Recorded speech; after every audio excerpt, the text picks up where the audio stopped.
I started at 9 a.m. It was 9 to 4 p.m.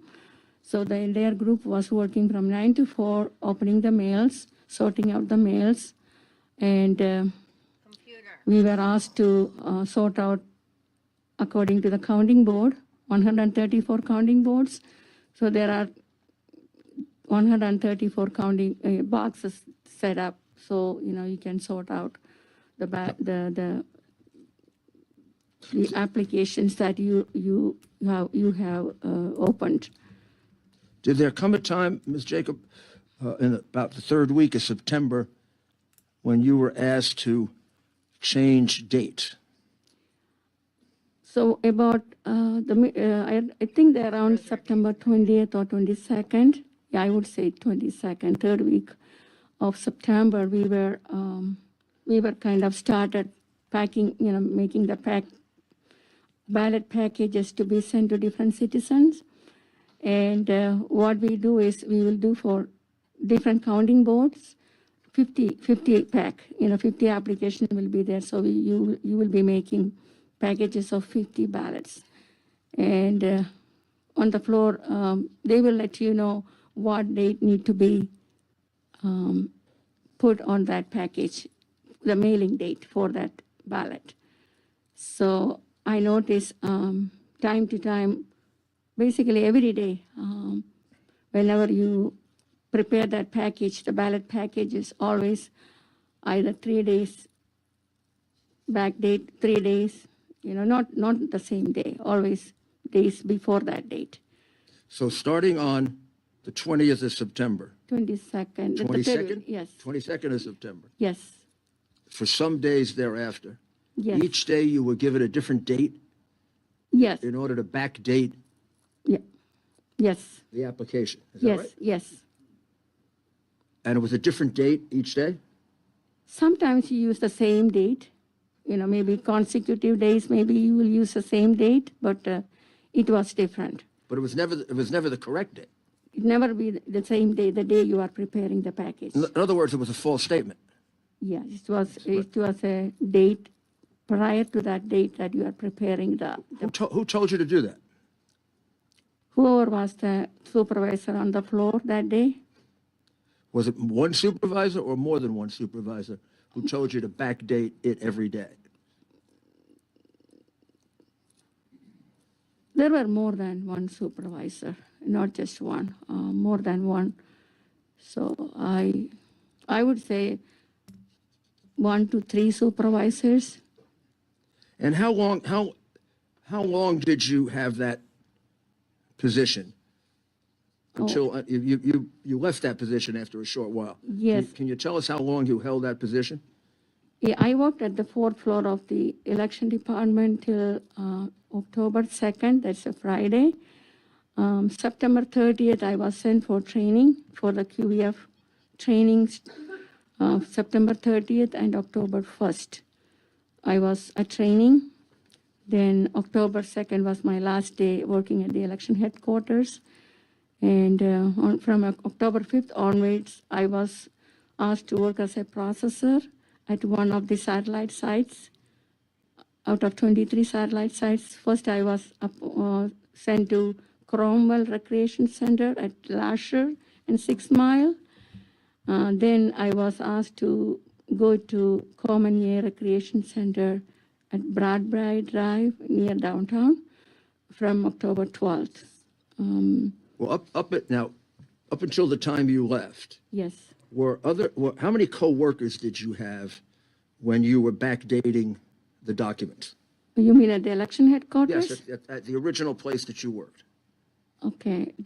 After I think about around September 15th or so, they started the second shift. Until then, it was only from 9 to 4, one shift. Then they started another shift from 5 to 11.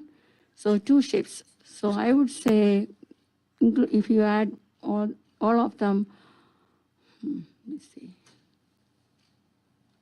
I would say around 80. About 80 workers. Yes. And to your knowledge, were they all instructed exactly like you were? Yes. To falsify the document? Yeah, when they were preparing the ballots, to be sent, the ballot package. So the ballot package had a false date on it when it was sent out, deliberately. I mean, what basically is that date that you put on that ballot package, that will be entered to QEF as the ballot mailing date.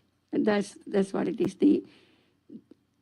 And then the law requires, doesn't it, you correct me because you know it much better than I do, that within 24 hours of your receiving the application, you have to respond, is that correct? Yeah, per the state of Michigan's official manual, you are required to issue a ballot within 24 hours of the request, the application request. That's what I read in the Michigan officials manual, the chapter 6. That's what it is written. So I don't know, when I was preparing the package, when I was preparing the package in third week of September, I even saw applications from June, July, August. So. And what happened to the June, July, and August applications? Were they dated differently? No, the application, the citizens' applications, the date citizens submitted that application, it was from June, July, August, but we were preparing the ballots in September after 2-3 months later. So during the period of time you were there doing it, which you estimated was about 10 days, yes. Would you say that about 100,000 false documents were created? Yeah, from September 22nd till, I would say, till September 30th. Yeah, about 10 days. I mean, I was there till October 2nd. And you estimated, when we went over this, about 10,000 a day. Yeah, anywhere between 10,000 to 15,000. Yeah, sometimes we will be able to complete. I even remember 14,000 packages. Sometimes it's 12,000. So you can just, to be on the safe side, you can say 10,000 per day. That's a good number. And just before we leave this, would your supervisor say this to all of you publicly? In other words, he would say, today, the date we're going to use is This day. whatever. Yes. Yeah, that's the In other announcement. words, you had the phony date of the day. Yeah, put that's down. the announcement they will make. Yes, on the floor. Yes. Then on October, then you were transferred and you went for training. Yeah, on September 30th from 9 to 11:30 a.m. Then also on October 1st, those were the 2 days I was sent for training at Wayne County Community College. From 9 to 11:30 morning session. Then afternoon you will come back to the election headquarters. And what do you remember of your training? What were you told during the training? It was not good. It was not good? No. Well, how wasn't it good? I mean, first of all, when I was at the Wayne County Community College from 9 to 11:30, it's about, I would say, around 20 to 25 people. There were 2 groups, so I was with the second group. The first group training was from September 28 and 29, first group. I am with the second group, September 30th and October 1st. About, I would say, around 20, 25 people in each group. But what I found out when I went there, I tried to log into one of the laptop. It was not working. Then I tried another one. It was not working. So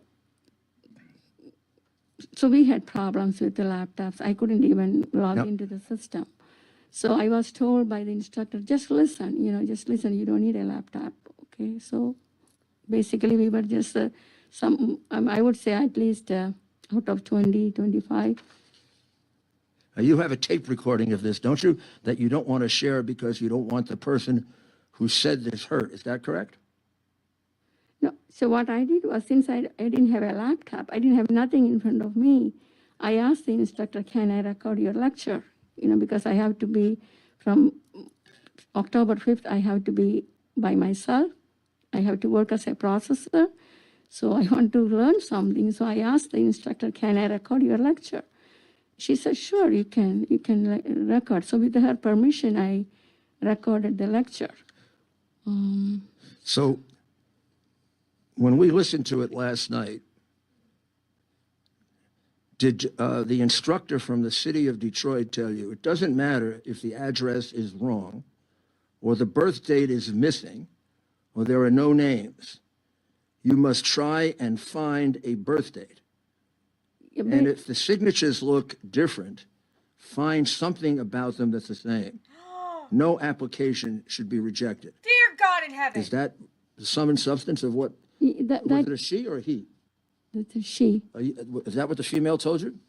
In nutshell, that's what basically, you have to do everything to make sure, that voter, at the end, that voter should get a ballot and vote. So. Even if the address was wrong? See, sometimes when the voters walk in, they just give you the house number and the street name, but you have different ways to, you can search the voter in different ways. You can locate the voter. Sometimes you are lucky, you will be able to find everything for that voter, then you can process the ballot. But that won't be the case for everybody. And suppose you can't find everything for that person. What do you do then? The instructors sometimes tell you, you should set aside that application and we will send that application back to the election headquarters, let them take care of it. And when you did that, what happened to it? I don't know what happened after that. I don't know. It was sent. And also I was also instructed with regard to how to verify the signatures. You have to do everything so that the signatures, you have to match it. Well, during the time that you worked there, which should be about a month, Yes. except for you, did you ever see any other application rejected as deficient? No. Didn't you see people that came up to you that you rejected that went to someone else and then they accepted that person? See, the location where I was working, I remember a few times. I would say the first 2 weeks from October 5th, the first week is October 5th. That's the first day the early voting started at satellite locations. Then second week, October 12th. Daily, I would say the first week we had like about 8-9 voters all day from 9 till 6. Then second week, maybe about 15.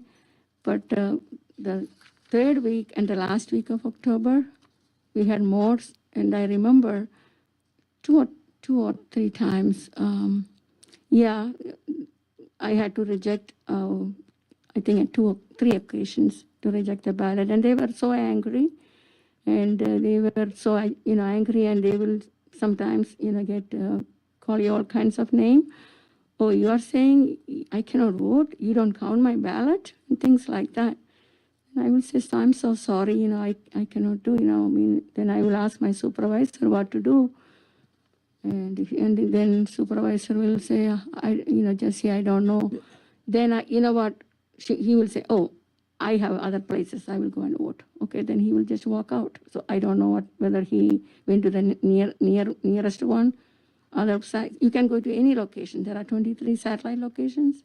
You can go to any of that satellite locations. Ms. Jacob? Yes. I don't want you to do this if you feel uncomfortable, but would you be comfortable taking your mask off so that people could hear you more clearly? Can you hear me now? Not clear. Can everyone hear it clearly? We can hear it. We can hear you. Okay. Now, the supervisor you originally had when you first were there, did you observe her coaching voters to vote for Biden and the Democrat ticket?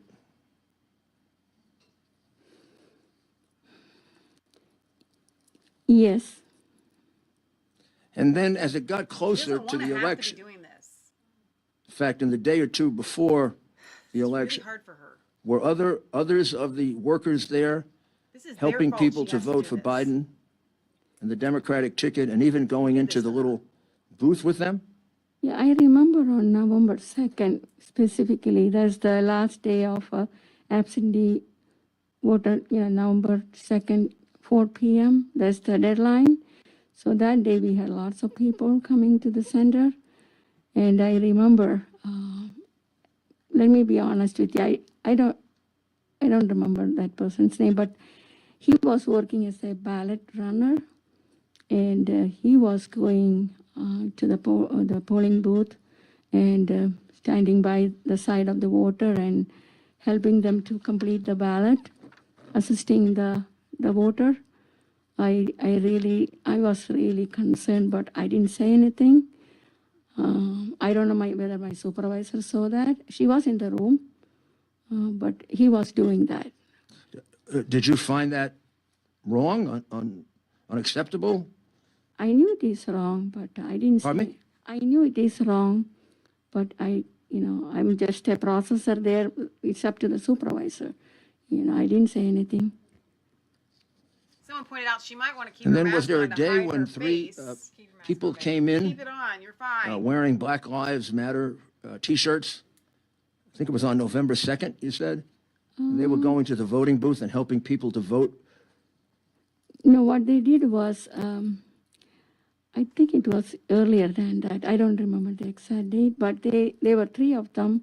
One was holding the flag and one was wearing, I think all of them were wearing the Black Lives Matter or something like that.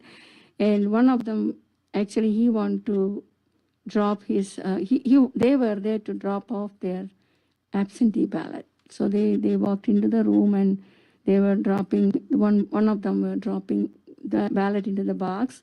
So the other one was cheering and the other one was taking picture and things like that. I knew it is also not right, but I cannot do anything. I was just sitting on my desk and doing my processing job, that's all.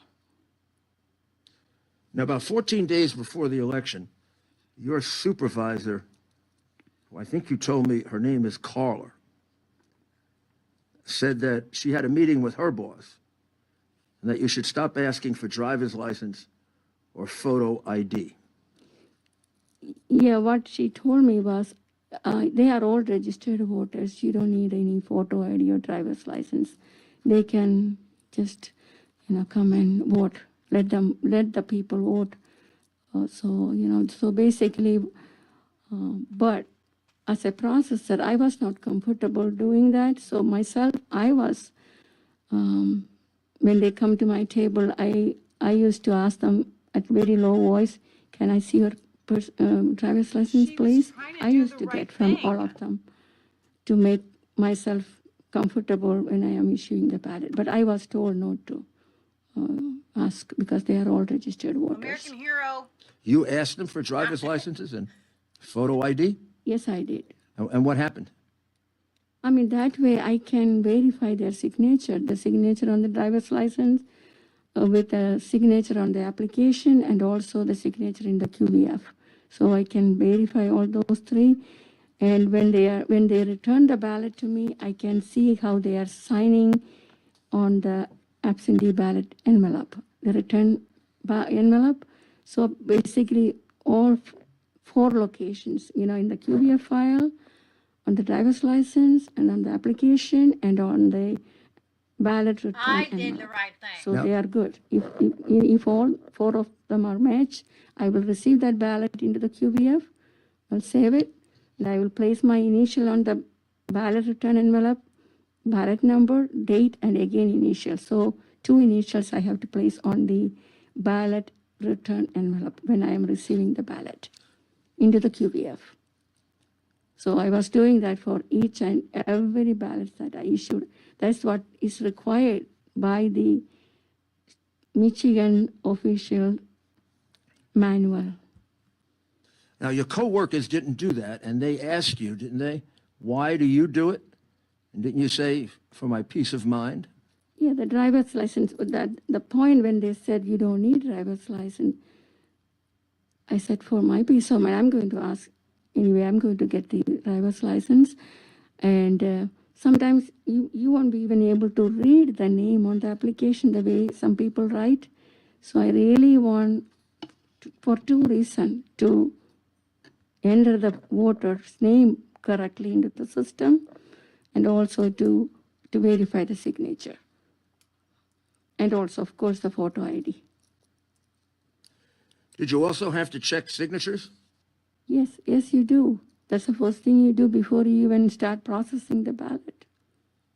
And weren't you on several occasions, didn't you turn people down? Yeah, Got very angry at you, and then they went to one of your coworkers, and One- your coworkers accepted them? one time I remember one young gentleman, he signed totally different, and he said, "Oh, that." Then I showed him his signature at QVF file. I turned my laptop and showed to him, "See how is your signature in the file?" And he said, "Oh, that's not. I don't sign like that. That was from 10 years ago. I don't sign anymore. I don't sign like that anymore." Then I said, "Sorry, I cannot do anything." But I think at that point, I think he walked out. Even though the supervisor, she was there, I don't think supervisor did anything. I think the gentleman walked out.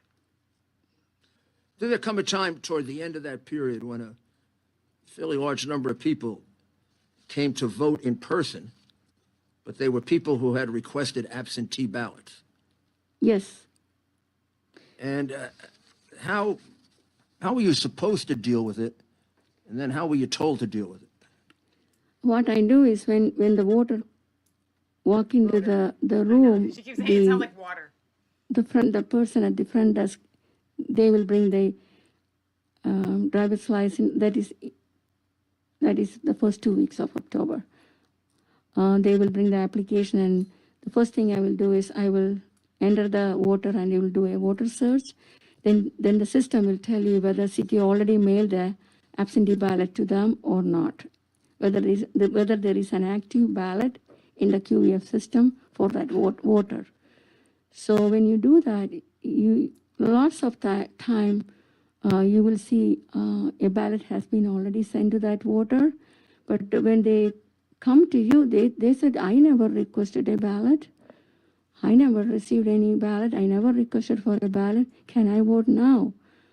I'm here. I want to vote now." I said, "Of course. I mean, I can spoil the ballot. Then I can issue another ballot, and you can vote." So I have done that many times. But I was instructed to do like that. But per the Michigan officials manual, you are required to get a affidavit from that person, stating that I couldn't find my ballot, or An I affidavit. didn't receive the ballot, or whatever. I don't know. But an affidavit need to be submitted. But we were just asking them to fill a form. That's what we were doing. But they didn't have to bring that ballot back to you. The first ballot that was already mailed to them, they didn't have to bring it back. I remember during that 1 month period, maybe I got some of them voluntarily bring. I got maybe around 5 or 10 of them total. That's all. But you are not required to bring it back. Just fill out a form, then you will get another ballot. You complete the ballot in person, and you're done. Then I will receive that ballot into the system. So now the other people that worked in your center, did they require the original ballot or an affidavit before they issued a new ballot? No, none of us were trained to do that. None of them did that. No. And that's what the law requires, correct? Per the Michigan's official manual, yes. I love the way she says it. If you lost your ballot, or you have a damaged ballot, And that's so somebody doesn't vote twice, right? Yeah, I don't know what happened with the first ballot. I don't know. Well, that's the whole point, right? Yes. And about 32,500 of those ballots, you estimate, were issued without spoiling the original ballot? The period of time you were there. If you audit the file with the City of Detroit Election Department from the QVF, you can find out how many ballots were spoiled, how many ballots were rejected, how many ballots were deleted. All those things you can find from the, so the exact number, I mean, it's about right. I mean, I can speak to my center where I worked, the Common Area Recreation Center location. I would say how many ballots I spoiled. The first 2 weeks, there were lots of, third week of October. I would say around, She's doing the math. I would say around 100 ballots maybe I spoiled. And that's just her. I may be the wrong, first but 2 I don't know weeks. exact number, but You think it's I 100? can go back to my, Sorry, Jesse, do you think it's 100 or 32,000? I mean, for the end, there are 23 satellite sites, okay? Some satellite sites are more people, depending on the area. So, yeah, you can say around 30,000, about 25,000 to 30,000 maybe. And in any event, those would be, Please, you're out of order, members. You're out of order. Representative LeGrand, you're out of order. Let them continue. Representatives, you're out of order. This is, so you guys missed Please continue. while and those my would be stream was whatever going down. they are, Please those would be continue. totally The illegal Democrats ballots, are like correct? so upset about this whole I thing. mean, I don't know what happened to the first ballot that was mailed to the citizens. I don't know. That was not returned, but we were issuing a second ballot and they were voting in person at these locations. I really don't know what happened, whether they shredded those ballots or they trashed it. I don't know, but it was not returned to the center or to the satellite sites. November 4, 2020, which is after the election, you were assigned now to the TCF Center. Is that correct? Yes, I am. And you arrived there at 8:30 in the morning. Yes. And what were your duties there? When I got there, at the front door, actually it was on the ground level of Cobo TCF Center. I think that's where the auto show usually takes place, the big one, about 1,000 by 1,000 square feet maybe, big one, yeah. So it was packed. So when I went to the front desk, I talked to the person at the front desk. I showed her my badge. I had a badge from the election department. I talked to her and told her I was asked to come and report here 8:30 by my supervisor. And then she said, okay, wait, let me go and get the supervisor on this floor. And she went and came back with the supervisor. I forgot that supervisor's name. So he asked me, what were you doing at the election department? Then I said, I was a processor. And he said, oh, we need you, come follow me. Then he took me to the podium, the middle of the Cobo TCF Center podium. And he gave me the laptop. And also, just gave me some, okay, then I was waiting there I logged into the laptop. And at that point, I noticed Mr. Chris Thomas, Miss Pierce, those were from the state of Michigan. They were sitting on the other side of the table. And the one side of the table, all the city election officials sitting. So I was sitting with them on that side. And my supervisor from the city side was Miss Aldridge. I think her first name was Carol, I believe. Carol Aldridge. She was my supervisor. So she said, because she knew me before. And she said, oh, Jesse, I need you. So she brought this. So did she tell you just about immediately not to invalidate any ballots and not to look for deficiencies? She gave me a pack of, I would say, about 10 to 15 ballots. Those were all open ballots. All were opened. She brought to me and she said, Jesse, enter date November 2nd and receive this ballot into QBF. This is, and also some of the ballots, the Enter the envelope date has November sticky note. 2nd. cannot This was on the find 4th. in the poll book. Cannot find in the poll book. Some of them had it. Oh my gosh. So I took the first ballot and started, Does she, opened up the QBF file, how does she have witness and I protection? noticed that ballot was not received. The processor, whoever issued that ballot in person, or maybe that ballot was mailed, it came in postal mail, or it was picked up from the drop-off box. I don't know. There were no postage stamp or nothing on those envelopes. So I don't know the way, whether it was in person, postal mail, or from the drop-off box, pick up from the drop-off box. So those ballots, some of them didn't have the county board on the address label, no counting board printed. Some of the envelope didn't have ballot number printed on the address label. So, but the thing really concerned me when I saw those ballots, all of them were opened. Some of them were upside down. What does that mean, that they were all open? What's You the are- significance of that? You are not supposed to open. You have to receive the ballot into the system first. You cannot open the ballot. It should be. What do you have to do first before you open the ballot? So when you receive the ballot, the first thing you should do is, first you have to search the voter. You enter the last name, space first name of the voter, at QV scan, and then you will locate that voter. Then you will get the absentee voter details.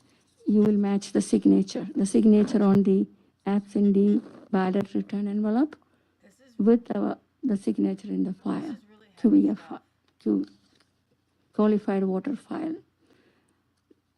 Once it is verified, then you have to receive it. You have to receive that into the system. This is like, Once you receive it, then you have to place your initials, ballot number. Actually, you have to place twice your initials on the ballot return envelope. One for the date you received, so you have to one initial for the envelope ballot number. and put the ballot number on there. So that's required. You are required to do that as a processor. Was that being done? No. This, Was that being done by anyone else that you could see in that entire facility? she No. needs witness. Actually, I was Were you the told- only one doing it? Under No, oath. when I was trying to do that, the required, Democrats wanted. that's a it's okay. step-by-step process. We had to get out there. I was they was wanna hurt told her? by my supervisor, Ms. Aldrich, no, don't look she's for under oath. anything. Do not check anything. Well, she's Just probably already enter signed the an date, affidavit. November 2nd, but- keep going. We have lots of ballots. We have to finish this. I need you to do as fast as you can. Just enter November 2nd, keep going. Enter the Then second. I did one or two of them like that. But this is a really, really, I felt so bad because once you modify the QBF file, you can see the username, who modified that file, the last day that data was modified. So if you click, you will see who modified. So when I clicked that, it was my username and the date. It will show. So basically, even though the received date was ended as November 2nd, when you click the QBF file, you will see username, my username, and the date I ended is November 4th. That's not right. I'm sorry, Jesse, I didn't quite get that. What did you say?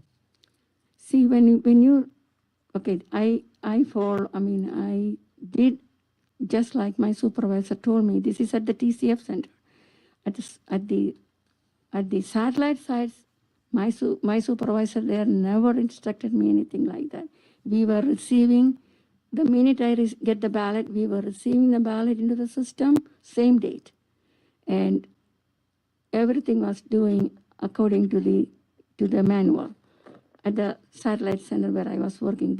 I just want to specify this one I was asked to do at the TCF center at the podium where all these ballots were coming from.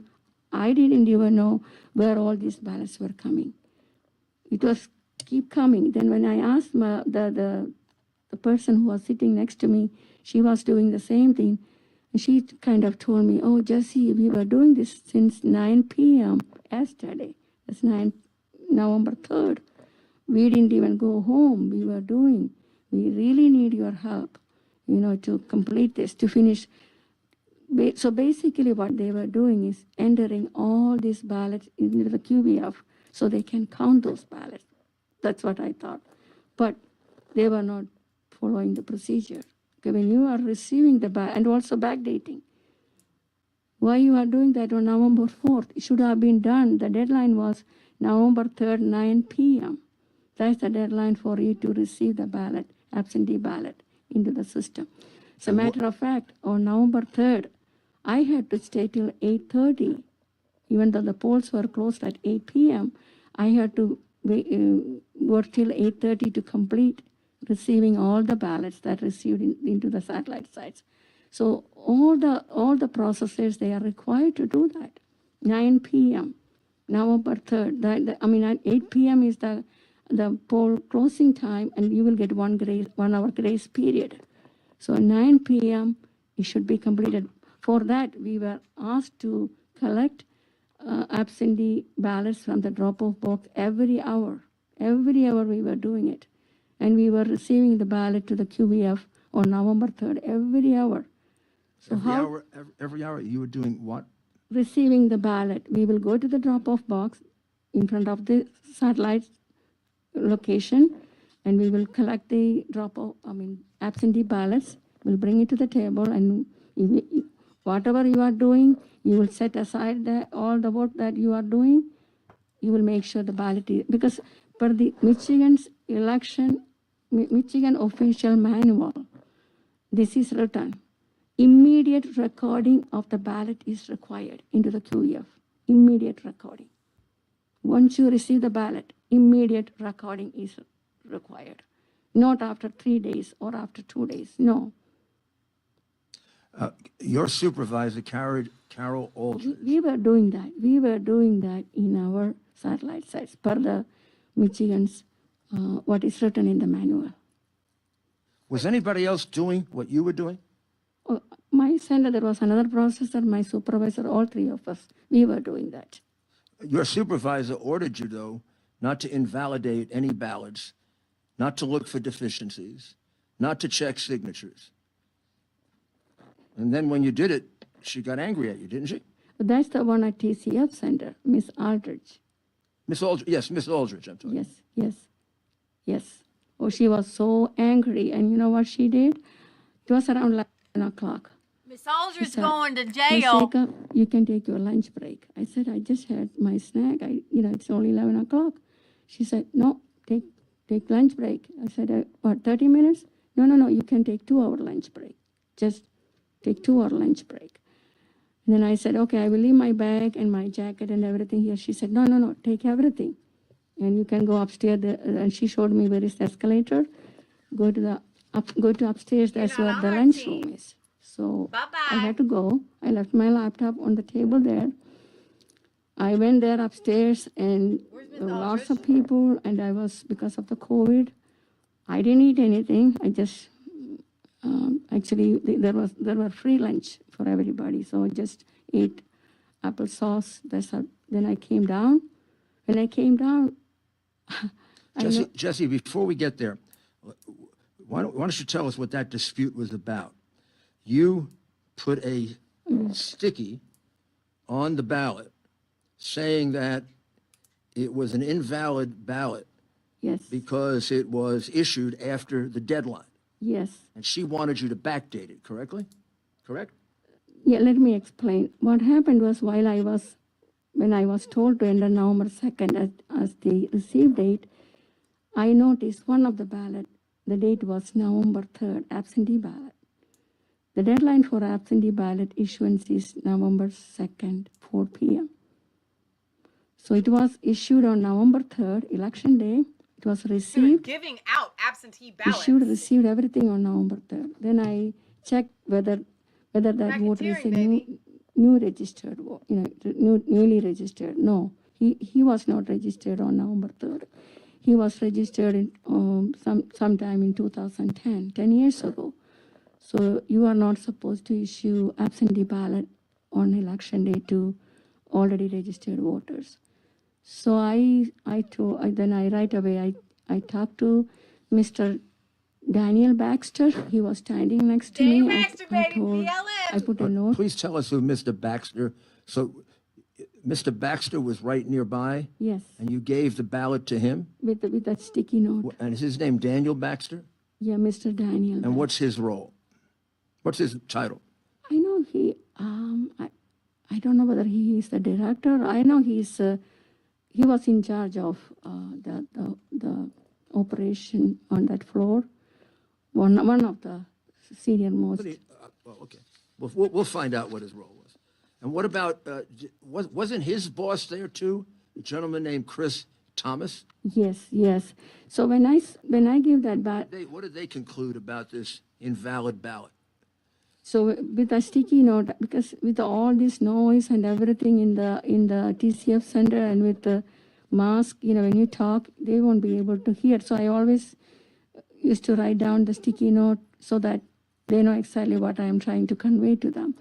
So I wrote invalid so-and-so reason. It was issued on November 3rd, absentee ballot after the deadline. So I showed to Mr. Baxter, and he took that to, Mr. Chris Thomas was standing nearby. So he showed that to Mr. Thomas with a sticky note. And after Mr. Thomas read that note, he said, yeah, she's right. But why should we punish voters for processors' mistake? Okay, that's what he said. Why should we punish voters for processors' mistake? But was he in charge of the effort for Detroit? Was he the person in charge? That's what I found out. Mr. Thomas? Yeah, that's what I found out later. I knew. I see. Yes. And then, what maybe we can summarize some of the. Yes. Then after that, after that statement from Mr. Chris Thomas, he gave that ballot back to Mr. Daniel Baxter, and I again told Daniel Baxter, I'm sorry, I cannot receive this ballot. This is invalid. Then it's your call, I told Mr. Daniel Baxter. So he took that ballot from me and dropped that ballot. There was a box next to Mr. Chris Thomas' table, underneath the table. He just dropped that ballot into that box. I don't know what happened after that. Well, let me see if I can shorten it just a little. After a short time, you were told to go to lunch for 2 hours, right? Yes. And you went to lunch for an hour and a half. Yeah, about 2. And you Yeah. came back. Yes. And another gentleman named George Azuz gave you some ballots to work on. Yes. And Carol Aldridge saw you there. Yeah. And she came down from the podium. Yeah. And what did she tell you?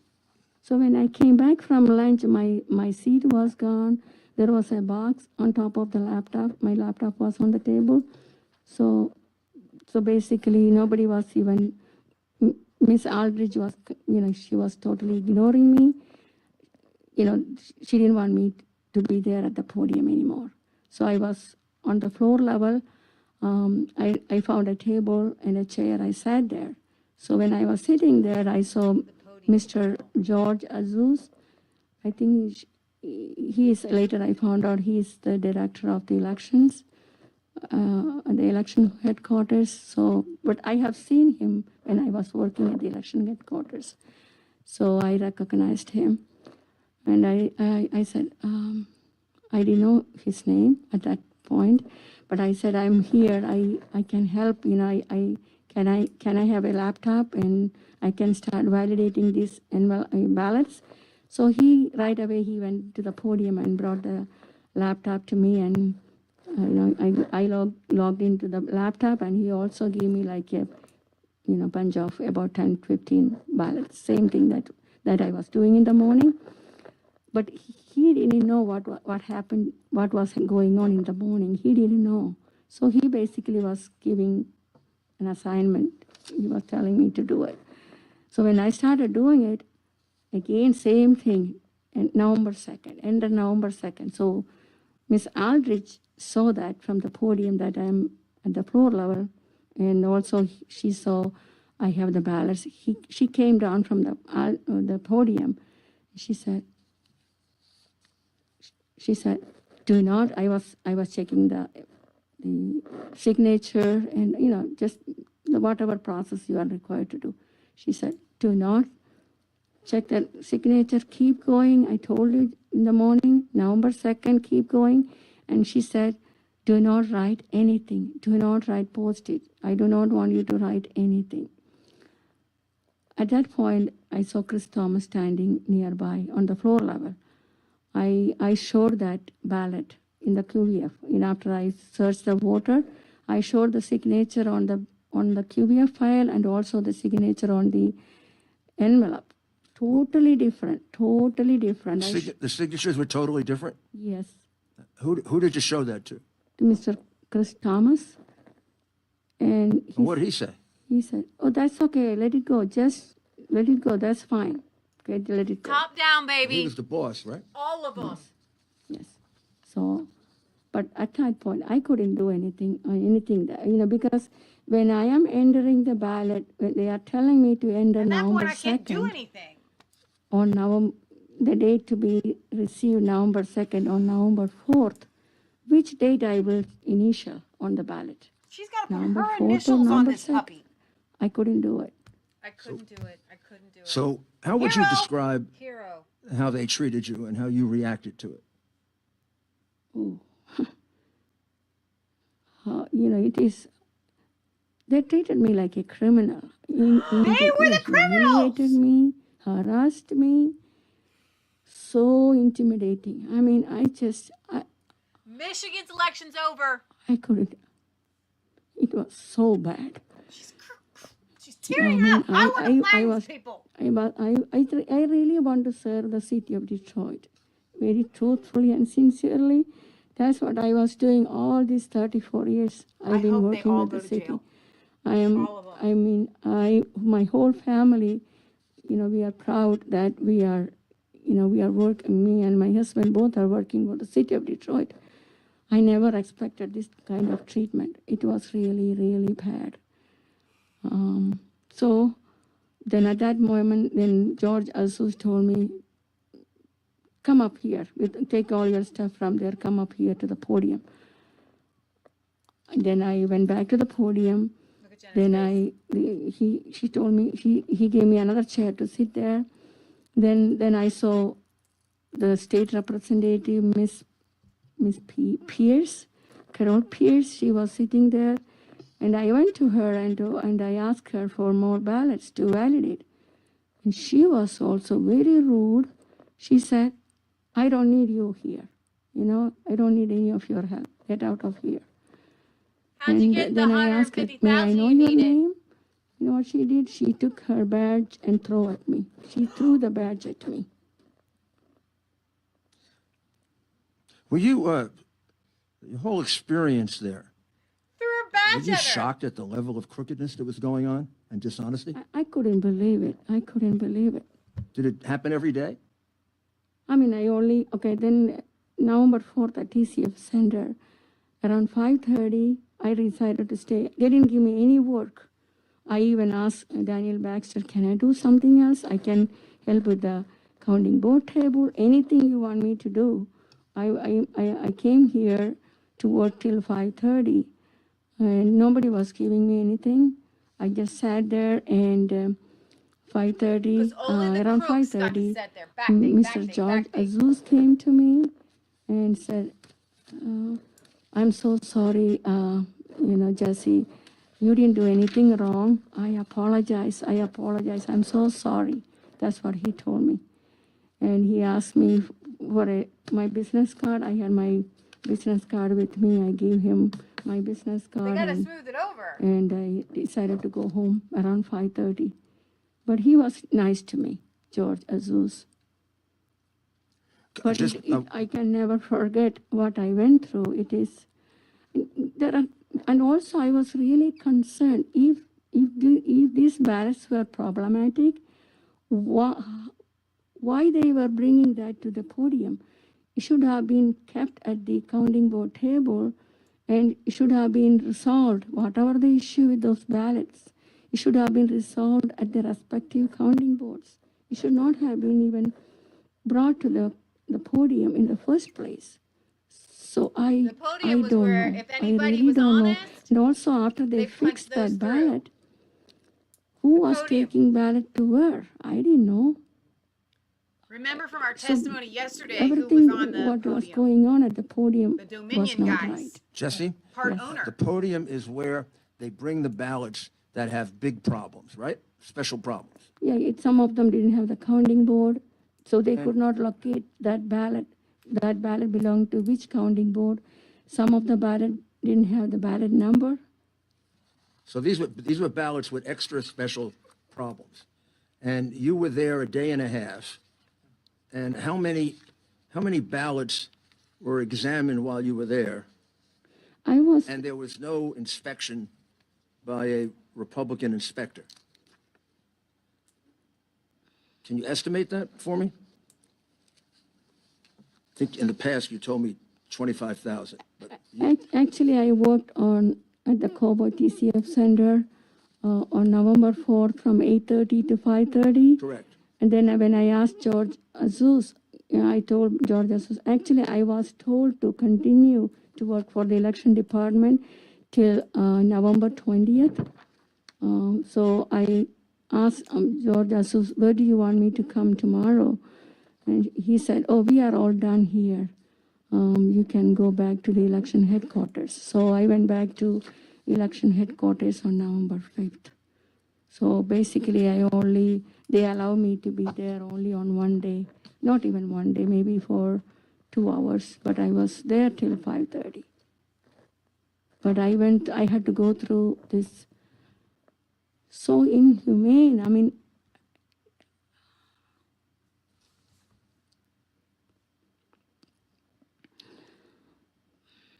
Is there anything else you'd like to say, Jesse, about your experience?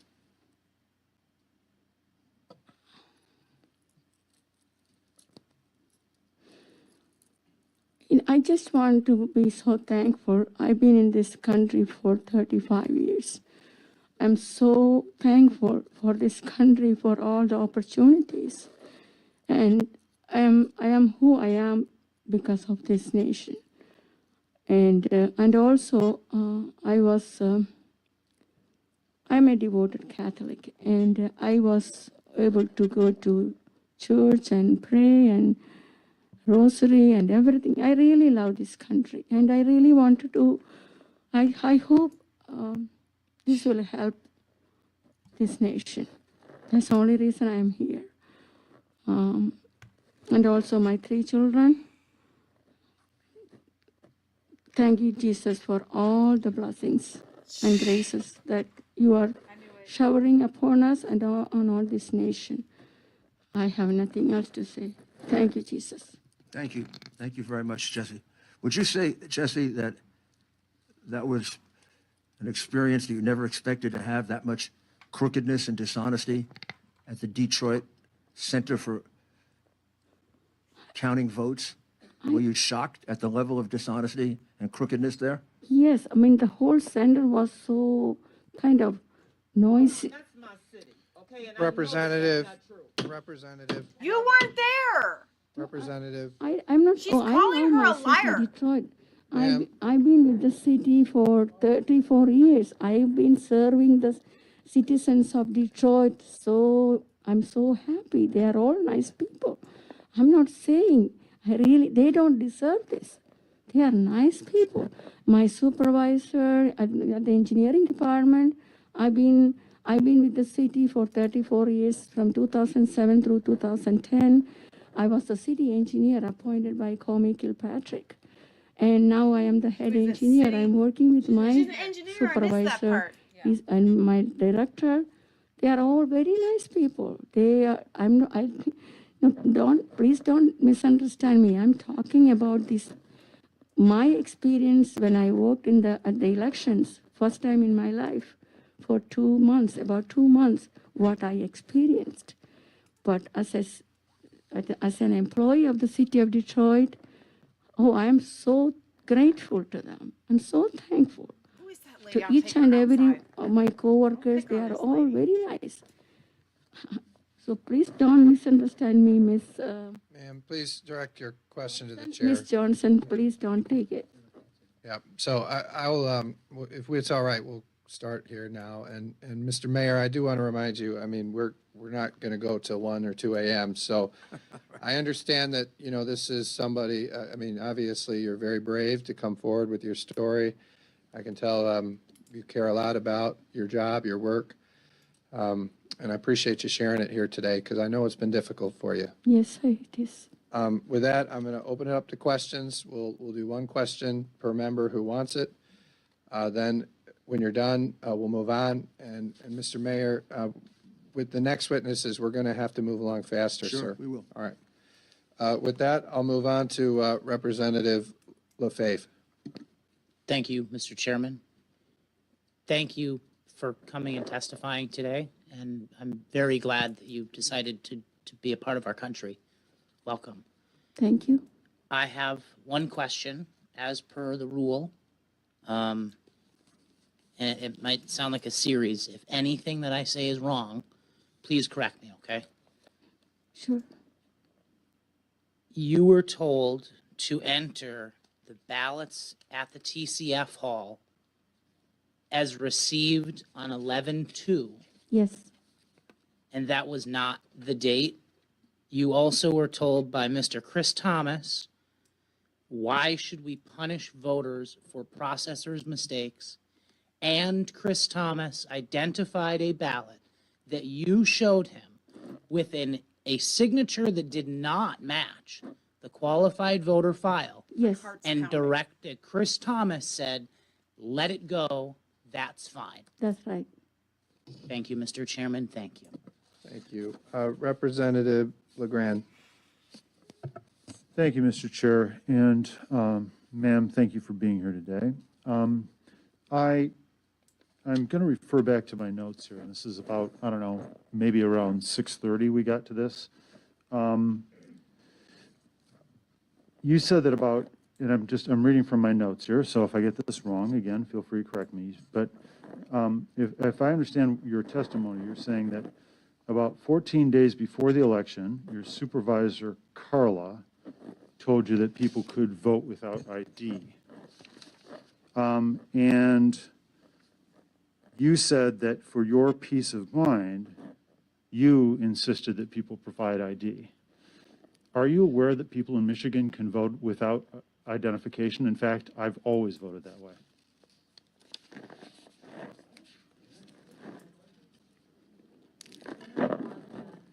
Oh, You're not aware of that, Sir, ma'am? Members of the audience, please, let's be respectful. Thank you. Ma'am, are you aware of that, ma'am? Are you? No. see, 0 to 14 days, 0 to 14 days, that is the restricted registration time. You have to have the ID and also the proof of residency. And if you don't have the driver's license, you have to submit an affidavit, and also you have to have a passport or something, photo ID. That's my understanding. Okay, you're confused. Thank you. He just said Representative Steve Johnson. Thank you, Mr. Chair. When you were processing these ballots, at any point in time, were there ever any poll watchers, poll challengers? And if These are so, missing were they from both parties or just registration. one party? versus the voting. Just from Democratic Party. Actually, one day I happened to talk to one of the persons. She came from DC Democratic Party. I don't remember seeing anybody from the He was the one that was The other party. confused. Yeah. Representative C.A. Johnson.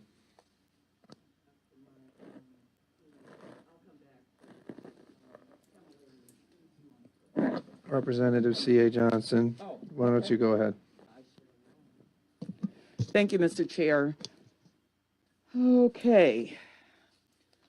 Good evening. Good evening, Ms. Johnson. Your name is Jesse, Jacob. Jesse Jacobs. Is that your birth name? Okay. My first name is Jesse. When I was married, my husband's last name is Jacob. When I got married in 1983, 37 years ago, I had my maiden name. That's my dad's house name. It's a long name. Can you spell it, please? K like kite, IZHAKEKARA. Representative, what is your question, please? I'm asking the question. Well, please ask. She gave a lot of information. I just want to understand. know who And- she is. Ma'am, Representative, please, it's reasonable to ask the name of the person. Yes. I'm with you there, but now that you know it, What was your first name? What, Jesse. Jesse? Thank you. Jessy, not E. Jessy. Y. Thank you very much. okay, now please move on to your question, That's Representative. it. You asked Okay. that one. Thank you. Because we're Representative, going to come My after middle you. name is Sunny. My middle name is Sunny. SUNNY. and I think it's important, Representative C.A. Johnson, I mean, if that was, I mean, we're not here to intimidate people. I mean, these are. That's okay. That's okay. Okay, I mean, we want to hear what happened. So Representative Camilleri, please proceed with your question. Thank you, Mr. Chair. Mr. Giuliani, before you I'm going to began, gavel this. The question is for the witness. As I told you at the end, you're able to ask a question to Mr. Giuliani. we have three people actually before our panel today. And each of them is Representative, before our panel. And I'm I at- know that you gave your power away to Mr. Giuliani to ask questions during this part of the testimony. That's fine. But it is now my right as a representative to ask a question of the people before our committee. This is not for, Representative, this is you're not, out of order. this is If not you Four do not Seasons have a question, landscaping. This is a committee Representative- of the state legislature. I should have a right to ask a question of who is before us. I will allow you to ask a question at the end of Mr. Giuliani, as I stated at the beginning. If you have a question for the witness, Ms. Jacob, please ask it. If you don't, then I'm going to move on. Ms. Jacobs, I know that you've given testimony previously. We've heard your story in the media. I know that you gave testimony yesterday as well. Judge Kenny in Wayne County Circuit Court, May I ask? Did He not has- give testimony yesterday. I apologize. I Okay, yeah, apologize. Representative, I please apologize. tell us your That's question. very misleading. You've asked a lot of misleading questions yourself, Mr. Giuliani. I Representative appreciate that. Camilleri, please, what is your question? My question, Ms. Jacobs, is Judge Kenny has ruled that your testimony in court is incorrect and not credible. So why should we believe anything that you said here today? I'm not aware of any such ruling. She's never been a witness in court. It would have been impossible for a judge to. Your rule. affidavit was ruled May I please finish? incorrect and not May credible. I have the courtesy of finishing? What, She has never been a witness in court, so no judge could ever have assessed her credibility. what is your question, Mr. Camilleri? Why are we listening to your story here today if it has already been ruled incorrect and not credible by a judge in court? It has not been ruled. It has. Well, this is Okay, not a courtroom, Mr. Representative, Giuliani. This is a committee. Why do you keep objecting to what I'm saying here? Representative, is there an answer to that? Okay, you can go and ask the judge who denied that, okay? I don't know anything about it. Okay, thank you. We're going to move on. They're Vice the Chair ones that Riley are with turning the this into question. a circus, by the Thank way, you, the Mr. Chairman. Democrats. Yeah, my question, I noticed you said you looked at some of the signatures. Well, like what percentage of the signatures would you say did not match or did not look right? No, when I was at the satellite sites working as a processor, I always made sure the signatures matched. This was a TCF center on November 4th.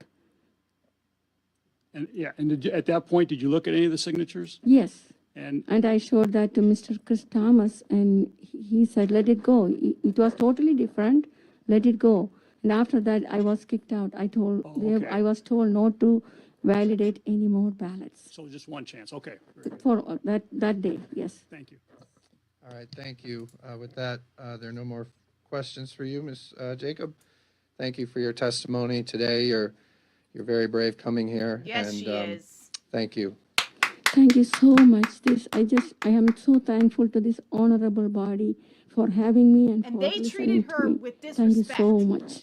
I hope these people, come after understand those that representatives. were acting just like the TCF Center. Exactly. Proved their case. Yes. Barone? All right, please come up when you're ready, and Are if y'all watching this possible, with us? if we can limit this to 10 minutes, I'd appreciate that. Mr.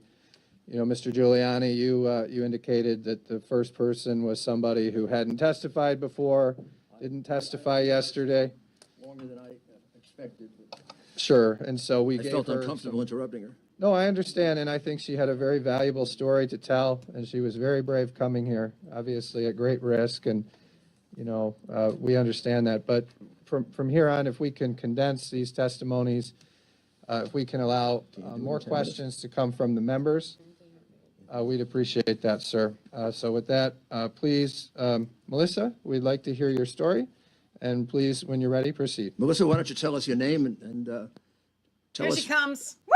as short Spitfire and as girl. briefly as you can what happened when you were working for Dominion. Sure. My name is Melissa Carone. I was contracted to work for Dominion Voting Systems.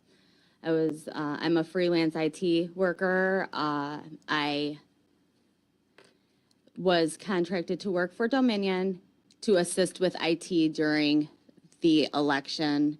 I started work at 6 a.m. on November 3rd at the TCF Center. I got off work at 5 a.m. November 4th. Went home, went to bed, returned to work at 10 a.m. November 4th, stayed until approximately 2 p.m. November 4th. When I got off, I had a doctor's appointment. I was supposed to come back to work. One of the Dominion employees, he's in my affidavit, his name is Samuel, texted me and said, "We're almost done counting ballots. We don't need you to come back." It was getting a little rowdy when I left. I really didn't want to come back anyways. So that is why that I was contracted to work for Dominion, assisting with IT. And when you were working there, what did you observe? I observed numerous employees, city workers, running batches of ballots through the tabulators countless times without discarding them first. The tabulating machines would jam 2 to 3 times an hour. When they would jam, the correct process would be to pull out the problem ballot that jammed. Say the problem ballot was number 24 out of 50. I wasn't allowed to touch any hardware at all. I would assist them, tell them to pull out this ballot, put the problem ballot on top. In Michigan, our ballots from the tabulators don't just drop into steel ballot boxes. They are now, as they got tabulated, they are now on top of the tabulating machine. Okay? So instead of them taking these, so say, let's keep it number 25 is the problem ballot, it got jammed. So the computer would throw an error. It would say ballot number 25, there's an error. I would say pull out ballot number 25, slowly pull it out, put it on top, take the ballots that had already been tabulated, which are on top of the tabulating machine now, put them all back in a stack, discard the entire batch, and re-scan it. Instead of discarding, they were just rescanning, counting ballots 9 to 10 times, counting votes 9 to 10 times. So they were counting the same ballot, the same vote, 9 or 10 times. Yes, sir. They were counting them 9 How, or 10 how many times did you observe that? These machines would jam 2 to 3 times an hour, each machine. There were approximately 22 to 24 tabulating machines in the TCF Center. I observed it thousands of times. Thousands of times? And how many were there 20 machines approximately? Approximately between 22 to 24. And were there any Republicans who were observing or just Democrats? I saw very few Republicans, about 3 total. How about those 20 machines? Did you see any of them observing those 20 machines where the ballot was being put in 10 or 20 times? Big question. I got some of them questioning me. My manager had came up to me. I had called my manager over to a specific tabulating machine. I showed him a number on it, which was close to 500. It should never go over 50. Ballots come in batches of 50. I said, we have a severe problem here. Nick, autonomous, which is a part owner of Dominion. And he said, Melissa, I don't want to hear that we have a problem. He said, we are here to assist with IT. We are not here to run their election. That is exactly what he said to me. At that point, I was just really frustrated and upset. I could tell what was going on. I knew what was going on at that point. What was going on? He was in on it. He was in on it. They were all in on it. In on what? They were cheating. It was very, very apparent. It was apparent he knew. It was apparent that he was in on it. And when he caught on to me knowing that he was in on it, he just wanted nothing to do with me. Now, did there come a time when 2 vans pulled up in the back She's such late at night? I love her. Tell us about that. Approximately 4 o'clock, the garage door of the TCF Center opened. The counting room in the TCF Center is in the basement. So when the garage door opened, a van pulled up, one on day shift, one on night shift. They were supposed to be for food because they were short on food for the workers. That's what they said over the microphone. That's what Daniel Baxter said. He said they had food for 1/3 of the workers, and that they would provide food and it would be there shortly. Well, 1/3. food never came out of these vans. Yes, what's your point of order, Representative? We have these people coming in here testifying, making claims. They should be under, we should have them under, what do you call it? Oh, Under oath. Representative, we don't do that. Representative, This is so great. we're not going to do I'm that. under oath. You're out of I have order. an affidavit. I'm under You're oath. out of order, Representative. We don't do that here in Mr. Michigan. Chairman, she has We've never done that. I wrote an Mr. affidavit. Chairman, We're gonna move on. she has an And Biden affidavit. never has done. She has an affidavit under oath. Representative, please continue, and if we could have fewer back and forth, and maybe you can tell your story. No, I'm talking with Mr. Giuliani. We really want to get through this, and this is sort of a format that is a little unusual to our committee. So if it's possible to tell a little more of your story, and I understand you're trying to speed it up, but we want to make sure we get through everything today, Mr. Giuliani. Good. And read some from your affidavit. That's your affidavit under oath. So I have 19 things in my affidavit. I was at the TCF Center for 27 hours. I'm a mother. I have 2 children and I have 2 degrees. I'm very, I would never, I don't know any woman in the world that would write an affidavit under oath just to write it. You know, you can go to prison for this. So anyways, I want to make this very clear. I was initially supposed to work at the Detroit Department of Elections building.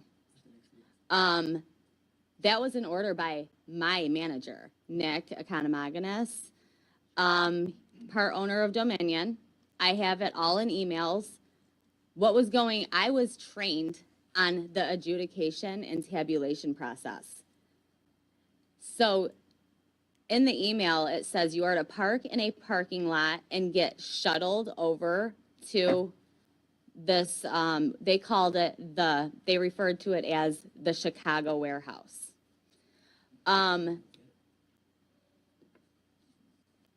I know for a fact there was illegal activity going on there. People have pictures of people carrying ballots out of that place. There is pictures of vans full of ballots coming out of that place. If it wasn't for my mother, I would have went there. My mom told me, no, no, no, no way. You know, this sounds really, really weird. And I have 2 young children, as I stated, that I needed access to my vehicle in case something happened. I ended up telling them that, and they said, okay, we'll put you at the TCF Center. Well, Samuel, there was 5 employees, 3 permanent employees of Dominion, 2 contract employees, me, a contract employee, and there was a 90-year-old man. Last name Smiley. I have all of his paperwork. I have all their names, last names. 4 employees that were scheduled to work in the city of Detroit that were not at the TCF Center were all at this Chicago warehouse, which was the election, the city election department building. Anyways, so I also witnessed there was a point in the night where Samuel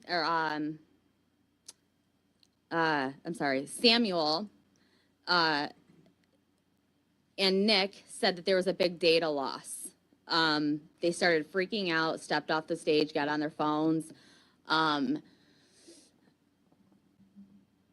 I asked them what was going on. They said it was taken care of. Nick sent Samuel over to this warehouse for about 3 hours. When he got back, I said, where were you? Where'd you go?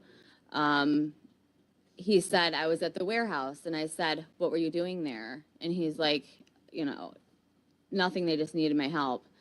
Well, I said, where is this warehouse? And he said, because I wasn't putting 2 and 2 together yet, that I, you know, was initially supposed to work there, because I'd never even looked up the address. And what I believe is it wasn't a data loss. It was actually when they found out Trump was ahead 100,000 votes, and they sent Nick over there to assist with these ballots that came in these vans full of ballots that people can attest to, that they witnessed being carried out of these vans at the TCF Center. I didn't see any ballots being carried out of vans. I'm not going to lie. I didn't see anything being carried out of them. Did. But I know people who have and that did see this occurring. But I also witnessed the adjudication process. Numerous adjudicators machines were, all the ballots were being judged by 2 Democrats. I heard them talking. One woman said to another woman, are you a Republican or are you a Democrat? She said, I'm a Democrat. And she said, well, so am I. Let's sit together. Sat together all night judging ballots. You know, I mean, thousands of ballots got judged all night by the reason the rule's there is so, you know, it can be a fair process. It wasn't a fair process. It wasn't a fair process at all. And the tabulating problem with them running numerous ballots through these tabulators and just continuing to do it. I had a friend that I knew for over 20 years, and he came up to me and said, he was working the night shift. He came up to me and said, Melissa, we did not get any training at all, none. He goes, I have no idea what I'm doing. He was with 3 other people. I said, I just told my manager that. I said, I could tell you guys don't know what you're doing. And he said, nope, we were trained on the adjudication process, not the tabulation process. And I said, so you don't know what you're doing? And he said, nope. I said, great, that's just great. Because nobody was helping me. I was, you know, running around assisting these people all night long. And it was all day and all night. It was crazy. And they were running these ballots through without discarding them countless times. There were so many ballots that ran through these tabulators. numerous times. I mean, without any oversight at all. Okay. I mean, Rudy, there's so come much. on. This election, I will say, these Democrats took every avenue possible to commit fraud in this election, and what I saw on the 3rd and 4th was over 20 counts of fraud being taking place in front of my face, and this isn't counting, you know, the ballots that are found in rivers, the ballots found under rocks, the ballots, you know, that ended up. Representative, please, Let me tell you why I've been Representative, asking you to hold it. do you have a point of I order? love how you can What's just your say point of whatever order? you want to say. Do you have a point of order, Representative? She's just. Cynthia wants to defend the fraud. This is funny. All right, ma'am, please continue. Yeah. So, And also, by the way, I mean, can you maybe speak to your experience? I know we've heard stories of ballots being thrown in rivers, but I want to make sure we're speaking to your experience because we have limited time and we got to Absolutely. get our questions in and the Okay, other well- witnesses. So is there more to your experience? And then, well, okay, I called the FBI okay, on the 8th, November 8th. I talked to 2 separate women, over 40 minutes. The first one gave her all my information. The phone mysteriously cut out, and she never called me back. I was waiting for her to call me back. She never called me back. I had to call them back, and they never called me back. Never got a call back. Still haven't got a call back. And I had somebody else working on it that has a neighbor that's an old FBI agent, and still haven't heard back from that. Can I ask you just one last question? Sure, sure. Melissa? So how many ballots would you estimate in front of you that you observed were counted multiple times in the machine? Can you put a number to it, an estimated number? At best least you can at do. least 30,000. At least 30,000. Okay.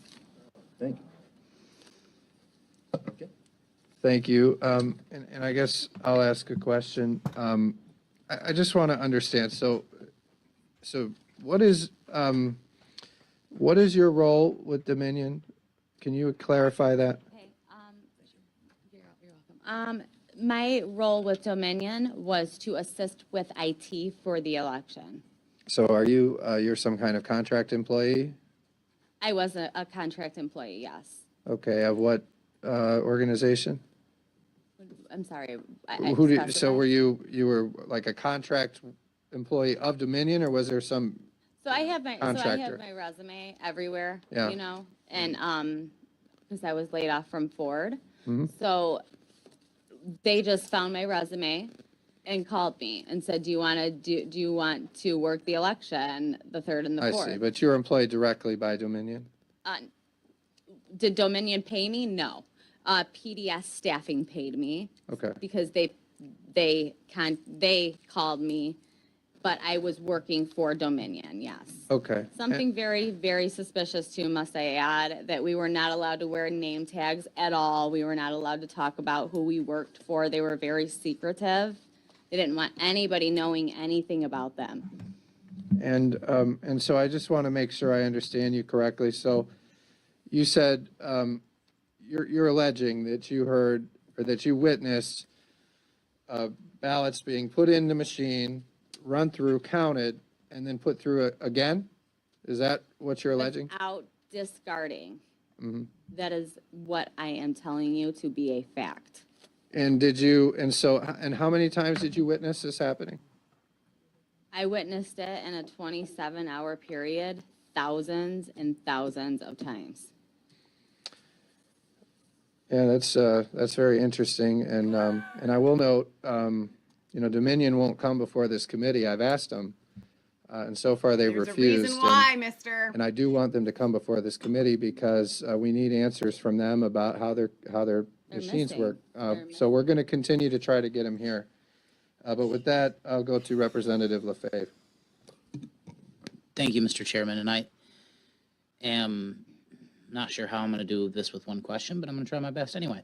So with these tabulator machines, of which you estimate there are approximately 22 to 24, I guess I'm not understanding. So you place batches of 50 on top of the machine? No. Okay, so, I'm gonna try to explain it to you as if it's a printer, okay? Thank you. Okay, so, a printer, when the papers come out of the printer, that's where in these tabulators, that's where you would feed the 50 in, okay? Now, on top of the printer, right? So where the scanner would be, right? If it's like a 4-in-1, right? So, that's where these ballots would come out after they had been tabulated, okay? So if one jammed, number 25 jammed, right? Then it would put up an error. Discard, rescan. Ballot number 25 has an issue. So they would then take all the ballots that had been tabulated from the top, right? That are now on the top, the 24 that are on the top, the ones that are on the bottom that haven't been tabulated yet, okay? And number 25, the problem ballot, they would put number 25 on top. They would discard the entire batch, and then they would rescan it. Instead of discarding it, they would rescan them, counting those 24 again, okay? Now, let's say it was out of 50, number 48 that jammed. That's 47 being counted again. I'm just using you know what I'm saying? So, does that clarify that? Okay. It does. And basically, you put batches of 50 in until you're done with that precinct, right? That's what they would do, yes. But a lot of these workers would, they would get a batch of 50, and then they wouldn't get another batch for like 10 minutes. So then the ballot box was behind them, the steel ballot box. So they would have this batch of 50 in front of them for 10 minutes with no oversight. So they would run them through again with no oversight. They just had no idea what was going on. And if they did know what was going on, I'm giving them the benefit of the doubt, right? So I'm saying they have no idea what's going on. Who knows? They did. You know, I have no idea. That was I know helpful. what my friend said. Thank you, Mr. Chairman. Representative C.A. Johnson. You're on our list. Did you have a question? Okay. Representative You can't even Camilleri. touch that. Thank you, Mr. She Chair. can't even touch thank it. you That's for your the Democrat testimony. lady. Going back to the Right ruling there, from can't Judge point backwards. Kenny, Timothy Kenny, he writes that your description of the events at the TCF Center does not square with any other affidavits. He says that there are, excuse me, I'm speaking. Please, Thank you. let's let the representative finish, and then you can. He writes that there are no other reports of lost data or tabulating machines that jammed repeatedly every hour during the count. He also writes that neither Republican nor Democratic challengers nor city officials substantiate your version of these events. The allegations simply are not credible, is what Judge Kenny writes. So my question for you is, you know, you're making claims here today that there's systematic fraud in what's going on in our elections. Are the courts also tied up in that fraud? Let me tell you what I did by accident, okay? I gave Channel 7 an interview that they tied in to that and made me the witness that's uncredible. Guess what? There's going to be a couple behind me that are going to say the same thing I just said. And The witness before you was also proven not credible as well by oh the no, same she judge. wasn't because She was. she wasn't even there. Representative The very Camilleri, first let her time finish, she had please. talked. The very Ma'am. first time. So I just want to understand, you know, I don't know what exactly all the things that are being talked about there are, but can you tell us what you said today is the truth? Is that correct? Sir, I wrote a written affidavit. Yes, it is 100% true. Okay, and did other people observe this? Absolutely. And behind me, you're going to hear a couple. Okay, and we'll hear from And them. let me just hopefully. state this. I was an IT worker on the stage. I was working with Dominion. I had no poll workers were not allowed on the stage. The data loss, nobody would have heard about that besides me, Samuel, and Nick. Okay? Just like nobody knows that Samuel went to the Chicago warehouse besides me because I worked for Dominion. They didn't. They're not going to hear that part. You know what I mean? The poll workers are not going to know that Samuel, they're not even going to know who he is. You know, they're not going to know that he went to the warehouse. So can you, I think what Representative Camilleri is asking is perhaps why is it that more people, and I know we have a couple here today, but why is it that we're not having more people come forward? I mean, it seems like if there was all this widespread fraud that, you know, we'd have dozens and dozens. You do! My life has been destroyed. My life has been completely destroyed because of this. I've lost family. I've lost friends. I've been threatened. My kids have been threatened. I've had to move. I've had to change my phone number. I've had to get rid of social media. Nobody wants to come forward. They're getting threatened. Their lives are getting ruined. I can't even get an actual job anymore. I can't. Because Democrats like to ruin your lives. That's why. All right. All right. Let's just like they do to Trump. Let's move on to Representative Steve Johnson. Thank you, Mr. Chair. So obviously these allegations are very troubling. This is my question here. If these ballots were run through multiple times, as you've alleged, I think you said possibly up to 30,000 times, definitely thousands of times being counted. When we examine the poll book and see who voted, and we count those numbers, Yes. would they then not line up with the total number of votes coming out of Detroit? Later. The poll book is completely off. Completely off. Off by 30,000? I'd say that poll book is off by over 100,000. That poll book, why don't you look at the registered voters on there? How many registered voters are on there? Do you even know the answer to that? No, I guess I'm trying to get to the bottom of this here. Zero. There's zero. So my question then is if the... Guess how many, wait, what about the turnout rate? 120%? Let's let Representative Johnson This ask his girl. question, please. So the poll book number, there's two things that could happen here. Either the poll book number, if ballots were counted multiple times, there's two options. Option number one is that the poll book numbers are not going to match. They don't. The actual. Not by thousands and thousands of votes. That's not what we see right now. Take a look option number again. one. Take a look again. Option number two is that they essentially were filling in names of people who didn't vote. Dead people too? So is that? Let's I guess, let is that your Representative suggestion? Johnson ask his question, and then when I he's thought that done. was his answer. Okay. Well, I guess that's well- my question here is why we're not seeing the poll book off by 30,000 votes. That's not the case. What did you guys do? Take it and do something crazy to it? I'm just saying the numbers are not off by 30,000 votes. So I know what are you I saying saw. that they're filling in? I know what I saw, and I signed something saying that if I'm wrong, I can go to prison. Did you? Okay, well, I'm just trying to ask you a let me, legitimate question here. yeah, let's let Representative Johnson ask his question, and then don't interrupt him. And then, Okay. and then if you want to respond to it, that's fine. And did you have more, Representative? Yeah, I guess I just want to keep following back up with the poll book. So are we saying that the poll book is either wildly off or that they are Wildly filling in names? It's wildly off, and dead people voted, and illegals voted. Okay. So that's my I answer. think we're going to move on. Yeah. Representative LeGrand? Thank you, Mr. Chair.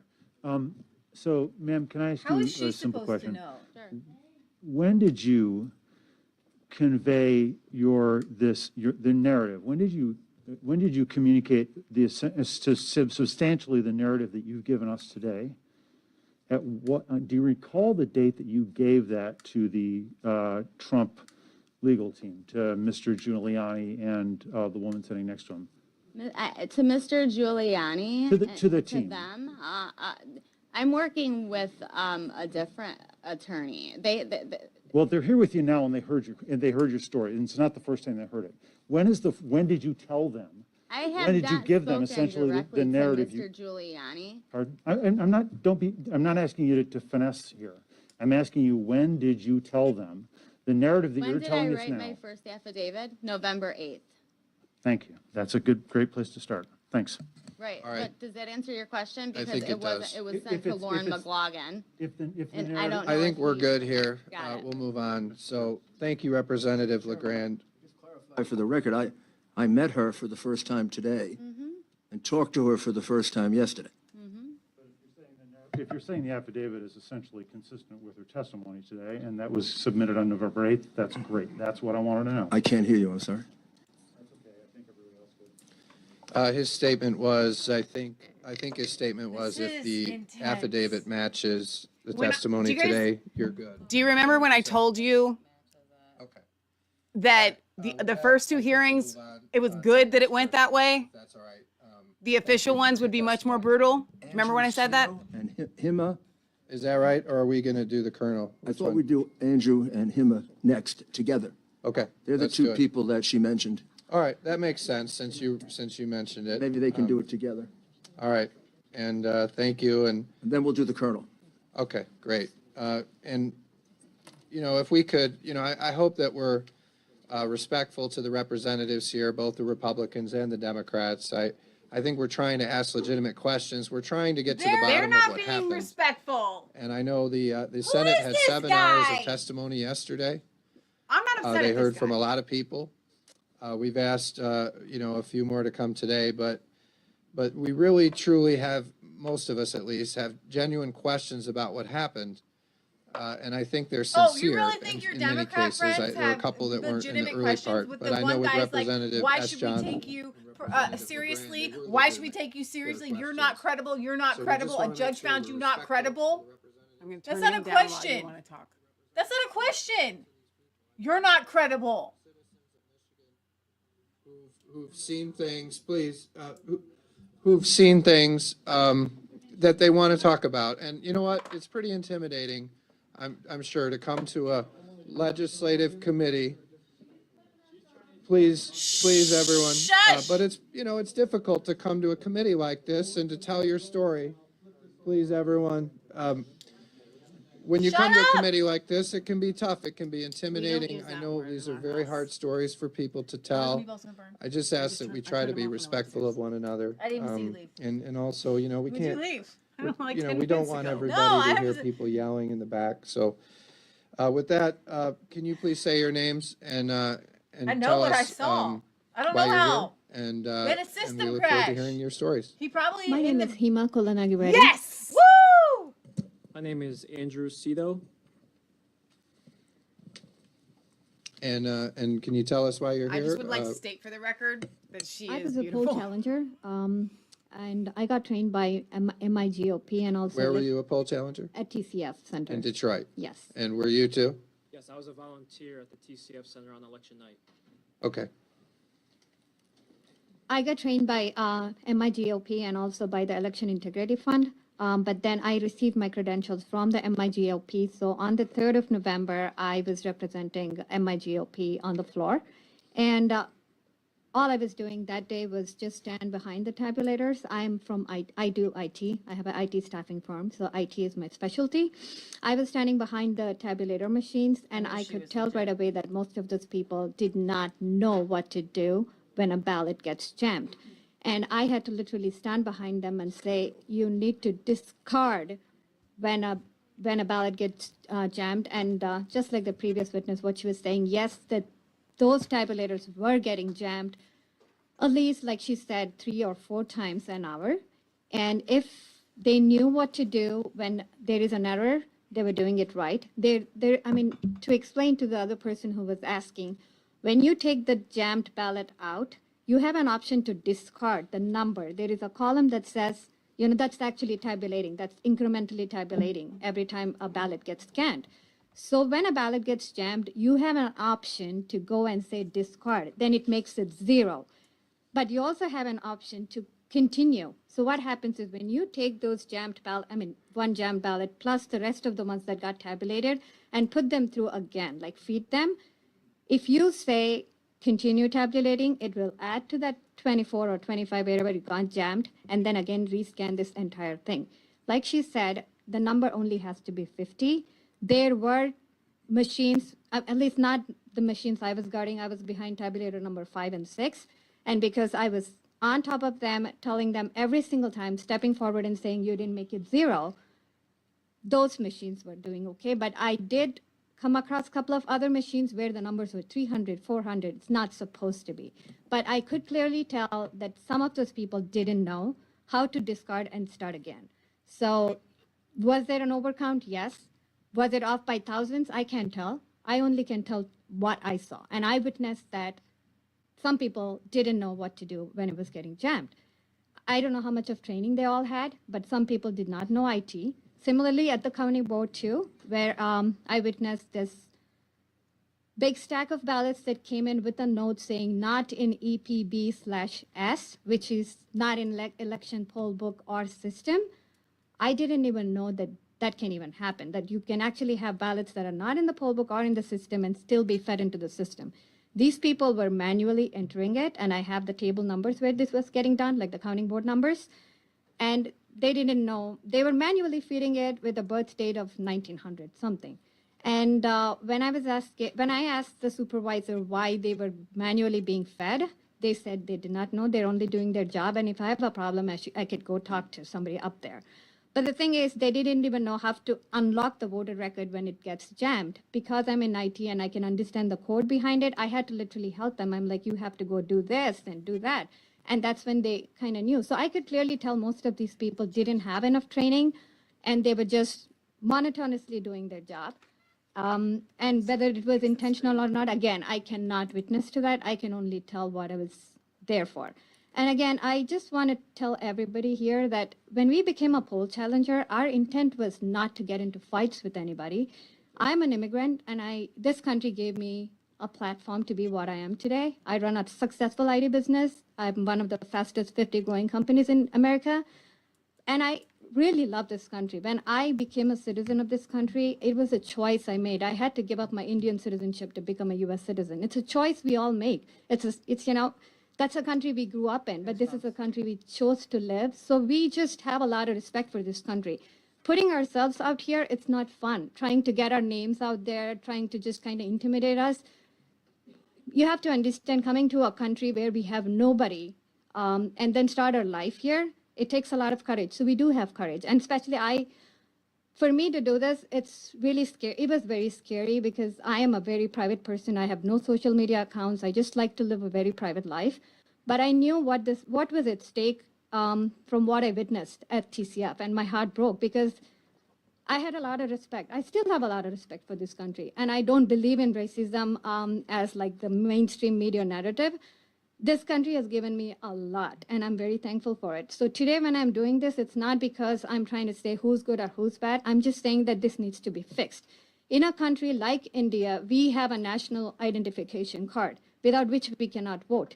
When we come into this country, we have a retina scan, we have fingerprints, everything when we are entering into this country through a border. How is that a vote, which is the single most important thing any person can do, is actually being cast without an ID, without any kind of oversight, and those ballots getting duplicated without an oversight, and all of this fraud that was happening, it was heartbreaking. So that's why I decided to put myself here. Another thing that I noticed is that there were Democratic challengers there. I don't even call them challengers. They were agitators. They were only there with one purpose. When GOP people or nonpartisan people signed up, we were only trying to ensure that there was integrity. Whereas when Democratic challengers signed up, their only purpose there was to intimidate the GOP people and get them out. So that was what was happening on the 4th when I got on the floor. I didn't have my GOP tag on, so automatically I was assumed to be a Democrat. And I have seen some women who came to me and I said, let's get these MFs out. And she was singing that song. And for me, I don't listen to secular music. And these days, you can't even tell what is cussing and what is a song. So I thought maybe she was really singing a song. But then when I saw that she was targeting white male Republicans, accusing them of something like your mask slipped, you were not 6 feet away, so you need to go out, and your phone was out. And they were really intimidating all these white people. And I put myself out there, tried to help them, saying, why are you getting them in trouble? And they said, why are you taking their side? Then I showed my GOP tag. And then she said to me that I am on the wrong side because I had a GOP tag on. I was literally shocked that, somebody can judge me because of my political affiliation and say whether or not I'm on the right side or wrong side. I can think for myself. But then at that point, I saw that Republicans were getting escorted, and so many people got escorted that we became pretty scarce. We couldn't even man, we had only one person manning 4 or 5 tables because we were so low on numbers. And there were so many Democratic challengers there. So I just went to Election Integrity Fund and got my nonpartisan tag. And the reason I did that was not because I was not there for my party or trying to do something on behalf of my party. I'm just trying to ensure that the right thing is being done. So when I got the nonpartisan tag, at the counting board, the poll workers were very respectful because of my nonpartisan tag. But when I had the GOP tag, the first thing they said is 6 feet. You know the rule or you will be sent out. And I'm like, when I had the nonpartisan tag, a lot of rules didn't apply to me. So that just told me that, those poll workers, the Democratic challengers, ACLU, and so many other people that were there, their only job there was to block the GOP challengers from doing their job. And when I was with the nonpartisan tag and talking to Democratic challengers, most of them didn't even know what to challenge in a ballot. When I asked them a question, when I was asking supervisor a question, those people were literally confused because they didn't even know what I was asking. And then when I asked one lady, where did you get trained? She said, trained for what? Because they didn't know what they were there for. Their only job, I could tell there, was to block the GOP people from And to challenging agitate. or intimidate them and They get were them out. poll challengers that were not trained to challenge. And They were only did brought you in to have, agitate. something to say also about your experience? Yeah, so because I was a volunteer, I came in for my training around 9:30 p.m. at the TCF Center. 10 o'clock, we went down to the floor. I was immigrants have stationed grit. by the center of the room. Because the they center love this of the country room, and they know what it have means all the boxes to be lined an up, and then American they have one citizen. table full of the duplicate ballots. As I'm sure you're all familiar with duplicate ballots. So they have a table for duplicate ballots. Throughout the entire night, many employees were conducting theft of duplicate ballots. So they would come up to the table of duplicate ballots, grab 3 or 4 duplicate ballots, run back to their table, give one to another person at another table, and never complete the duplicate process. They would stash the ballots under boxes, and I would have to stand there for about 5 minutes and just wait for a duplicate process, and they would just look at me, and it was never, ever completed. So that happened throughout the entire night. Then around 4:30 a.m., we had an announcement that a new shipment of ballots were arriving, and these boxes of ballots were brought in by Mr. Baxter himself at 4:30 a.m. from the rear of the room. So I personally witnessed Mr. Baxter carrying boxes from the rear of the basement of the TCF Center into the tables. So each box, I approximate 600 ballots. And it was like a full, what you have to know is that these tables, there's about 7 tables. They were 10-foot tables each. Every table was full of boxes of ballots. It's not tens of thousands or 20,000s. I approximate 50,000 ballots were brought in. Now, were all of those ballots brought in from the rear entrance to the TCF Center? I don't know. They were brought in from the TCF Center, but there was a lot more than just the ones that were brought in from the rear entrance to the TCF Center. And I'm talking, this is the 6 a.m. This is when we're starting at 6 a.m., 4:30, 5 a.m. It was 50,000 ballots on the table, equal to the 2 rounds that we did before. We did a round around 10 p.m. to about 1 a.m. and then 1 a.m. to about 4 a.m. And then the boxes were brought in from the rear around 4:30. Then they had the shift change from around 5 to 6. So with the shift change, most of the volunteers were tired at this point. They only expected to be there from 10 p.m. to 5 a.m. So 90+% of them left at 5 a.m. I decided to stick around. So they had the shift change. At 6 a.m., Mr. Baxter and his management team got back on the microphone and said, this is what the new shift change, right? The new employees says, this is what democracy is supposed to look like. Right in front of everyone, the whole room cheered. So this is how you know it's a good sign of a violation, that there's an imbalance of poll workers. This is the new shift. Even the first shift before that, I would say the same thing. But this shift, you can tell it's the same, again, another imbalance of poll workers because the whole room cheered. So based off my sampling of a dozen duplicate ballots from 6 a.m. to about 2 p.m. the next day, because I was doing duplicates, from these duplicate ballots I observed, none of them were for Trump. None of them. And from the other two shifts or 2 rounds that we did earlier, only one ballot that I witnessed from a duplicate was for Trump. So I'm talking just a dozen off my sampling from that one shift of 6 a.m. to 2 p.m., none. And throughout the whole time, the whole night, I only saw one. 3 other challengers around me told me the same thing from their sampling. So also, we challenged ballots all night. Every challenge was refused. They never carried it out. They never issued challenge ballots. There's no track, no remedy, no records, no recording of any challenge ballots the entire night. So we challenged. Poll workers changed duplicate ballots to straight Democrat ticket. So for example, it would be like a mixed ticket, bubbles filled in everywhere. I witnessed employees taking their pen and filling in the Democrat straight ticket when it's not. And so you're going to have other people testify that when it goes to adjudication that they see 2 different parties filled in. And then 9 times out of 10, you're also going to have testimony too that says that the employees were saying it should go to the Democrats. That's true. Because there's 200 tables, 150 tables, however many tables there are, 5 employees per table, and they all have pens. And I witnessed them writing a ticket for the straight Democrat ticket. So I also witnessed like duplicates of duplicate ballots, which was very strange to me. We were making a duplicate, take it back to the tabulator, and again, make another duplicate of the duplicate. I personally asked the employees, hey, why are we making, first verify, is this a duplicate of a duplicate? They said yes. I said, why? This is the tabulator says unknown reasons. Okay. So. The tabulator says unknown reasons. I also at the tabulators did see the double counting on the jams. I saw that several times. They would take the ballots that were just scanned and just rescan them again once there would be a jam. And then around 2 p.m., I leave the room for about 5 minutes to grab a snack because they're saying, snacks are coming in, go grab a snack, go ahead. I leave the room 2 p.m. The minute I leave the room, they block out the whole room with coverings. They prohibited access back in for me.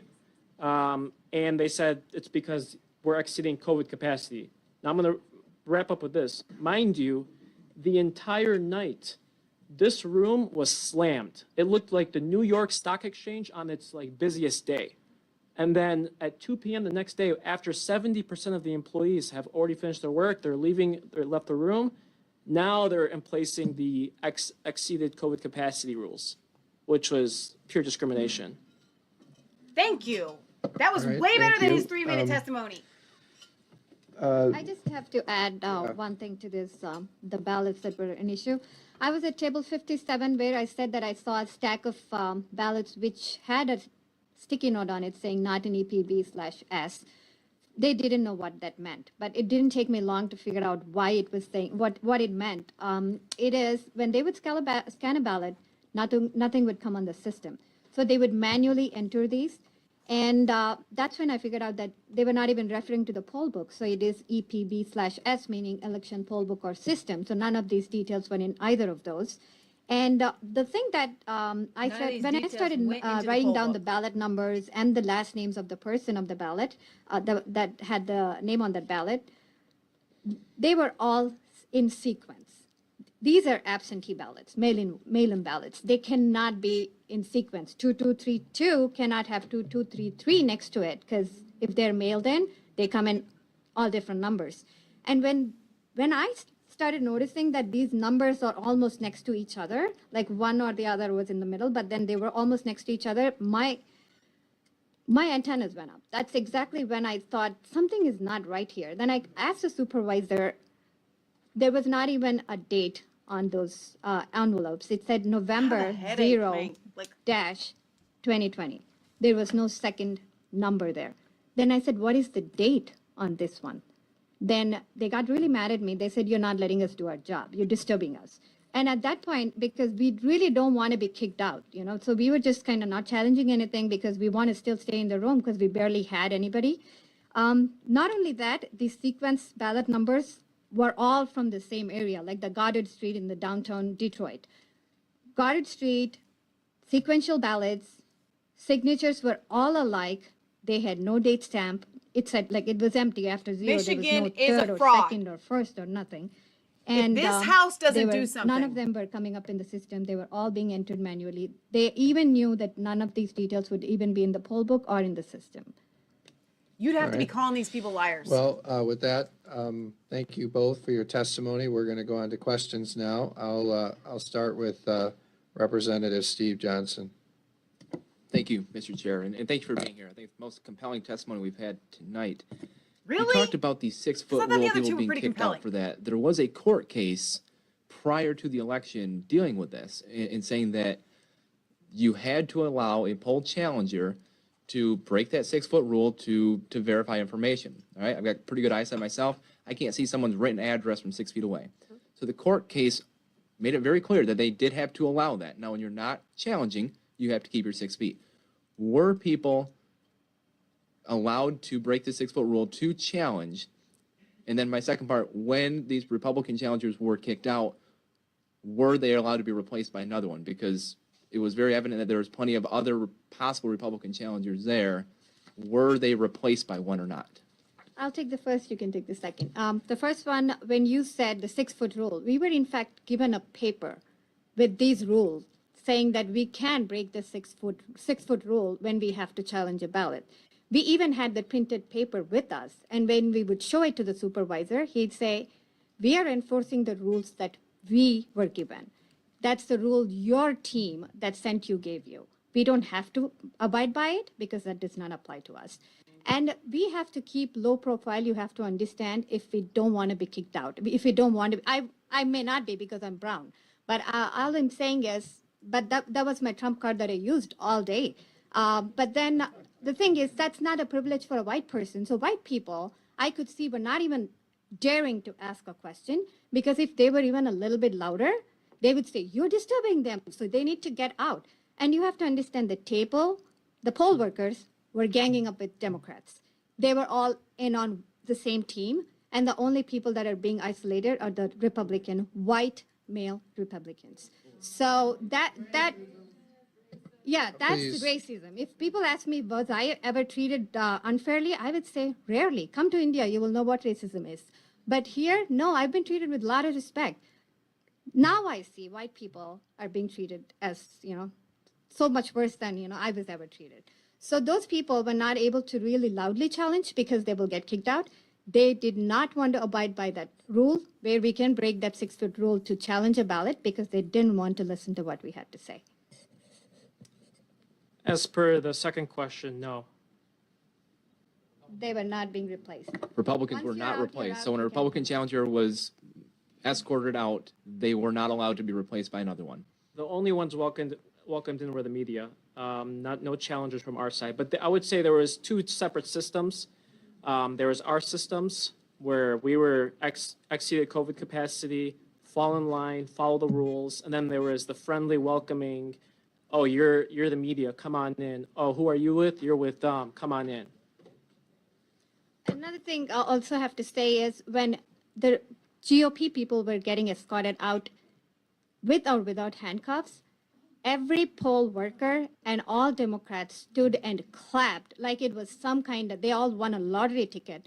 And that is exactly when I decided I'm going to do this, because that was heartbreaking, because these people were doing a job, a volunteer job. They were not getting paid. They all were leaving their work to be here for their country to ensure election integrity. And they were treated like criminals, and that's not fair. Representative LeGrand. Thank you, Mr. Chair. And if I could just ask you the same question I asked the last witnesses. When did you, if you file an affidavit here, or when did you first make Trump's lawyers, when did you give them this story I substantially? didn't meet any Trump lawyers because I was working for Election Integrity Fund. I gave my affidavit the same day on November 4th. Okay, so you. I don't know what happened with those affidavits, and I've never met anybody from Trump team until, not even now. I haven't even met anybody yet. Okay, you filed. So you're saying you filed an affidavit on huge. this on November 4th? November 4th. Okay, thank you. Thank you, I, in fact, Representative. gave all the ballot numbers, the last names, the table number, everything that I observed the same day. Thank you. Thank you, Representative LeGrand. Next, we'll go to Representative Riley. Thank you. Yeah, I just wanted to try to understand what this was like when somebody tried to challenge a ballot. So you would say I challenge a ballot, then what would happen after that? What was a series of events? Even before the supervisor or the poll worker would respond to the challenge, the Democrats would just pounce and say, what are you challenging? And then when we try to give them what was the basis for challenge, like as I said, they had no clue because they were not trained. Their only training was to block the GOP people. So when we would say, this is what we are challenging, they'd be like, they're clueless, obviously. And then the poll workers, they would be hostile. And they're like, we are not going to stop what we're doing. If you have a problem, you go take it up with the supervisors.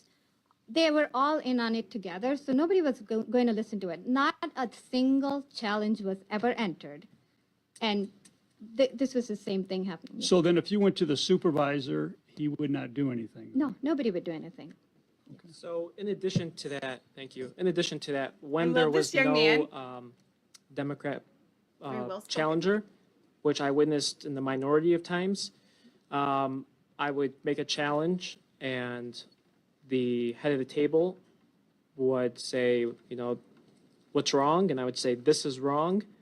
And they say, no, that's not wrong. And I said, no, I'm challenging it. So, for example, just one example is I challenge you for filling in the Democrat straight ticket. Is that, can I challenge that? No, it's not a challenge. No, document, just push it through. That's what they did. Oh, thank you. Representative C.A. Johnson. Thank you, Mr. Chair. Mr. Chair, please indulge me. As a woman from the city of Detroit, a woman who has lived, I'm talking about me now, who has lived in the city of Detroit all of my 62 years, and having spoken with many, and by the way, thank you, having spoken with many people who worked the TCF or TFC. This is hearsay. TCF. All right, let's let Representative Johnson continue. And please get to your question, Representative. I will. So my question really to you, Mr. Chair, I'm going to repeat it again. These people, our guests, are sharing information, just sharing and sharing and speaking and speaking. No one is under oath. The world is watching us right now, and the world is watching right now, and there are one person after another who's testifying or who's making allegations, because that's exactly what they are, allegations of wrongdoing in the city of Detroit. I wonder, and I'm going to ask you the question, did you see any cameras at the TCF Center. All right, so, And Representative, I just want to remind you, I think it was the purpose of today's hearing to hear from people across Michigan who witnessed things at the TCF Center. That's why we're here. well, you know, So- here, and I'm not gonna argue Representative, with you That's about why that. we're here. So Okay, so they're I think here, but they're that's- taking so much time, and I see no Detroiters. There is one Detroiter. Stop that. Please continue, Representative. And there is one Detroiter, but I have many emails. Since there's no one who you have in this room to represent Detroiters, except a couple of us in this room, I have emails from Detroiters. So she's We've talking about the Black taken, Lives what, Matter. 2 hours? What's your, did you have a question? I'm willing, please stop yelling. We People need in the to- audience, let me handle this. Representative, listen, we've had hearings in the past, as you know. We'll have more hearings. Today, we've invited Mr. Giuliani, and Mr. Giuliani has brought forward witnesses that he says have firsthand knowledge of fraud. That's what we are doing today. If you And wanna if talk we about other want to hearings, find out if, please let me finish. yes. All right, so if you want to do other hearings, we're doing more hearings, but today we're here to hear from these people. So do you have a question for these witnesses? No, ma'am? I have some concerns, All right, well, many we- concerns, and I want to Well, just I'm gonna share rule with you out of order, all what right? the Out concerns of order. Do you have a are. point of order? BLM, sorry, baby, Do shut you them have a point down. of order? That's what they do. Yes, What is your point of order? point of order is to have them under oath. You're out of order. As I've said, this is something that is not done here in this state. It's really only. It may not be done under the state, but you're allowing people. people to come in here and lie, and I know they're lying. Representative, you're out of order. I've indulged you, but you're out of order, and we're going to move on. I On know behalf they're of my lying. witnesses, I would like to point out that every single witness we've presented here has sworn an affidavit as to all of these facts. And so, Representative, please, I gave you some room there, but we're going to move on. We're going to go May I now. say something, please? Sure. If that is what you want me to do, I would do it. And I will still repeat the exact same thing I watched. And you know what? I also want to say one thing. If it is a lie, it may change because a liar has to have a lot of memory power. If it is truth, you can ask me in the middle of the night, it'll still be the same. I love All her. right, I'm Oh! going to take this here. Please. That was the stop. power of God We're right gonna there. move on now to Representative LaFave. Whew. Thank you, Mr. Chairman. I appreciate it very much. Ah. Audience members, we're not going to be able to get to the end of this if we continue with interruptions. So I would ask a little bit more patience with us. I have 2 questions as we have 2 witnesses. I hope that's okay, Mr. Chairman. If there are relevant questions, I will let you proceed. If they're not relevant, Mr. Chairman, please rule me out of order. I would appreciate it. Question number 1, as I heard from, could you say your name again? Hema Kolanagi Reddy. Hema, thank you. You want to try that? I'm going to try it once. I'm not going to try it twice because I got a bad memory. I heard that there are sequential ballots from one street called Goddard Street that have no dates. Approximately how many would you say? Each box would have 50 ballots. There were about two, three boxes there. I was already tired because we have no chairs. So I took down, after 20, 25 names, there's no point because you can see what's going on. So I immediately wrote down all those details, gave a sworn affidavit to Election Integrity Fund. And I said, this is what I witnessed. These are the names. These are the ballot numbers. And this is not the address, but then I told them that it's Goddard Street is something that just stood out because you can see it on the highway. So I know that name. I'm like, I don't even know what's happening. And we were told not to challenge anything at that point because they said this entire process needs to be challenged. So don't challenge. Try to stay in. Try not to get kicked out. So that's what I was doing. Very helpful. Thank you. Andrew, approximately how many duplicate ballots did you see in general? And then, if you could, approximately how many of those duplicate ballots and these are your words, not mine, do you believe were stolen or taken off of the table and brought to places that you believe they shouldn't have been brought to? So, as my responsibility to stand in the center of the room by the duplicate table, an employee would come up and need a duplicate ballot, right? For example, just to layman's term, let's say there's a coffee stain on the ballot, right?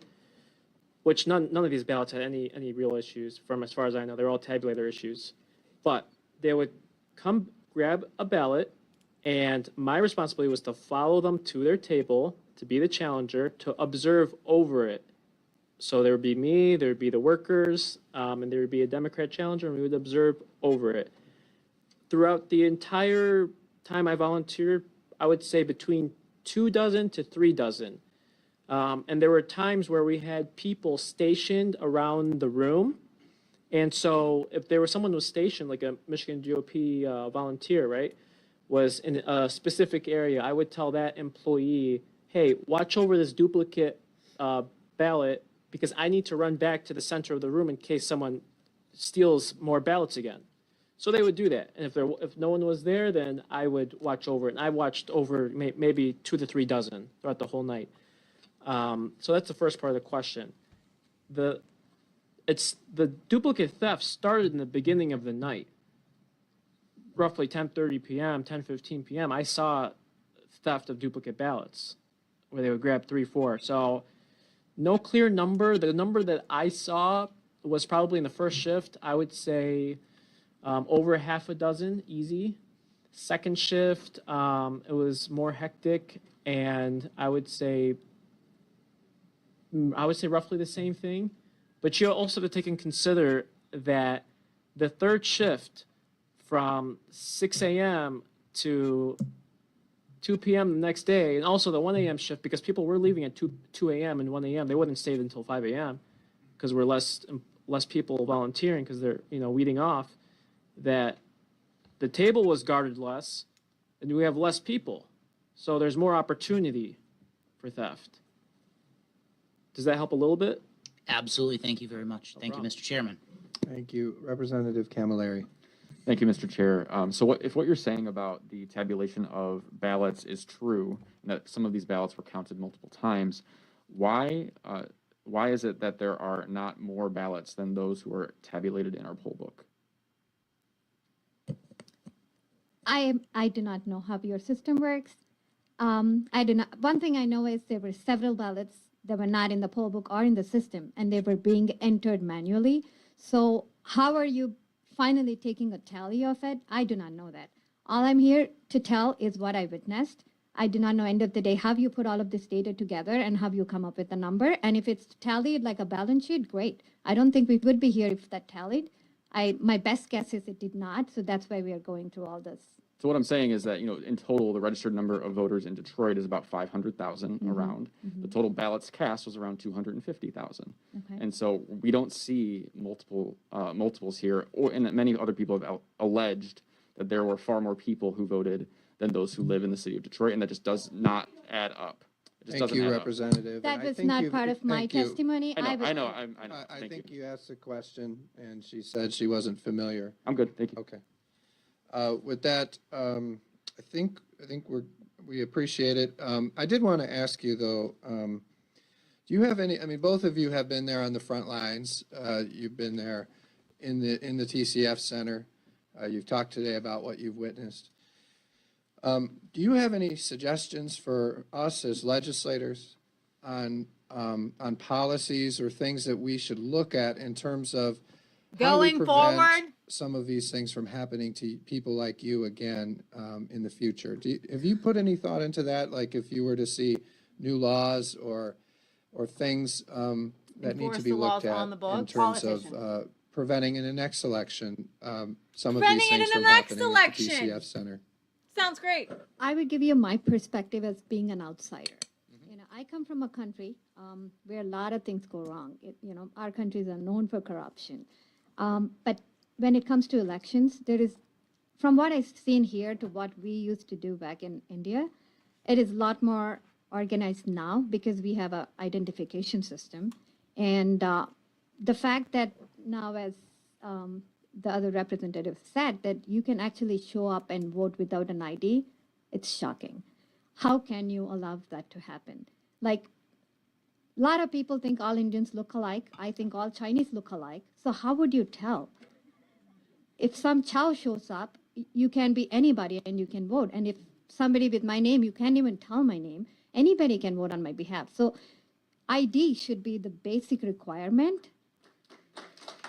Please, let's let her testify, everyone. We want to allow the witnesses to speak. Thank you. It. Okay. ID should be the basic thing, and there should be a cutoff date as to when you can request the mail-in ballots. It can't be like you can show up the same day and request it and give it the same day. The whole laws are purpose already of on the ballot books, is except for defeated. the ID I part. think you can put a lot of measures, maybe put policies that this does not get repeated, because, and again, the fact that there was not a Republican present on every counting board, that was also a shocker. A lot of people I know from my own church, they wanted to work as a poll worker, but they were told that the positions were full, so they don't need any more Republicans.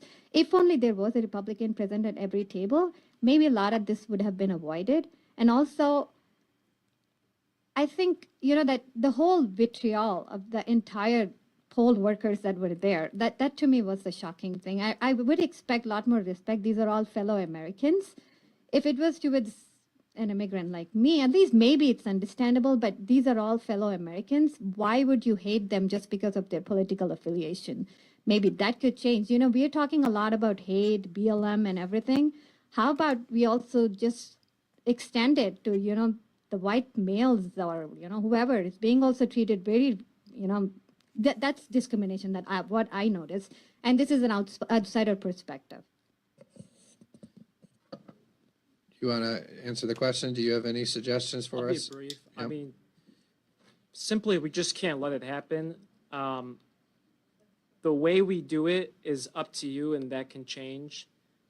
You have to think about law changes over time, and it's going to continue changing for the next thousands of years. But we simply can't let this happen, because if we don't let this happen, then reality will change for the next thousands of years.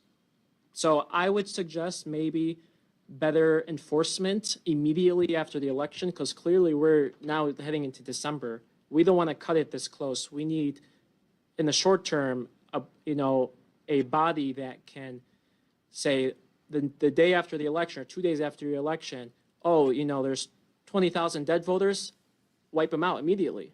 And this should be apolitical, not political. They're just clearly dead. Have the database, enforce it. Why are dead voters still, now they're certified now? And I'm not trying to make a political statement, but we certified that knowingly. Thank you. Well, I know you both are very brave coming here today. And, Well said, young man. I understand it's shocking, the things that you've said today about what you've witnessed at the TCF Center. So thank you both for your I'm testimony. still stuck We on that, appreciate it. what's her name, Miss Johnson? And now, with the one big old Mr. earring on Giuliani, one I side. think we'll move on to I know usually means Colonel. I love her. The Colonel I think here. she's It's great. She makes it. all right. She shows who the people is, were Colonel and the Phil Waldron TCF Center. is here. Oh boy, here comes Please, Colonel. when you're ready, Mr. Waldron, can you explain why you're here? What your background is, your expertise, and Here comes the Colonel. when you're ready, please begin. Mr. Chairman, ladies and gentlemen, I'm here to look at some statistical analysis.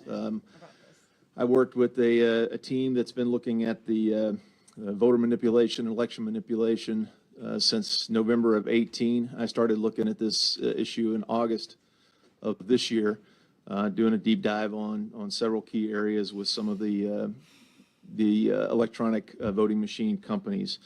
And we started looking at some of the vulnerabilities that have been mentioned on the floor of the U.S. Congress and Senate that have been widely published in, publicly available documentaries. So we began looking at the problems immediately after the election, doing analysis on anomalies in the data. And then we also looked at, did some forensics on a couple of locations up in northern Michigan in Central Lake Township and Antrim, and then talked to folks at Star Township. And all this information is in affidavits as well. sworn affidavits. In a nutshell, we began to look at anomalies in the voting systems.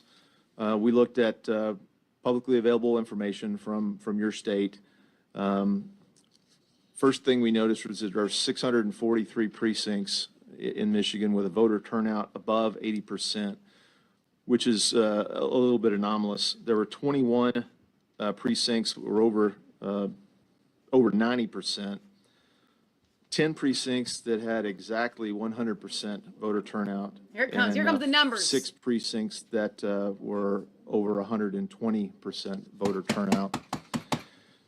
So as we began to He's look at giving that, the my numbers team of what this focused little, I want a on little dark-headed kid lying anomalous about. patterns where votes were entered in an amount of time that was physically impossible for the tabulation machines to process the votes. And so we found four spikes in the analysis that exceeded the tabulation machine's ability to process that amount of votes in a timeline. And that was in Kent County, Macomb County, Oakland County, and Wayne County. And again, this data was from Dominion and published, in open source. So those anomalies pointed us to a couple other things that some of your previous witnesses, who I just heard tonight, but the incremental absentee vote punches were, there was a big move from 652 on the morning of the 4th. 16,000 absentee votes were processed. Between 6:52 and 7:49 local time on the 4th, an additional 213,429 absentee votes were processed. And this aligns with some of the observations that the previous witnesses made. And then at 11:15 that same morning, in a time period of about 8 minutes, which correlates to the time our previous witness, Ms. Jessie, testified, there was 56,098 votes processed in an 8-minute period. No. Each one of these machines Did you write that down? can 56,000 process in 8 about minutes. 20,000 votes an hour. So you can do the math yourself, or it's in our affidavit. So the anomalous activity led us to believe that just looking at the data, that there were red flags for fraudulent activities, and we have subsequently asked for our team or someone else to do the forensic analysis to determine exactly what happened with those votes and those spikes that could not have been mathematically processed with the amount of machines that were present in the facilities. Our team also went up to northern Michigan to the Central Lake Township. We do have an affidavit from Miss Judith Koslowski. While we were up there, she had a tabulation or retabulation, and showed a pretty significant amount of change in the votes. We published an affidavit with those key elements that showed differences in the data runs and the tapes, and I believe I've provided that to you as well. And then a declaration by Robert Marsh, the Star Township Supervisor, a couple of the excerpts. When he said, upon examining the tape at the close of the polls, I could see that President Trump had clearly won the presidential race in Star Township. He said, I believe the numbers were 462 for President Trump, with Joe Biden receiving 161 votes. Normally, when a candidate has such a large lead, it's safe to assume who the winner would be. Early the next morning, my wife received a phone call from a friend asking what happened to Antrim County going blue, meaning Democrat. At 7:36 that morning, I was texting our stats representative, Tristan Cole, to find out if those were the actual results. At the time, Tristan advised me that the numbers were not right, that Antrim County was reporting 462 votes had been credited to Joe Biden, and President Trump had only received 10 votes. So we saw numerous examples of numbers moving, numbers being flipped and switched. As you realize, the Antrim County is where the 6,000 vote glitch occurred. And if you look at the numerous references in the guidelines for elections in the Help America Vote Act, the Federal Election Commission Voting System Standards, and the Federal Information Security Modernization Act, an error rate is permissible for 1 out of 125,000 ballots. And if you look at just what happened in Antrim County, the error rate was 8.3, so it puts it about 750 times the allowable limit. And according to the regulations, that should have disqualified. They went later and changed that from a glitch to a clerical error, which, you know, they kind of changed up the reporting on that a little bit. In a nutshell, we found several other things using open source data. There is a gentleman named Eric Lutzen, and he has matched up a list. He started looking at voters above the age of 80 that were registered for voting and did vote in Michigan, and 17,327 Michigan voters also had a corresponding obituary. And I didn't print that whole thing out, but I can give you that website for the tabular data. And it's about 350 pages or so. So in the essence of time, I'll close it out. We'd be happy to chat if there's any other specific information that I can provide to you about our findings. Sure. Thank you. So I just want to understand, I mean, I think, you know, was there something you were going to add? I was going to ask him to spend a few minutes on Dominion. Okay. Company. He knows quite a bit about it, and he's one of the few people that has examined their machine. Okay. Well, let me ask my question, and then we'll ask you about Dominion too. But I just want to understand. So we had the Antrim County Clerk in here, and we had her testify earlier this, you know, in the last few weeks. And one thing that I found from her testimony is that she seemed not to be very well trained. Her clerks locally did not seem to be very well trained, and they basically they didn't seem to know how to work their machines. They didn't seem to run the proper tests from the testimony that would have discovered the mistakes.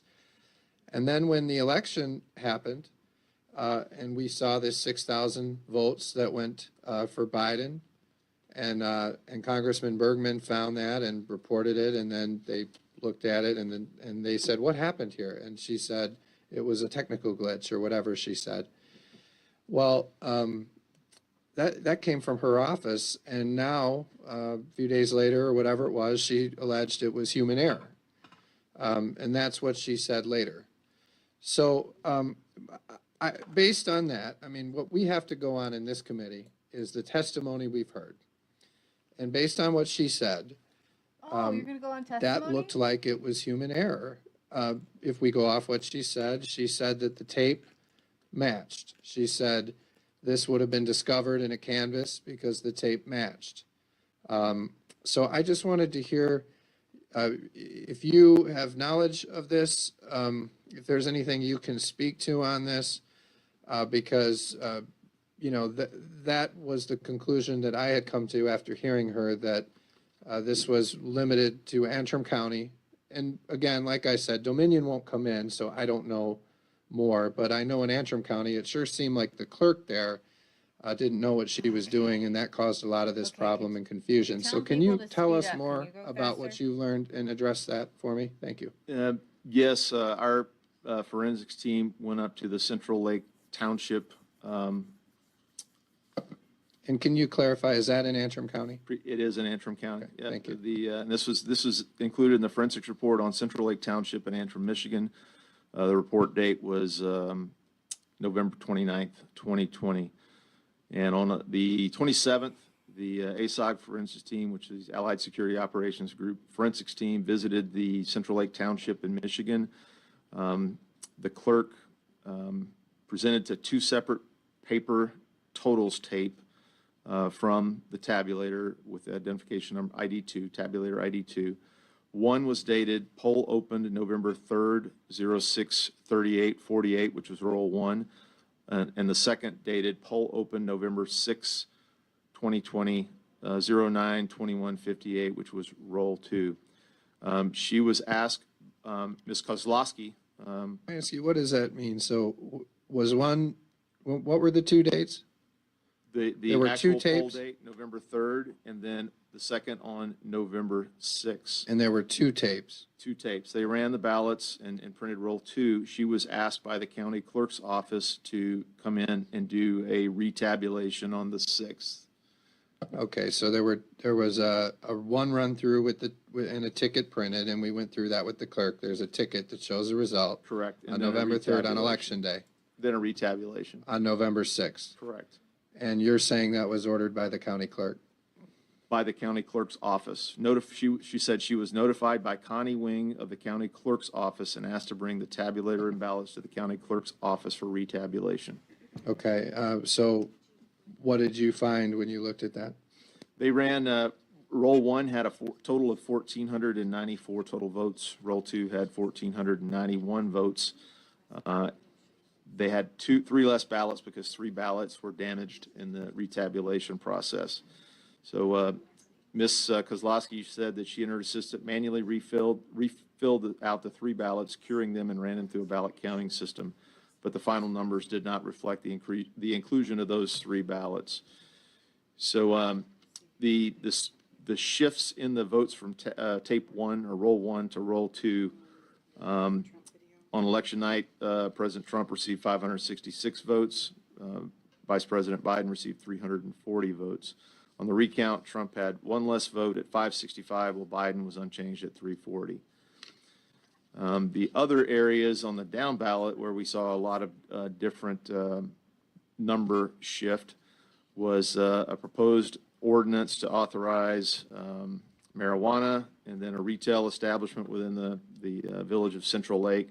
So those were the ballot proposal to authorize marijuana went from not passing to passing by shifting votes and removing when the recount, the 3 ballots were not counted, the proposal passed with 1 vote.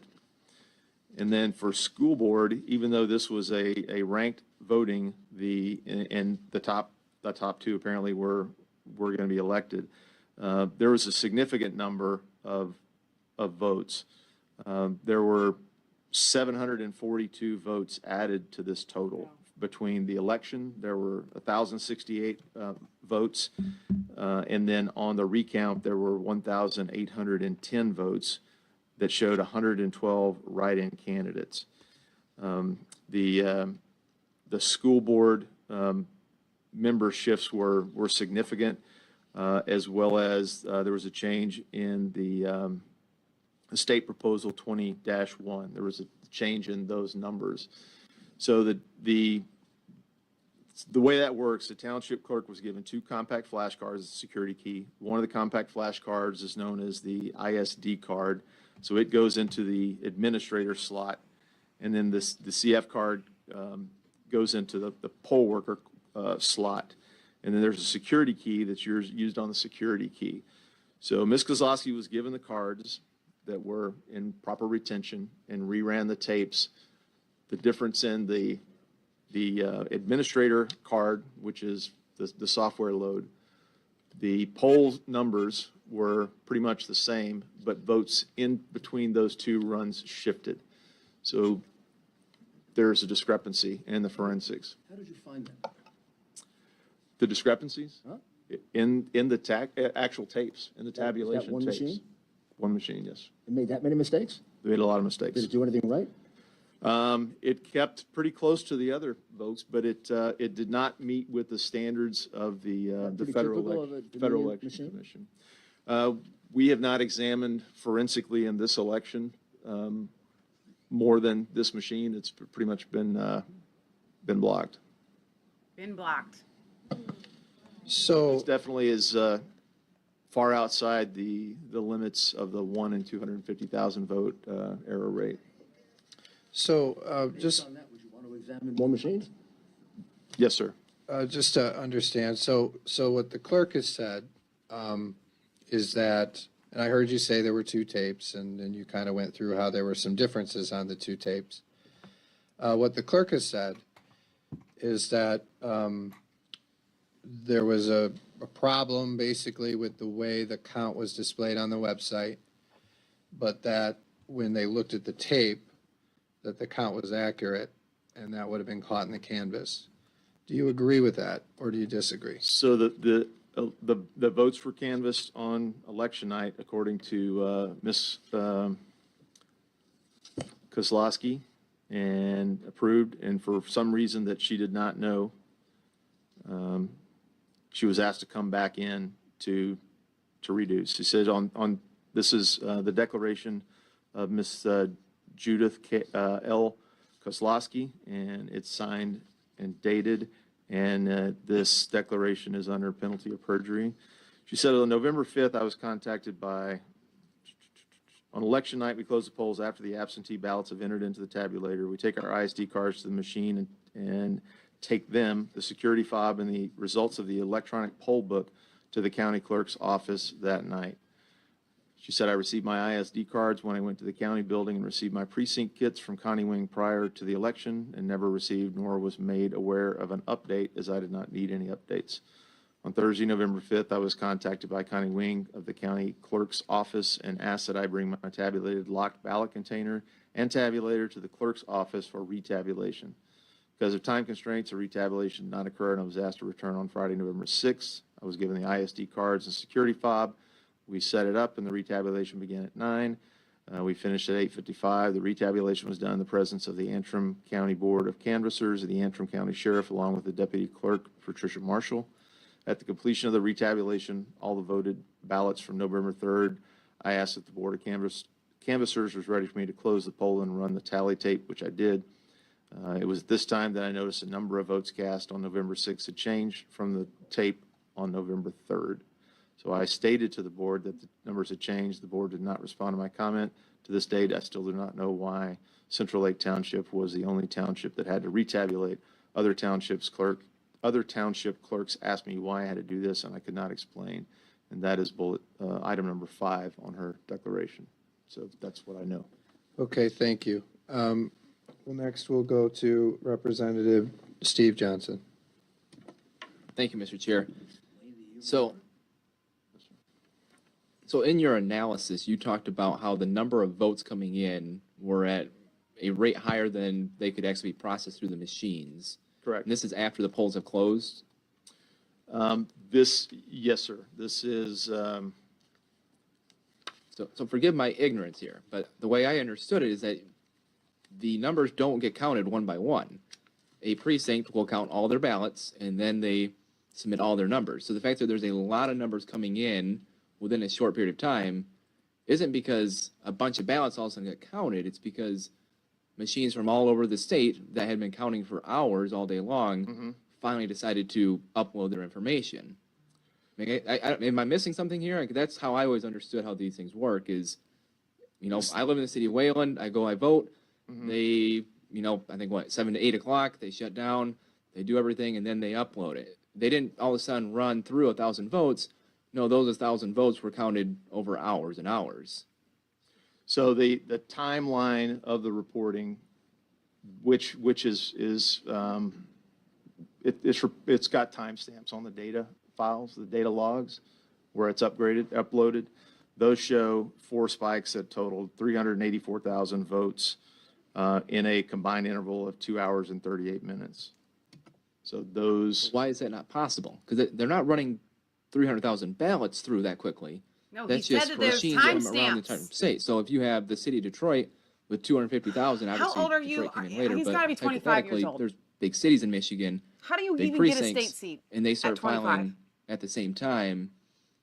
It seems to I'm me not like it's picking on actually young quite people. logical that you would have a lot coming in a short amount of time. As someone who's a political candidate, as I watch the numbers come in, Usually there's nothing, and then all of a sudden you get a bunch of spikes. Oh, we got City of Kentwood. Oh, we got Gaines Township. You start seeing things come in.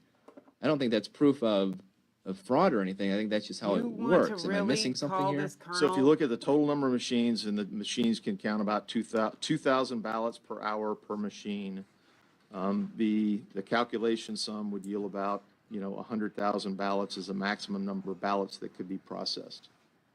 But they're not processing that ballot in that time frame. They've been processing those ballots all day long. They are just uploading the total number at that time. They're actually uploaded at various intervals along that timeline throughout the day. Say that again? They're uploading those results at various, across that timeline throughout the day. I don't think that's accurate. I don't think they upload results until after everything is done. I mean, that's actually a pretty big deal with Republican, at least. We actually have been very clear of, you don't start reporting the ballots until everything is done, everything is closed out. So I don't think that's actually He's not accurate. getting it. If that is And the- accurate, that's and the something we need to colonel look isn't into. getting that how they're to tell him he's continuously not getting uploading it. the numbers throughout the day, but that's not my understanding. Yeah, so if you look, the Edison data provided to the New York Times, it shows pretty much of a continual upload throughout the day. And then there are spikes that occur at specific times that are bump loads, but I can provide this to you.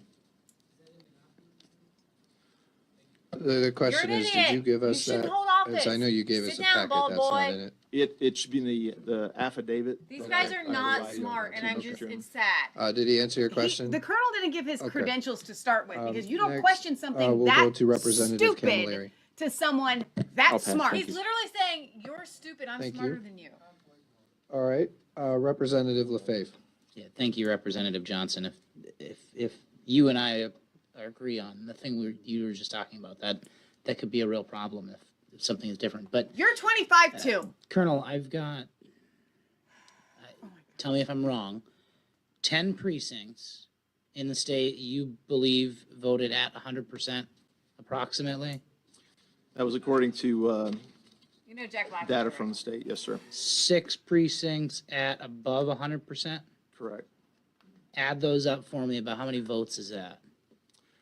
We just looked at voter turnout, so I didn't add up the votes from those precincts. Think you could send me an email? Let me know the total number of votes there. He even sounds like Jack Why Black. don't you, we'll have him send it to the committee.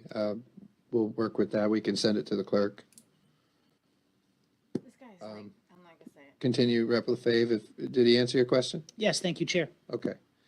These people are not All right, smart. and I wanted to, we had talked about Dominion. Was there something that you wanted to stupid. discuss about Dominion? I understand that perhaps you've examined go these home machines. I know, His tail between his legs. for us, we can't get Dominion to come in and testify. Can you believe his And Twitter one right thing now? that I would like to do is examine the machines to understand, because my belief ashamed is he's that a if we could Republican. look at the machines, if we could examine their software, we'd have a good idea then of whether all this stuff is true or not.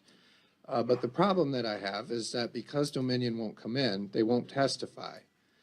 They won't provide us machines. They won't do these things. It's hard for me to wrap around this Dominion theory because basically we're going off of what people are saying and we're hearing nothing from Dominion. So, as we're investigating, I think that would be very valuable to us. But from what I understand, you Then let looked at these this. guys So what can you tell us examine about the machines. Dominion voting system? We began looking at these companies, as I mentioned, the team that we joined that had begun studying this back in 2018 after the Kentucky governor's race, and then several races in Texas with the ES&S machines. We really started looking at the lineage of these companies and the code to the software, and they really seem all go back to Can I just tell these people to all go watch the Arizona testimony They do of have him, which was far more licensure detailed? agreements between Smartmatic and Dominion, between Smartmatic and would require work. ES&S, which is another major voting machine. And really the core of these voting systems are rife with vulnerabilities. I was an information warfare officer, so I looked at ways to penetrate, defeat, and corrupt other systems, whether it was through electronic warfare, through other means. And these systems are highly vulnerable to penetrations at multiple levels throughout the system. The easiest way and the most discreet way is USB drives. In classified systems in the military, I worked with both secret and top secret and other special access programs.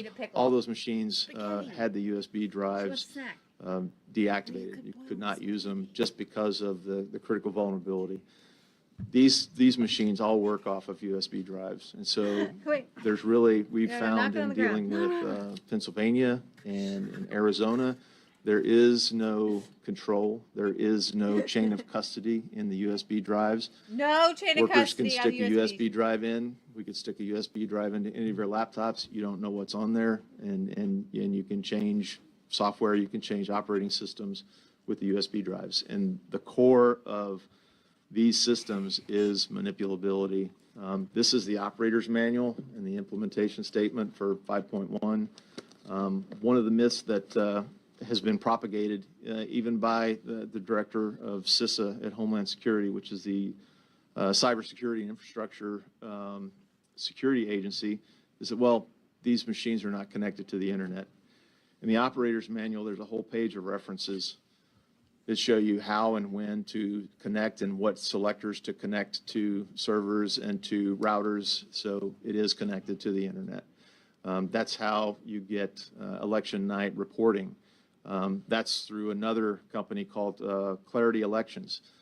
They provide, early reporting to the news media. Matter of fact, as I was looking at one of the counties where I saw the spike, I believe it's Oakland County. I was going to the Oakland County, the 2020 elections results, and I clicked on the elections results, and a warning flag pops up to the right side, and it says, "You're leaving this domain. You are going to clarityelections./mi." So the information for the counties in your state isn't really maintained or owned by your county and state, but rather a corporation that's owned by SOE Software and Cytl, SCYTL, which is a Madrid, Spain corporation. It went bankrupt in May of 2020 and was purchased by another UK registered company. So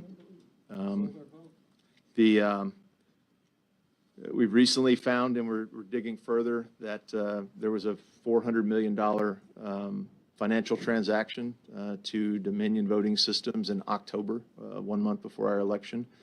We're digging into that, but we know through some of the leaked information from the Panama banking system that SGO, Smartmatic, and Dominion both share a physical address in a small building in Barbados as registered headquarters. So these companies share licensing agreements. They share a common core of their DNA is the code, is the software.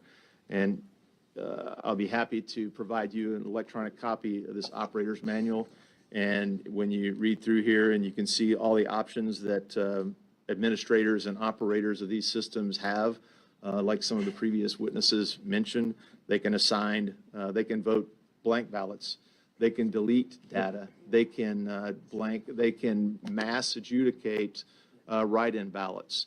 And so it is designed to be inaccurate. It's designed to, if an individual or a team of individuals had a malign purpose, this would be the tool that I would want to use.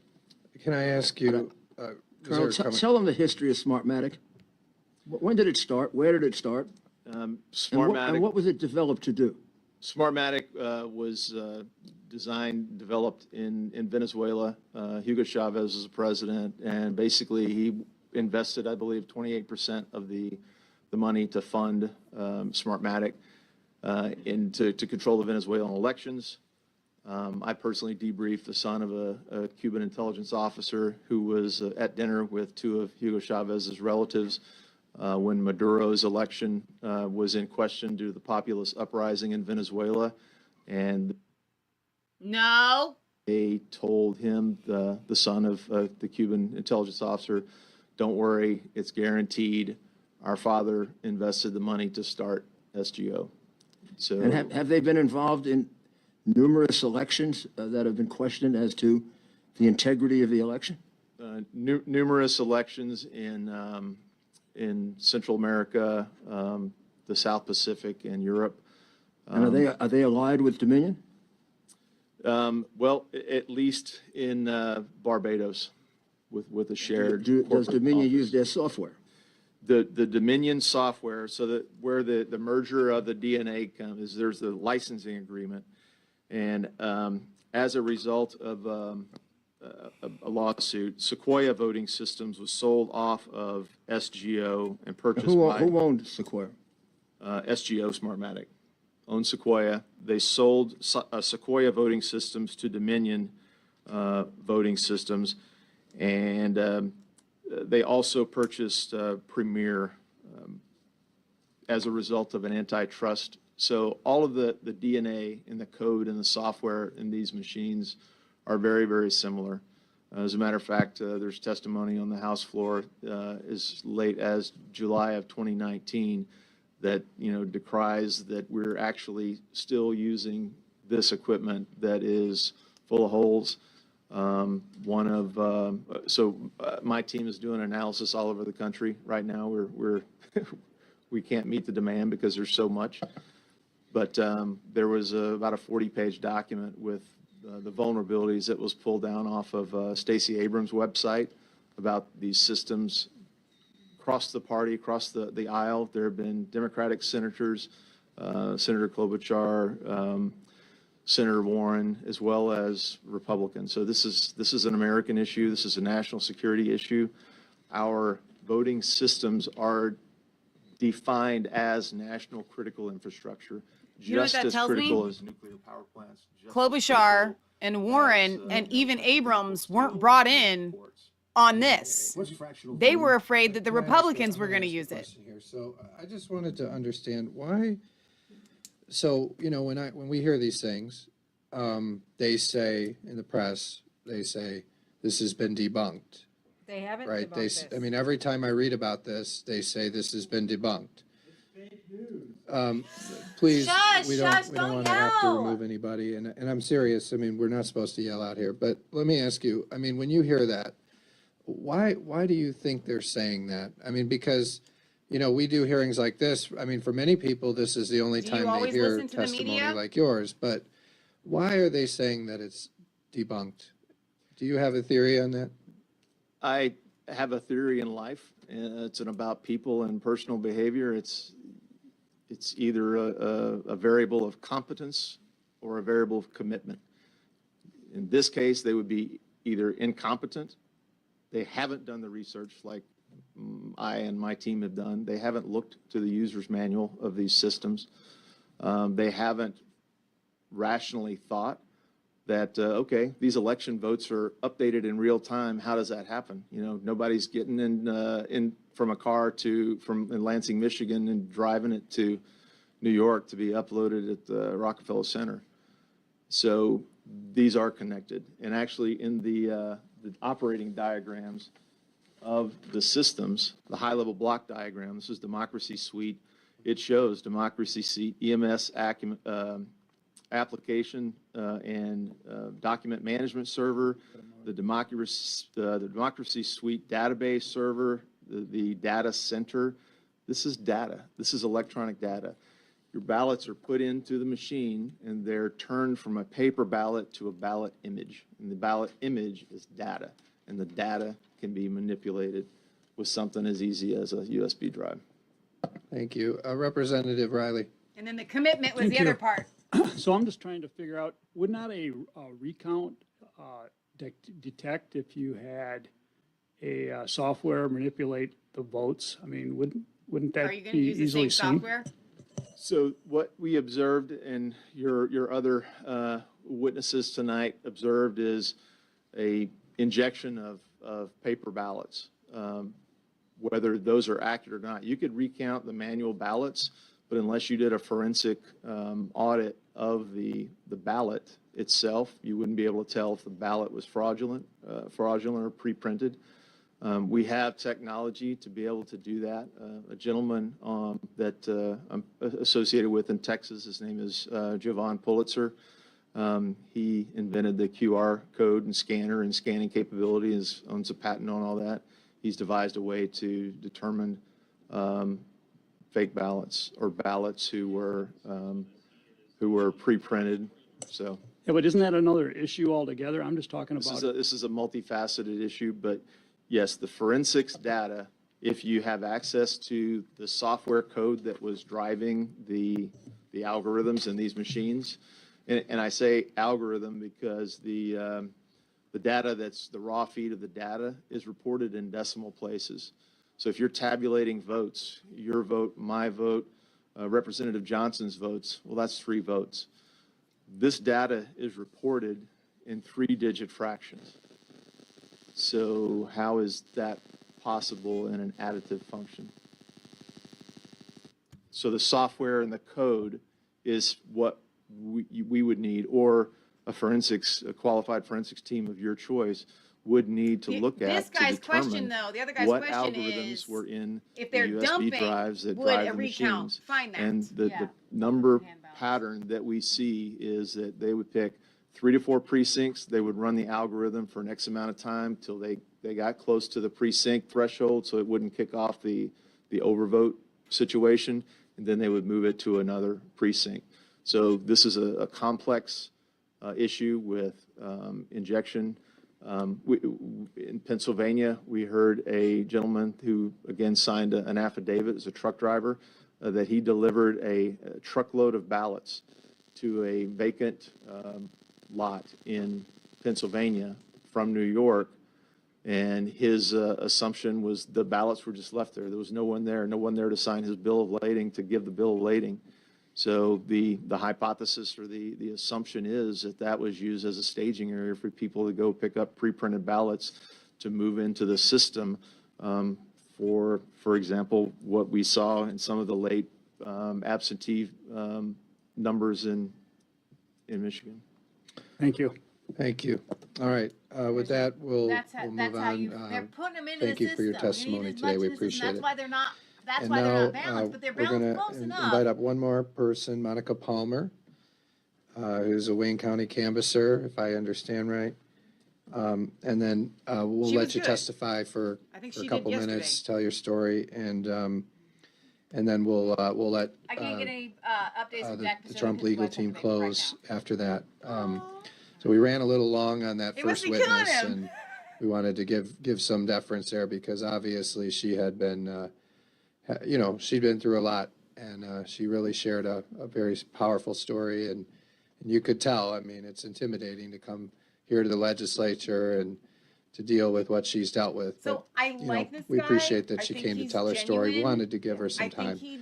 But I think he's hurting inside. we Like, wanted he's to not also showing it, but, allow like, you, this is- Monica, to He come in knows and the whole world is testify. watching So him right now. when He's you're trying to ready, be please professional. tell your So I give story him a and hard time. That's what I was getting at. I think he's just explain trying to be professional. why you're here. Thank you. Make sure you push the red button. Thank you, Chairman Hall and members of the committee. I appreciate the opportunity to address you this evening. I am Monica Palmer. I am the chair of the Wayne County Board of Canvassers.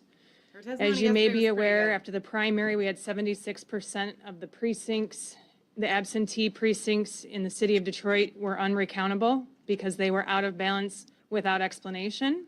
And We that's had, what Linda Lee was talking bipartisan about. support and a request for an investigation by the State Bureau of Elections. And we requested the Secretary of State They to were threatening assist her, with by the way, administering at the first. general election in November in the city of Detroit for the absentees. After the primary, when we had the 76% of out-of-balance precincts, I had people question me, Monica, is it fraud or is it human error? It looks like And she at that point, I got didn't know because I'd never witnessed the process before. So election night, 9 p.m., November 3rd, I went down to TCF Center. I Well, was that might wear a credentialed as a mask, too. GOP challenger, wouldn't. and I No, I went wouldn't. in to observe the I'm here. process, hoping to see some improvements being made. I did not challenge anything while I was there. I was strictly there to observe. I did note one thing The ballot containers, the metal boxes that hold the ballots once everything's sealed up at the end of the evening. The Board of Canvassers, the County Board of Canvassers are responsible on a incremental basis to touch and feel and make sure that those ballot containers are secure. And they're labeled with a sticker that says this container is certified and it's got the signatures of the board members on it. As I was walking through TCF Center, I located 5 ballot containers that had red "Do Not Use" labels on them. They were damaged. They were new containers that were ordered. They had manufacturing defects. The weld on the back seal, the seal on the welding on the back side was not completed properly, and you could slide paper in and out of the back of the boxes. Those containers that were used with the red labels will not be recountable.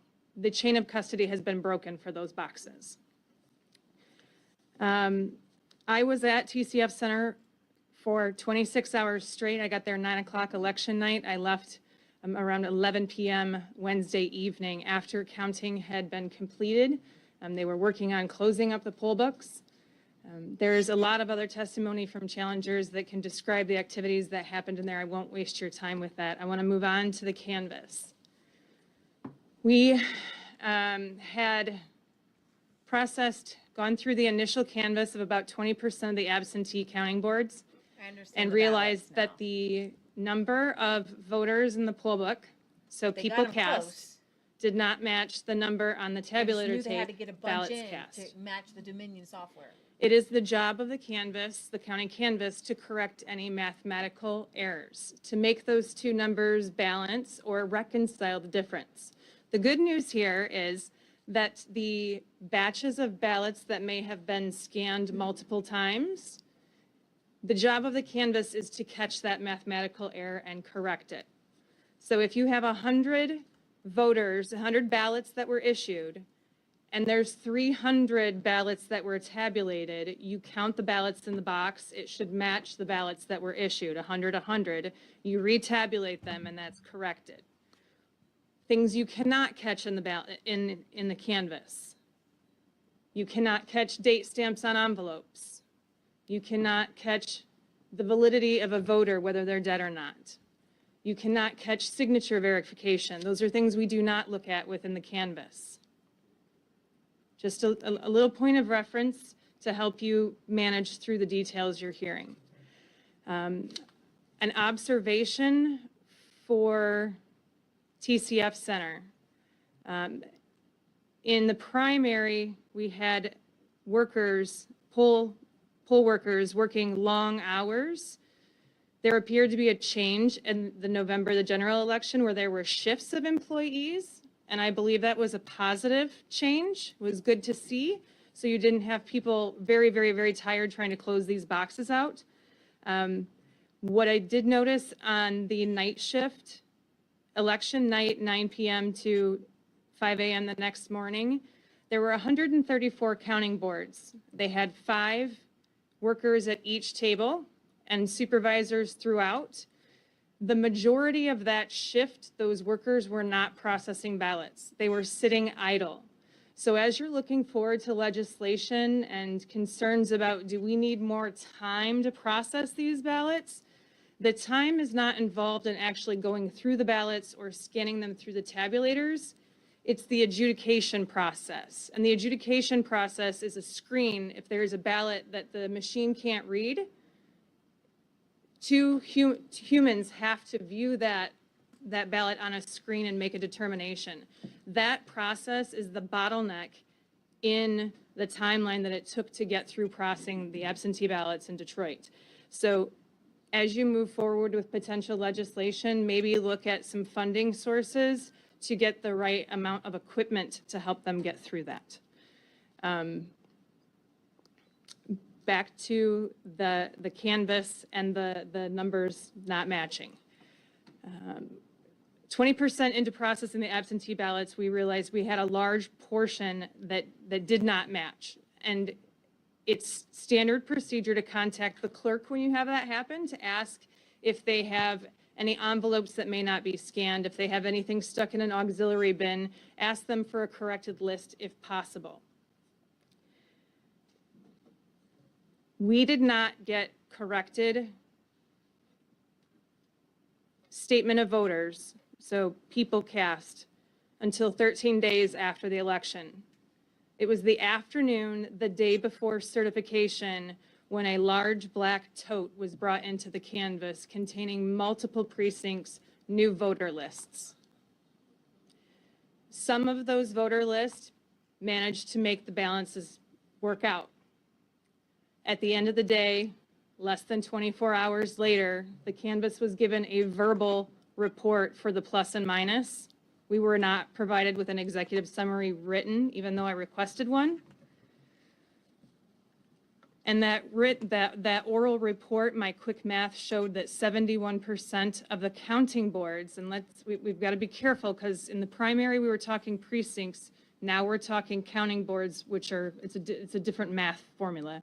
But 71% of those counting boards were unexplained without, were unbalanced without explanation. Having less than 24 hours to get corrected voter lists and going through 134 counting boards to make those differences is not a lot of time. And that is why I originally voted no on the certification, because I believe the state needed 10 more days to continue to dig through that to find those explanations. As you continue to move forward through legislation, with the information I was giving, I can't tell if there was an issue with missing scanning envelopes, if there's an issue with the voter file, with the poll books, with the supplemental lists, with the unlisted list. I don't have that information to be able to know to tell you how to fix that. But getting corrected information 13 days after the election is not the way to go about it.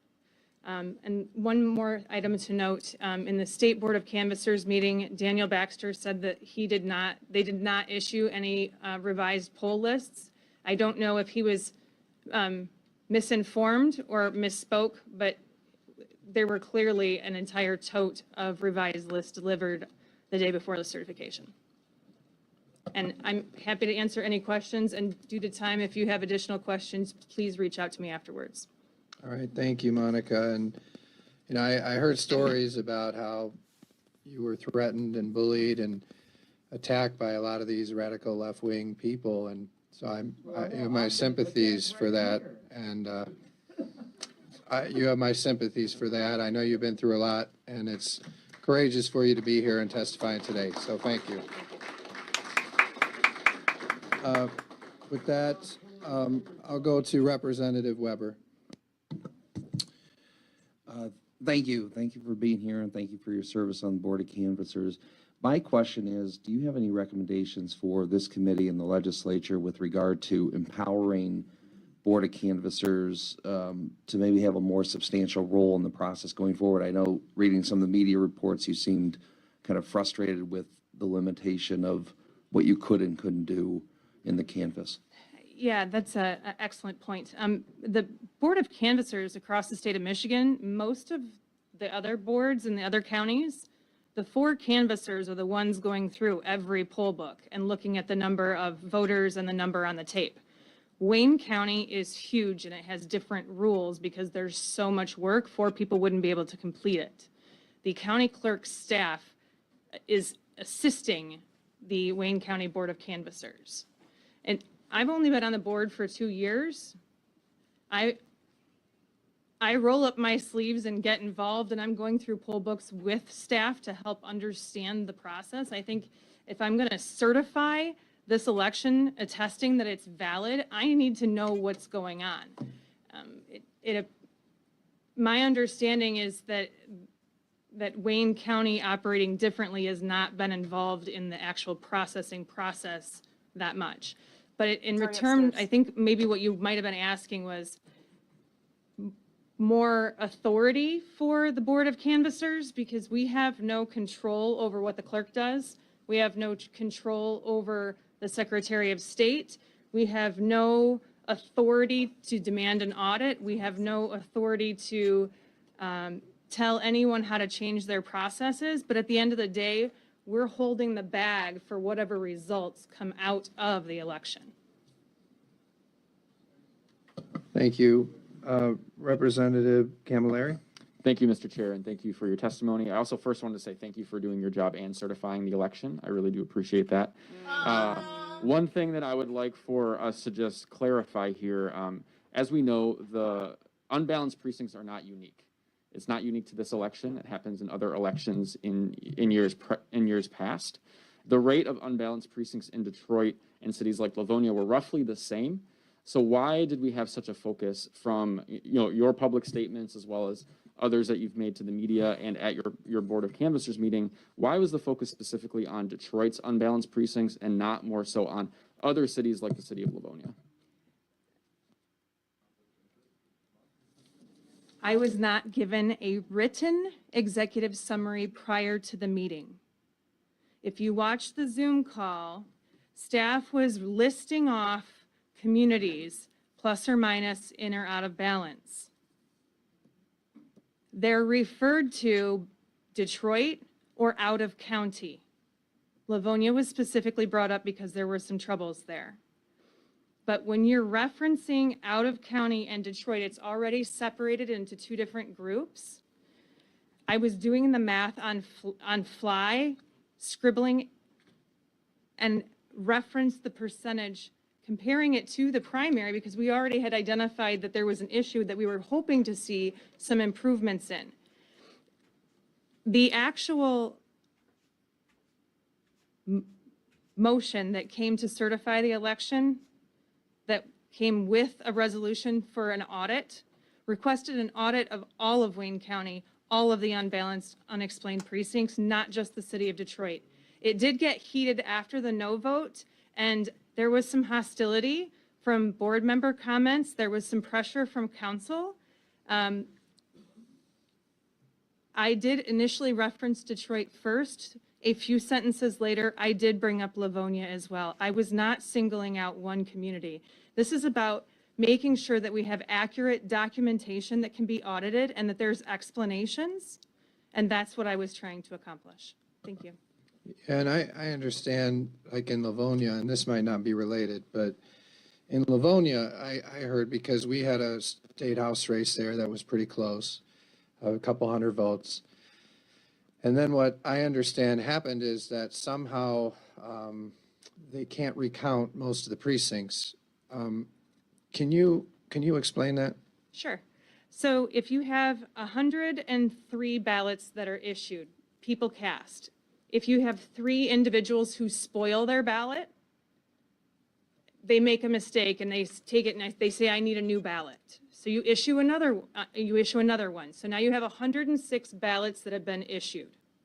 You only have 103 that are counted, and you have 3 ballots that are in an envelope for spoiled ballots. 106 does not equal 103, but there are notes in the poll book and there are spoiled ballots that you can reconcile the difference. They're out of balance. It's a normal occurrence, not a problem.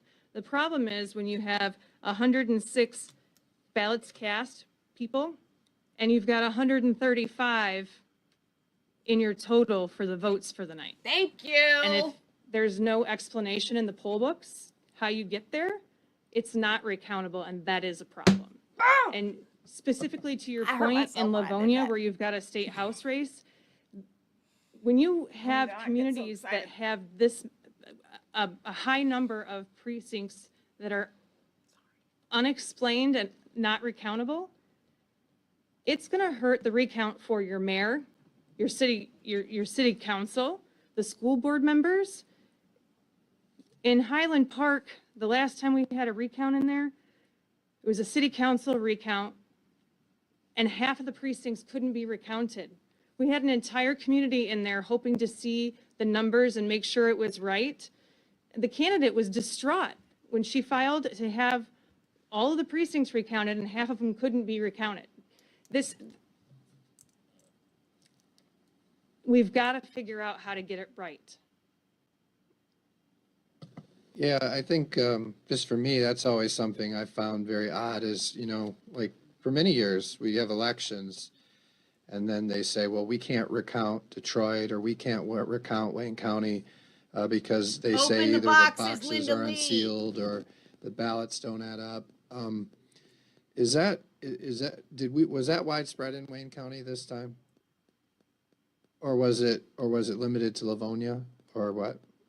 Again, if I had a written executive summary that showed me every precinct for the entire county, I could have prepared and highlighted and went, these 15 communities outside of Detroit all had problems. I don't have that information. I still don't have that report.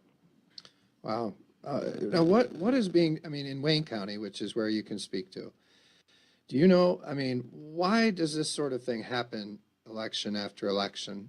And maybe it happens elsewhere, but you're the Wayne County canvasser. So I just want to understand, I mean, as a canvasser, what do you say to the elections people when they tell you this year again, the ballot boxes are unsealed, the ballots don't add up?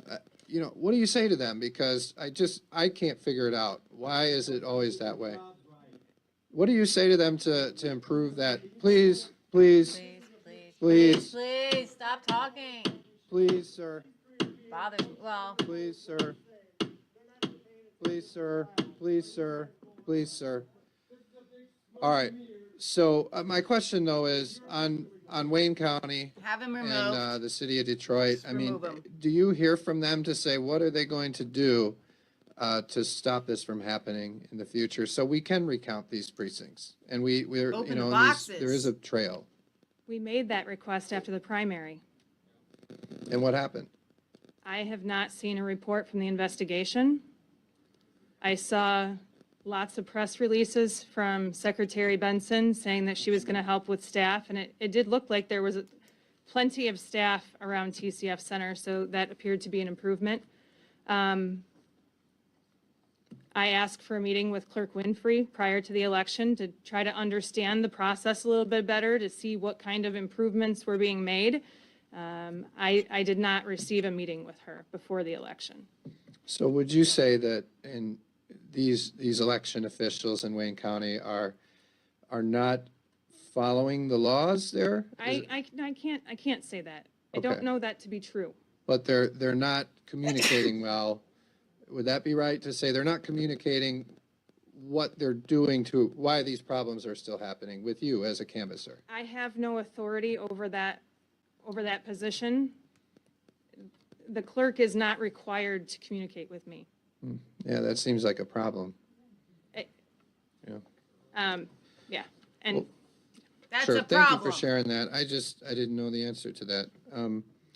We'll go now to Representative Riley. Thank you. Yeah, when it comes to the precincts that don't balance, is there a quantity that we know? Is that public knowledge? that don't balance or that don't balance unexplained. No, Because being out of balance, if it's explained, is okay, it's recountable. Okay, but do we know the quantity, when something is not balanced, do we know the quantity of votes? I believe, I asked for a cumulative total, because you have some that are higher and some that are lower. And the verbal number that was given to me during the canvassers meeting, I believe was around 400. But again, if I had a written executive summary that showed me every precinct that was plus or minus, there would be a total at that bottom of the page, and we could look at it real easy.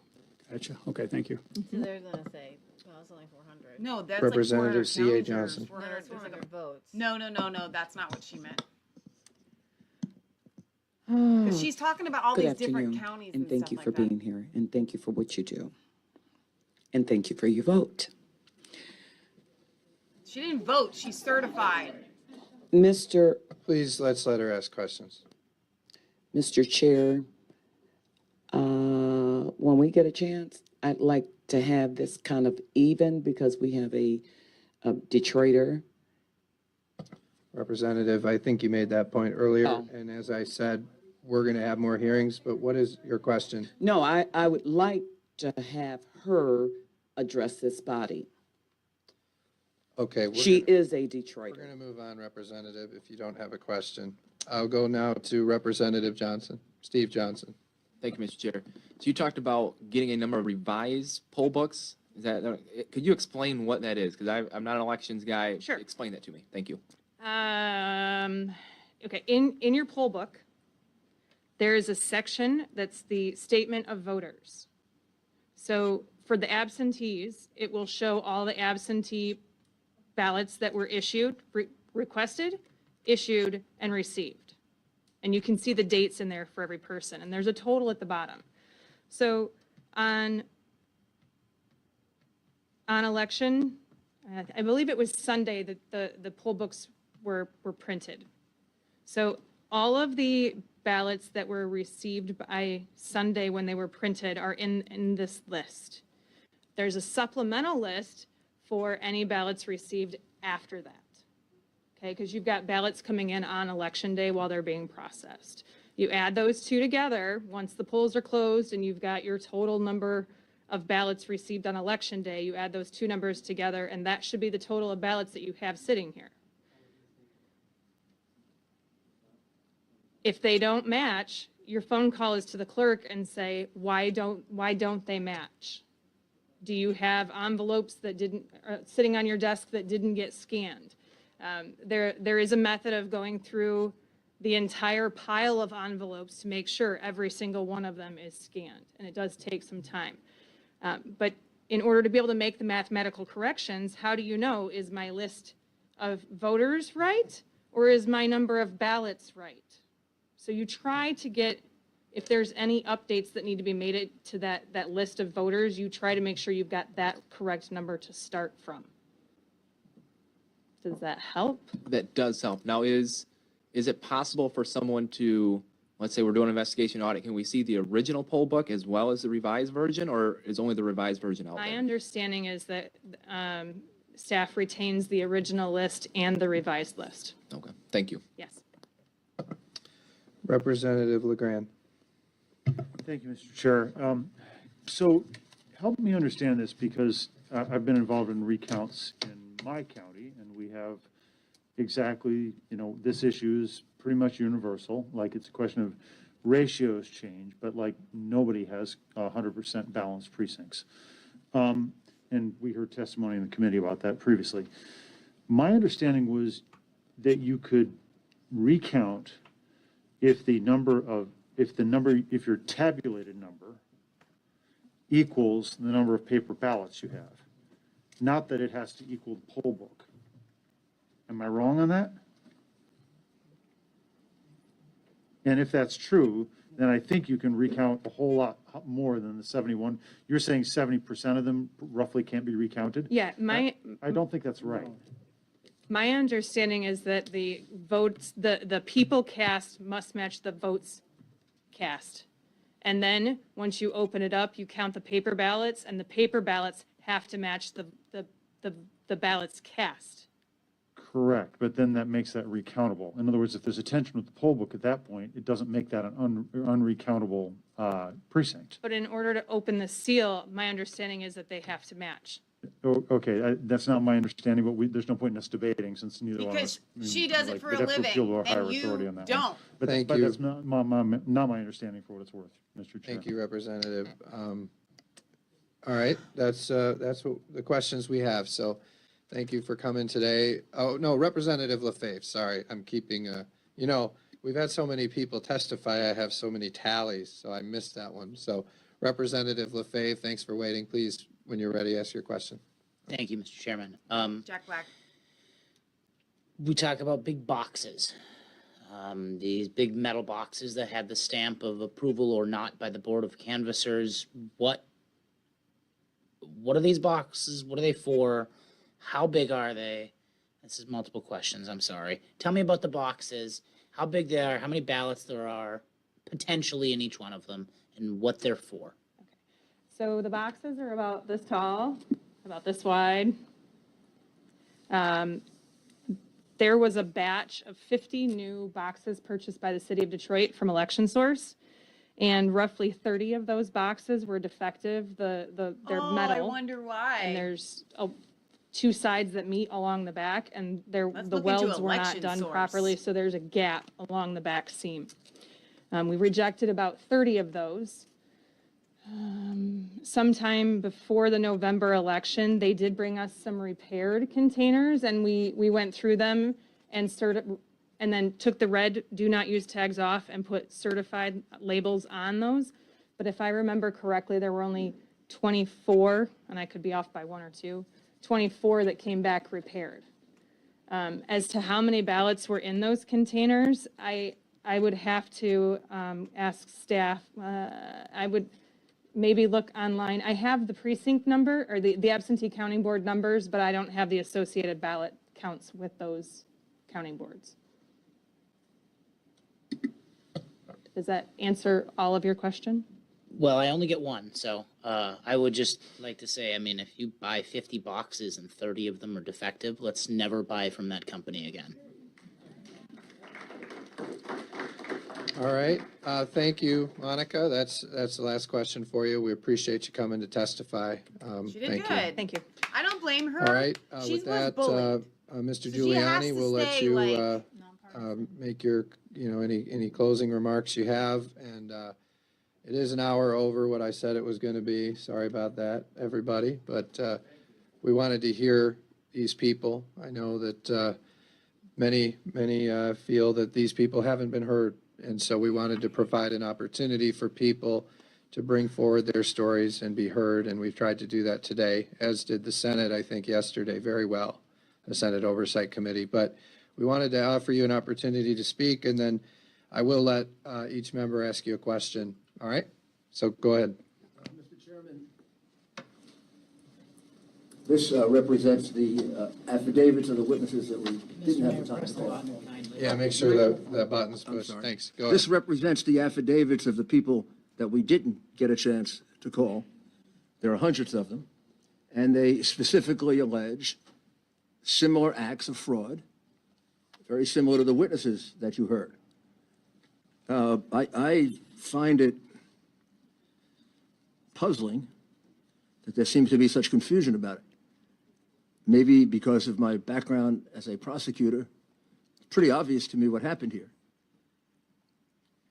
The Democratic leader in Pittsburgh, Pennsylvania, or in Philadelphia, or in Detroit, or in Las Vegas, or in Phoenix, or in Milwaukee, or in Minneapolis, or in Atlanta, didn't wake up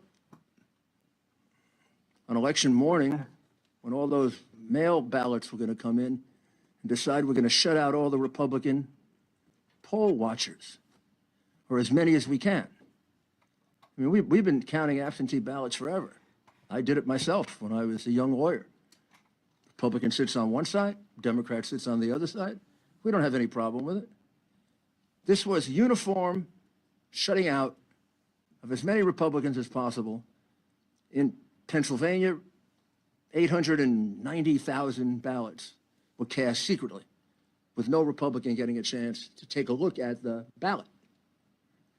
And in Pennsylvania, there are 600,000 more votes counted, mail votes counted, than mail ballots they can find. This is a swindle.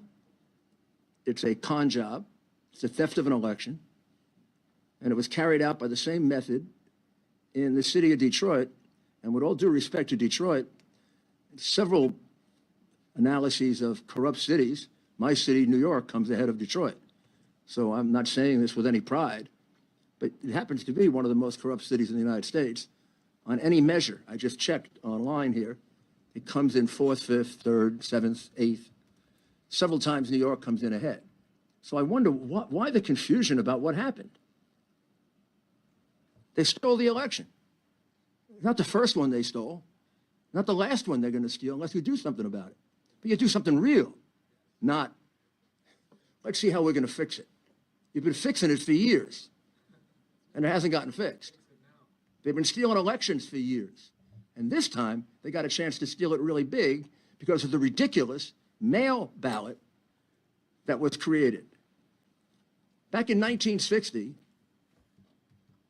the mayor of Chicago, the most corrupt city in America, by the way, just in case, on all the lists, by far, we can all feel better. Chicago's the most corrupt. He helped to steal the 1960 election by holding back the ballots in Chicago So the Republican ballots would come in, and then along with a gentleman named Sam Giancana, they got the ballots they needed to elect their candidate. Yes, they did. We know all about that. Thanks, Uncle Last Barry. year, 2 years ago in Florida, the same thing happened in Palm Beach and Broward County. It was a 2-point election, Senate, governor. Palm Beach County took 2.5 weeks to report. And finally it ended when they caught a truck like the one coming from Bayport, New York to Philadelphia. They caught a truck in Jacksonville headed to Palm Beach with 100,000 ballots that pretended to be Palm Beach ballots, but they were done up in Jacksonville.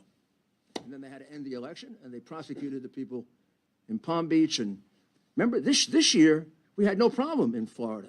I mean, you were counting for an eternity. Florida was over with that night because the governor had the courage to straighten it out. He had the courage to prosecute the people who committed the fraud. You don't end fraud by prospective measures to deal with fraud. You know how you end fraud? You put criminals in jail. Thank you. That's how you end fraud. Come on, Rudy. You have the courage. You have the courage to say that certification that was done by your state Here comes Rudy. is a complete phony. It's a false statement made to the United States government. Yes. Those are prosecutable, by the way. Yes. That's not the vote by any means in Michigan.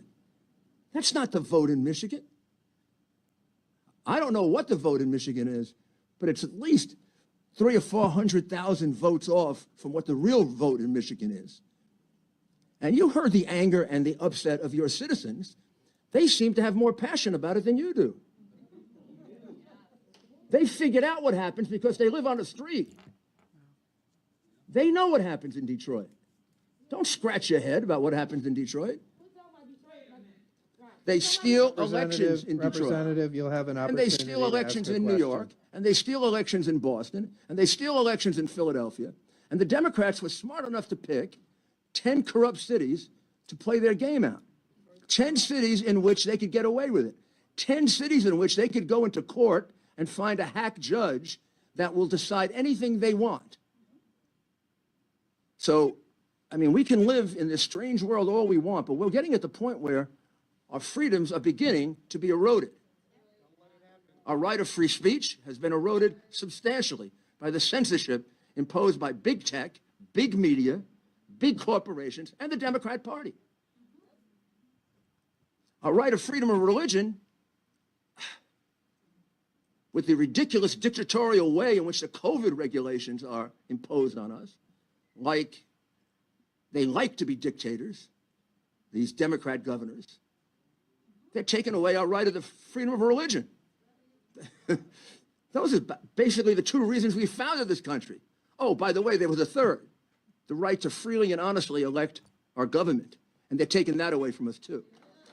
It should not go without notice.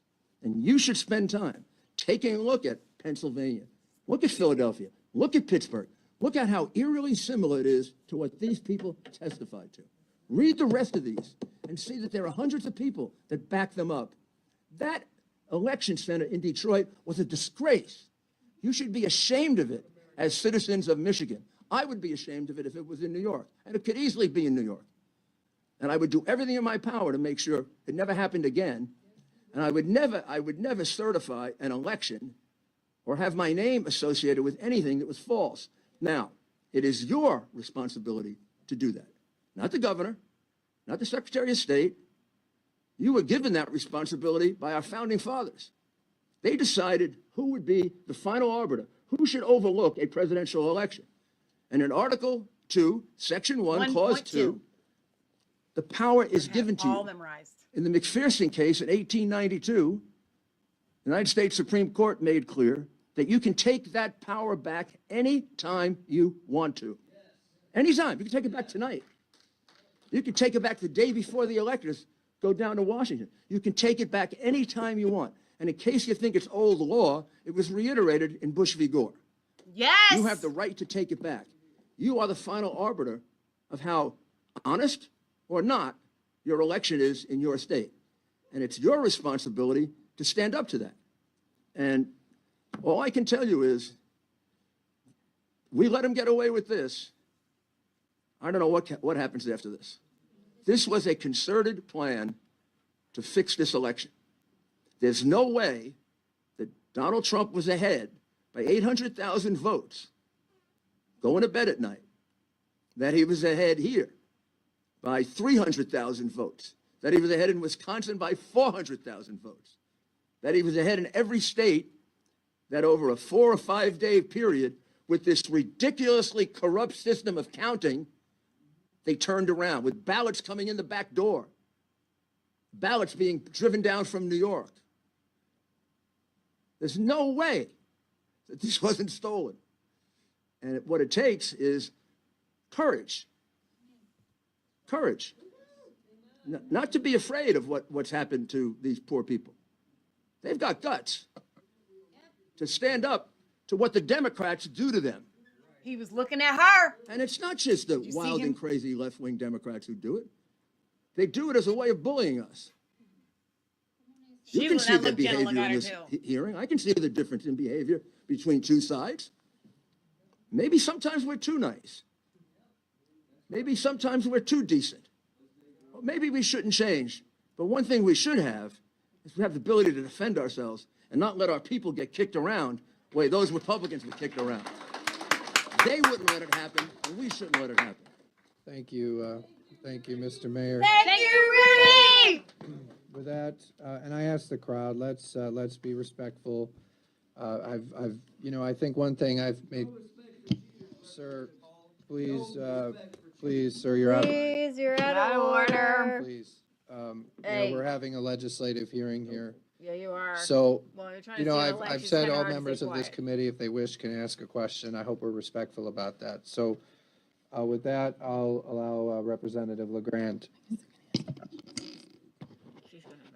So, Mr. Giuliani, I really just have one question for you. We heard testimony tonight that you got an affidavit from one of these witnesses on November 8th, witness who talked about tens of thousands of ballots being ripped through a machine. We had another witness who talked about ballots being double counted, who said that her affidavit dates back to November 3rd. No, she didn't say that. She said November 4th. You made, in your opening statement, you referenced 700,000 fraudulent ballots in Detroit, which is problematic given that there were only 250,000 counted. My question is, given that we have paper ballots in Michigan, why on earth did you not ask for a recount? Well, there'd be no reason to ask for a recount because you just recount the same fraudulent ballots. Once you have separated the envelope from the absentee ballot or mail-in ballot, you are forever unable to audit them. That's the reason why it is so critical that they be inspected. That's the reason why from time immemorial that's been done and honored by both political parties and honored in the breach by your political party this time nationwide. There is no way, when they recounted in Atlanta, they just recounted all of the same fraudulent ballots.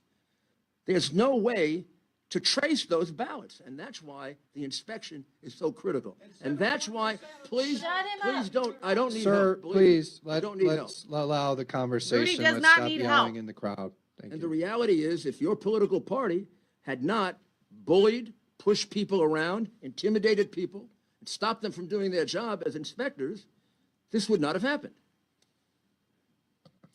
Thank you. Representative Camilleri. That was good. Thank you, Mr. Chair. Mr. Giuliani, this committee heard testimony from a bipartisan group of county clerks in Michigan. One was a Democrat and two were Republicans. They testified that they found no evidence whatsoever of widespread irregularities in this election, and they lauded the municipal clerks and their teams who run elections in Michigan for their tireless effort and commitment to free, fair, and safe elections.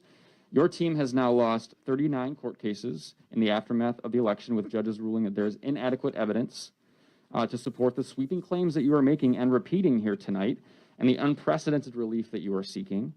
Yesterday, we learned that U.S. Attorney General William Barr has similarly found no evidence whatsoever of widespread irregularities that are worth investigating.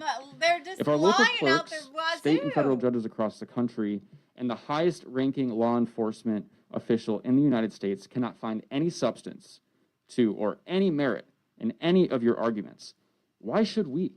Why should we sit here in the show that you are partaking in and taking around the country if no one has found any evidence whatsoever of any of your wrongdoing? And why should we not believe the reported attempts of you to try to seek a pardon from the president? What was the last part? That last part is not You're relevant attempting to to seek the a pardon, so election. why is this not Representative- part of that? Representative- I will ask that he be disciplined for that. First of all, Hold on. First of all, what he says is untrue. Second, that is a defamation of my professional character. I said Do you report- allow that? Do you allow that to happen in your legislature?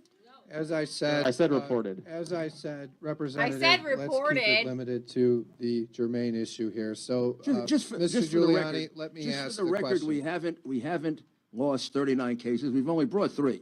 So you're wrong about that.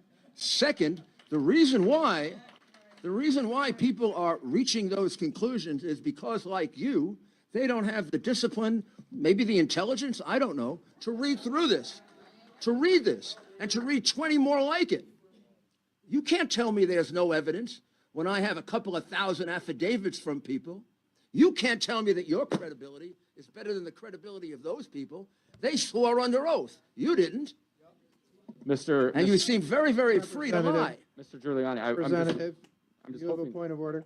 I'm just hoping to get an answer to the other questions about Mr. Barr and others who have disproven a lot of. I gave you the do you have a answer. point of order? The answer that I gave you is they didn't bother to interview a single witness. Just like you, they don't want to know the truth.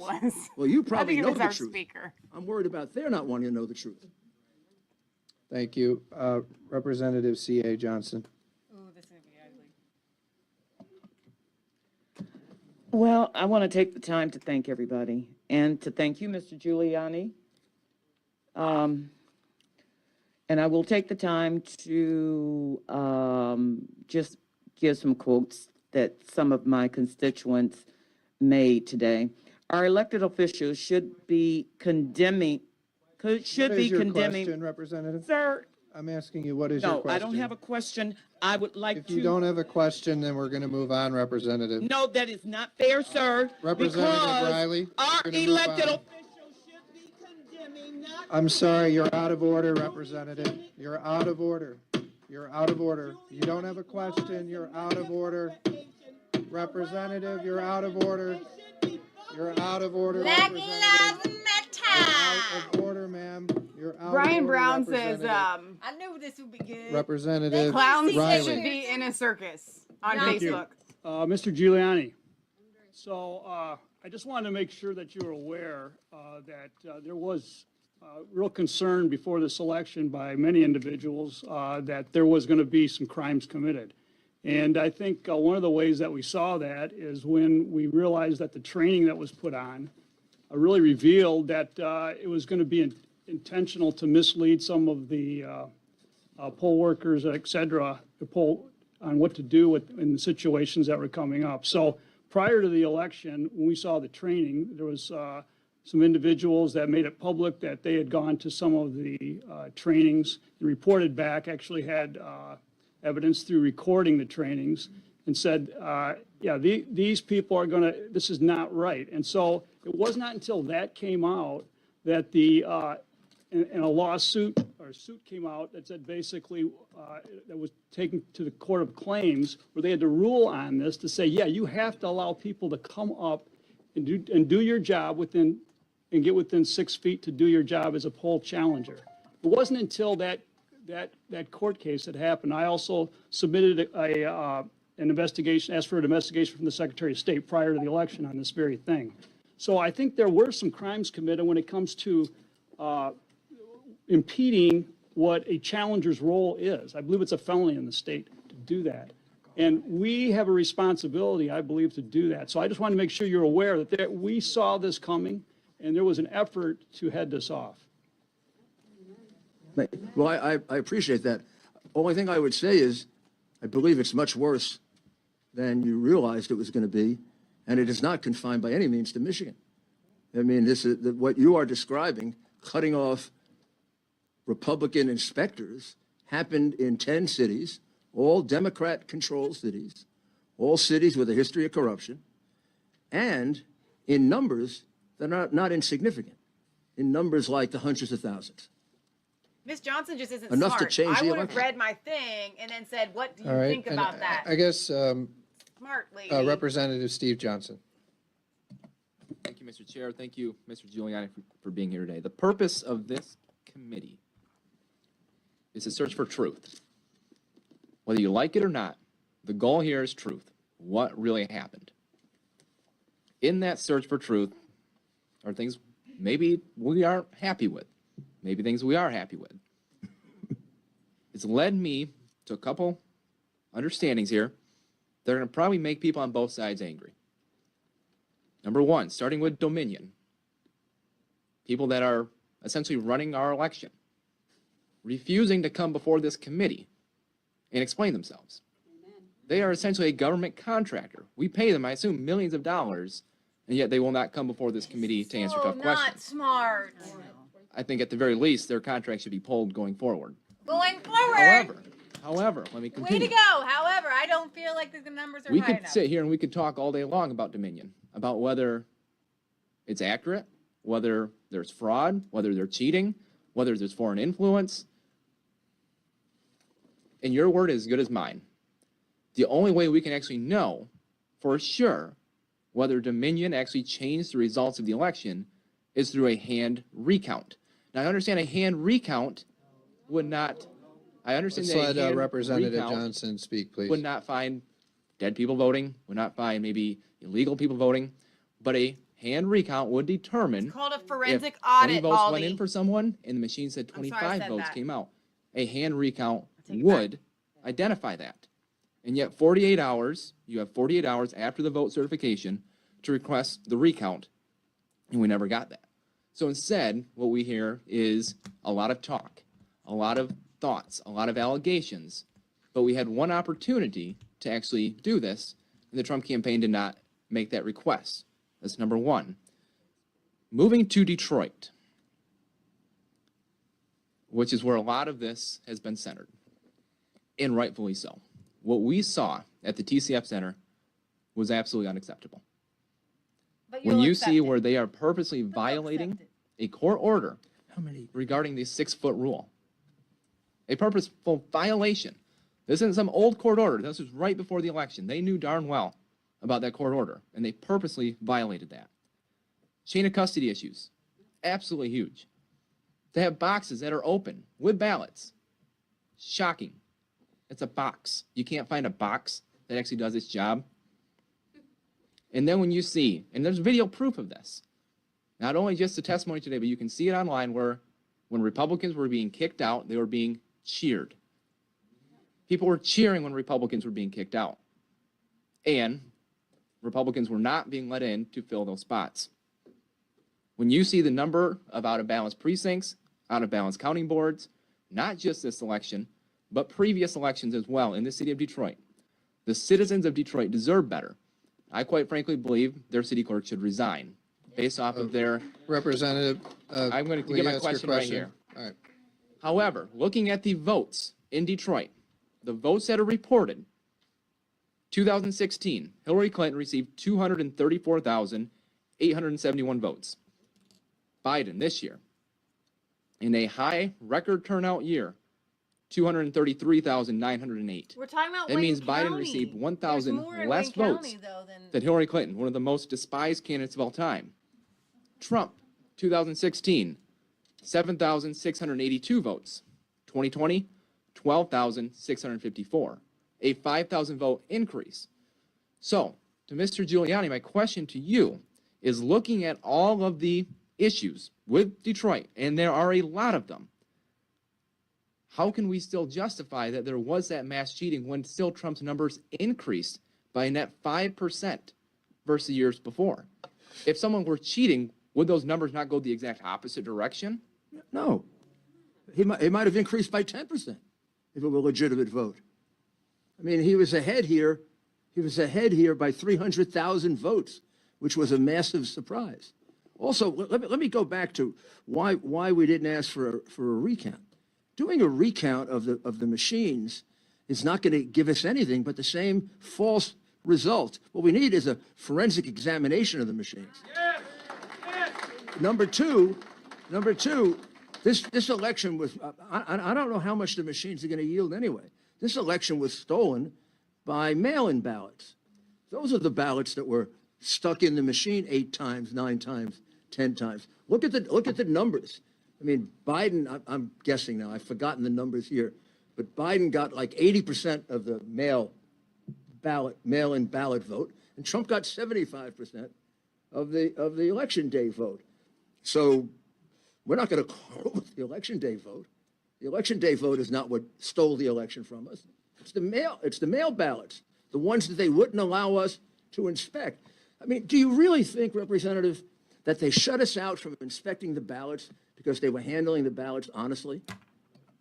I mean, do you really think they en masse pushed us out, put us in corrals, pushed us away, went to court to fight whether or not we can be close to the ballots? You think they did that because they were doing a very careful, honest vote?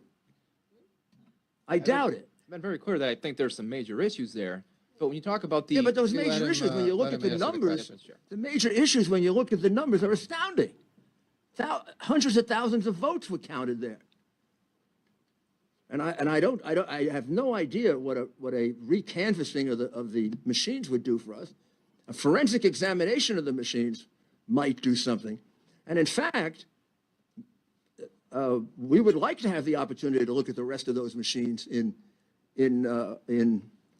Michigan. I don't know why you're not looking at them. I mean, whatever you want to say about Dominion, read its history. Read the history of Dominion, and you will get an idea of what a crooked company it is, which maybe is the reason they don't want to show up here. They really don't want to tell you that the two of them that own it are Venezuelans, and they brought the two Smartmatic owners, they brought the two guys who are Canadians down to meet Chavez just 2 years ago. They don't want to tell you that. They don't want to tell you about the 5 elections in South America that they fixed. Just read it. Just look it up. Now, I don't know if that really made the difference in the election. I'm not sure. But I do know their plan was to steal this election based on this massive mail-in vote, which, by the way, we have for 20 years been warned against. For 20 years, people wiser than us have said, Justice Souter, President Carter, Secretary Baker, Columbia University. You read reports on what is the most dangerous form of voting? What form of voting can be manipulated, and where can you carry out fraud the most? And it's mail-in ballots. And we were stupid enough to go to mail-in ballots. All right, Representative Lefebvre. Thank you, Mr. Chairman. Attorney Jenna Ellis, Mayor Giuliani, all of the witnesses, committee members, Mr. Chairman. I appreciate everybody coming today. I think this was helpful. I've personally got a lot of things that are troubling as well. But my only question for this last witness is what specifically do you want us to do? Is it you're coming here today and saying that based on all of these concerning issues, you want the State House and Senate of Michigan to hand the president the 16 electoral votes for Michigan? Is that what your ask is today? No, I didn't ask that. I asked that you take back your power under Article 2, Section 1, Clause 2 of the Constitution, that you take back that power and that you spend the time, not just to listen, I gave you you shouldn't decide anything based on what I gave you. It's just a sample. It's just a sample of things. There's a plethora of evidence that you can go through that will convince you that this election was stolen. I would ask you to go through that. Don't let it just get taken from us, and then we'll find out a year from now what the real plot was. And take a look, to some extent, at what happened in other states. Yes. Because the fact that it's so similar in other states gives you a sense that what we're dealing with here was a plan, not just an accidental, Yeah. oh gosh, So good, Detroit Judy. stole an Rudy. election, or Chicago stole an election, or New York stole an election. Yeah. But I think you have a responsibility to go into session, take back your, look, the people who certify your election, what are they worth? I wouldn't have put my name on that piece of paper. Not worth any of it. The piece of paper's a lie. We all know it's a lie. We know the figures there aren't correct. They're such wonderful public servants, they put their name on a lie. Why don't you spend the time to find out what the right numbers should be? I guess, Mr. Mayor, my problem is we have these certifiers who I think, and maybe I'm wrong, but at least in one particular example, they didn't feel confident. They certified the vote. And now you're asked, the legislature is to take, and if I'm wrong again, tell me, to take evidence that She was asked for an audit. and put my name to it and say that this is definitely what happened. This is somebody won. I assume it wasn't Kanye West. I don't know, but to figure it out, and you want us to make the decision and then put our stamp of approval on it. No, Is I that don't what want you're you to do it. The Constitution of the United States says you should do it. Yes. Come on, Rudy. All right. I don't want you to do it. Please. His answers are so. Papers. It was given to you as the ultimate plenary power Thank you. because you're the body closest to the people, and therefore the body that they believe could be most trusted to protect the people. Thank you, Mr. Not the bureaucrats who made that decision. Thank you. Representative C.A. Johnson, are you willing to make a question? Quick question. Sure. Very quick. Mr. Giuliani.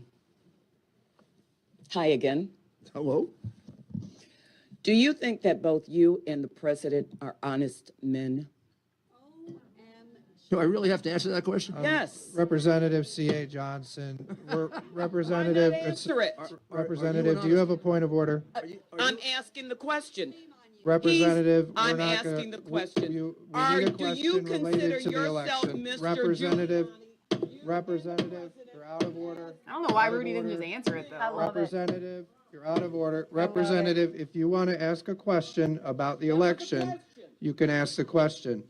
But that is not about the election. This is So, awesome. do you have a So question about awesome. the election, Representative? I can't because this is a show. No, I just can't. Representative, do you have a, hold on, Representative. Representative, do you have a question about the election? All right, then I'll turn your mic on. Ask the question about the Mr. election. Giuliani. Oh, did you turn it off? If you have a Giuliani. question about the election, ask it. I can hear you. Mr. Giuliani. Do you believe that the citizens of Detroit, those who have voted, feel like what you're doing today is disenfranchising or attempting to disenfranchise the citizens of Detroit? Just the opposite. I would say that trying to Let's let him separate answer. the honest from the dishonest vote is saving the franchise, because every dishonest vote deprives an honest person of their vote. I agree. I absolutely agree. Let's let And him, so- Representative, let's let him answer the question. Yeah, he just did. Okay, then Yeah, I he, think, he just did. Oh, And then- so I agree with you. Dishonesty is dishonesty, right? Right. thank you, Representative. All right, Mr. Giuliani, I think that's, the question's for you. I know Jenna Ellis asked to say something. I'm not sure what, but what is it you wanted to say? You have some kind of closing statement?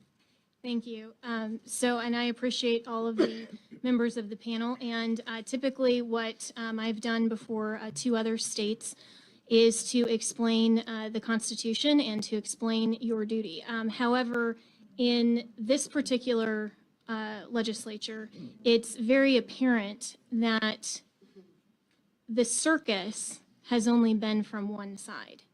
The witnesses that have appeared before you today have done so as honest, sincere, and forthright citizens bringing concerns to you. And when you are saying that there are concerns, but only looking forward, you're not doing your constitutionally obligated and mandated duty. And what we're here to do today is to present to you the evidence that we've been able to do in the last 4 hours. Mayor Giuliani is very correct that this is only a sample. But no honest person can hear these citizens of your own state today look at what happened in Wayne County with the bullying of the 2 GOP Board of Canvassers when they didn't want to certify the election and can let this proceed. What the Constitution obligates you to do is to take back your plenary power because the certification was false, clearly. And you can do that, and you should do that, because you have an obligation as state legislators. Now, normally, when I've testified in front of state legislators, it's about policy and it's about legislation. This isn't about policy. It's not about politics. It's not about Democrat versus Republican. It's not even about President Trump versus Joe Biden. This is about election integrity.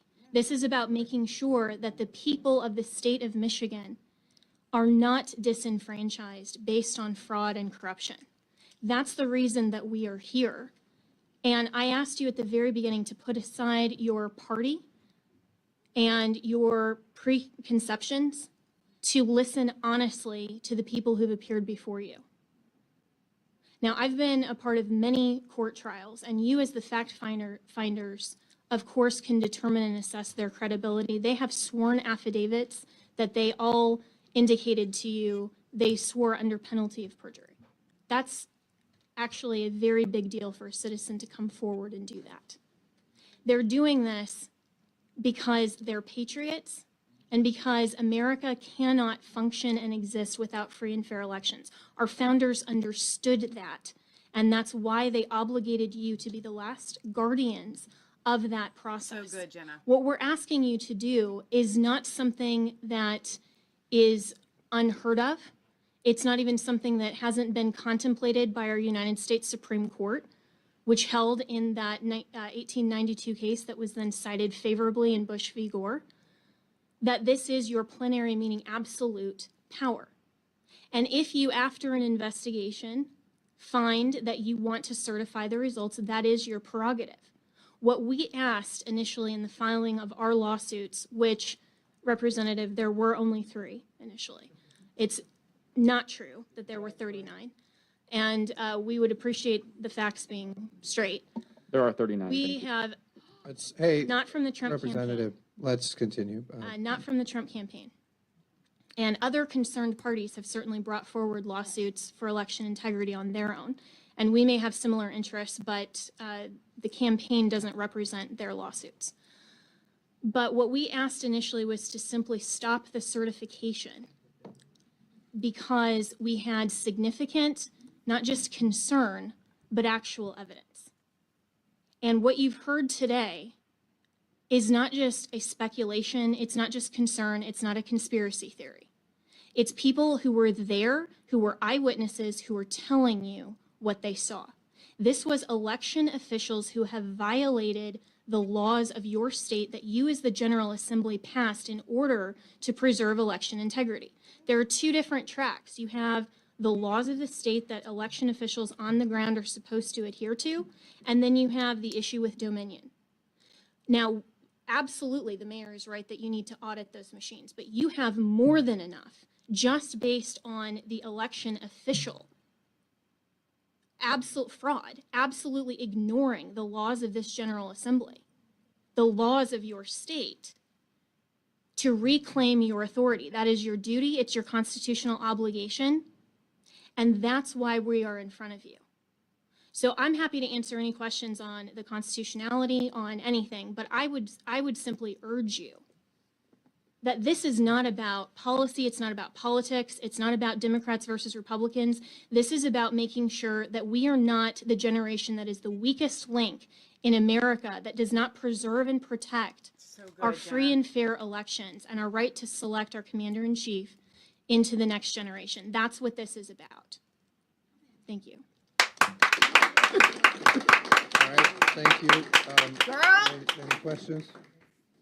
Questions down here for Representative C.A. Johnson. Thank you, Mr. Chair. And thank you so much for being here. And I agree with you too. It should be about us electing our own elected officials. And wouldn't you agree that we have elected our own elected official? And are you saying that some of us should not, our votes don't count? Not at all, Madam Representative. The point is that when so much fraud dilutes the vote of the people that you serve and your constituents, then it's irredeemably compromised. And you may like the outcome of this fraud, but imagine if there were witnesses that were testifying to the exact same thing and the outcome had been for President Trump. The point here is that corruption is corruption and it dilutes the vote, and that cannot stand. And so, no, your state has not actually selected anyone for president. I mean, in fact, the representative said Kanye, maybe. He doesn't know. I think that's where everyone is at, where we don't know. And what we do know is that there has been a massive amount of fraud, irregularities, and Thank you. Well, I'm still finishing. Thank you. There have been massive amount of irregularities. There have been ignorance and complete disregard for the law of the state of Michigan. And so when it is so irredeemably compromised, when you have something like what's happened in Wayne County, you have the intimidation of officials who are trying to do the right thing, intimidation even here in this committee of witnesses. That is unacceptable, and you should reclaim your constitutionally obligated authority so that you can make sure that the person that you send your delegates for genuinely reflects your constituency. And I hope that your constituency would demand and require that of you. Well, All right, thank you. I don't see any other questions, so thank you for your testimony. Very much. Thank you, Mr. Mayor, too. And appreciate everyone who testified here today. We're grateful for that. I know a lot of stories were told here today of brave people who came forward about what they experienced. Can we wait until after the hearing's over, please, people? So we've heard a lot of brave people give stories today that, are difficult for them to tell. And so we're grateful for that. And it's important to listen. It's important to listen to these stories. It's important to allow people to present what they've heard and what they've seen. And we've allowed clerks to testify here, and there'll be more people who testify on other days too. But everyone should be heard. And people shouldn't be heard and bullied. There shouldn't be bullying going on. I thought this was important to bring the mayor here, to hear his story, to hear the story of all these people across Michigan who have these stories of fraud, and we had to cut some of them off because it went long. But I'll also say, I did think it was important to have a hearing with Republicans and Democrats where we could have debate and tough questions should be asked and could be asked. I will note, though, that I was disappointed today because I felt that, there were opportunities to ask good questions, and those were not taken. Instead, we heard a lot of interjections, a lot of, attacks, a lot of, just partisan rhetoric. And I was disappointed about that today. And I apologize to those witnesses who had to deal with that. That wasn't fair. But ultimately, I appreciate everyone going through that and telling their story. We wanted both sides to be heard. And, I'm disappointed. I feel like we need Dominion to come in and testify. they won't. They're gone. They've left. In order to know more about They this got their system. money. And we'll They'll go do continue to another work shell toward company. that because we have a lot of questions for them. So with that, Mr. Mayor, thank you. Thank you, Jenna, and thank you to all the witnesses today. So with that, seeing no further business before the committee will stand adjourned. All right. No. And here's what's so important to remember with the Dominion thing. All right. Just leave that up. It's good coloring. They have their history has been to roll over into new companies, new shell names. Now, hopefully, and I think God willing, and he does will, Dominion will never have customers in the United States. God willing, they will never have customers anywhere else. And I mean, their new shell company that might be called Lucifer 2. I don't know. That's good. But they don't care because they got their money. They got their money. What you would see is if Walmart, October, what was this, $400? $400 million. They They don't know yet. If Walmart, that is in every single city, in every state in our country, were to have questions, they would be before this board tomorrow and they would be covering their behind. Why? Because they have to stay in business. But Dominion doesn't. If like Walmart were shortchanging people like 2 cents on everything, right, they would go bankrupt because you could sue for damages. Absolutely. But Dominion doesn't, we don't have any recourse against a fly-by-night company, okay, that got millions and millions and millions of dollars from all of these states. So no, you mark my words, you heard it here on Resistance Chicks, you will never hear from a Dominion representative. Yeah. All right. My big concern though is I think that there will be, and it's not really a big concern, I just think it's a minor irritant. I think that they will get some Black Lives Matter people who will, who they can coach to, because she made an excellent point. I got all these people that were there. They said it happened. If they were willing to commit the fraud, they will be totally willing to sign an affidavit and testify that it never happened. Okay. And that's a fact. Right. So I'm just going to sum this up. We had heard some really good extra testimony. I think we ended on Facebook. Let me see if we're still live on YouTube. From the little beehive chick who was an IT worker for Dominion. Now, whether the as they were scanning the extra ballots through 300, 400, 500, my humble opinion, because they had Dominion people there, they're the big data breach. I don't care what you say. They have the ability to run the software to make the numbers. I don't know how I'm not a mathematician, okay? But what you saw from the first witness who we were waiting for her, like Michigan hinged on her testimony. Right. And she said they would work with 50 pack of ballots, and that she was told multiple times to backdate 3 days backwards. Some days you would use the same date. Supervisors on the floor, she said there was between 1 and 3 supervisors. So what she put before you, and I think that this is kind of what I would have done with my testimony if I were Jenna Ellis or Rudy Giuliani, to sum this up. You know, what she put before you was the fact that 1 to 3 supervisors were in on it on that particular precinct. And so I don't know how many other precincts were in on it. You say, why aren't there more people coming forward to backdate these ballots? You had other witnesses, and probably because their employees who got paid and they're afraid. Okay. This woman was highly credible. She was shaking. She had her little rosary. She was praying the entire time. Jessie, she told her middle name was Sunny. She even spelled out her daggum maiden name. They asked her maiden name. Are you kidding me? So they could dox her and dox her family in India or something. It's unbelievable. It was Black Lives Matter tactics. Oh my god. Black Lives Matter tactics. So 80 workers were all instructed to backdate those ballots. See, what happens is with those backdated ballots, now that's thousands and thousands of ballots in the system, and you've watered down.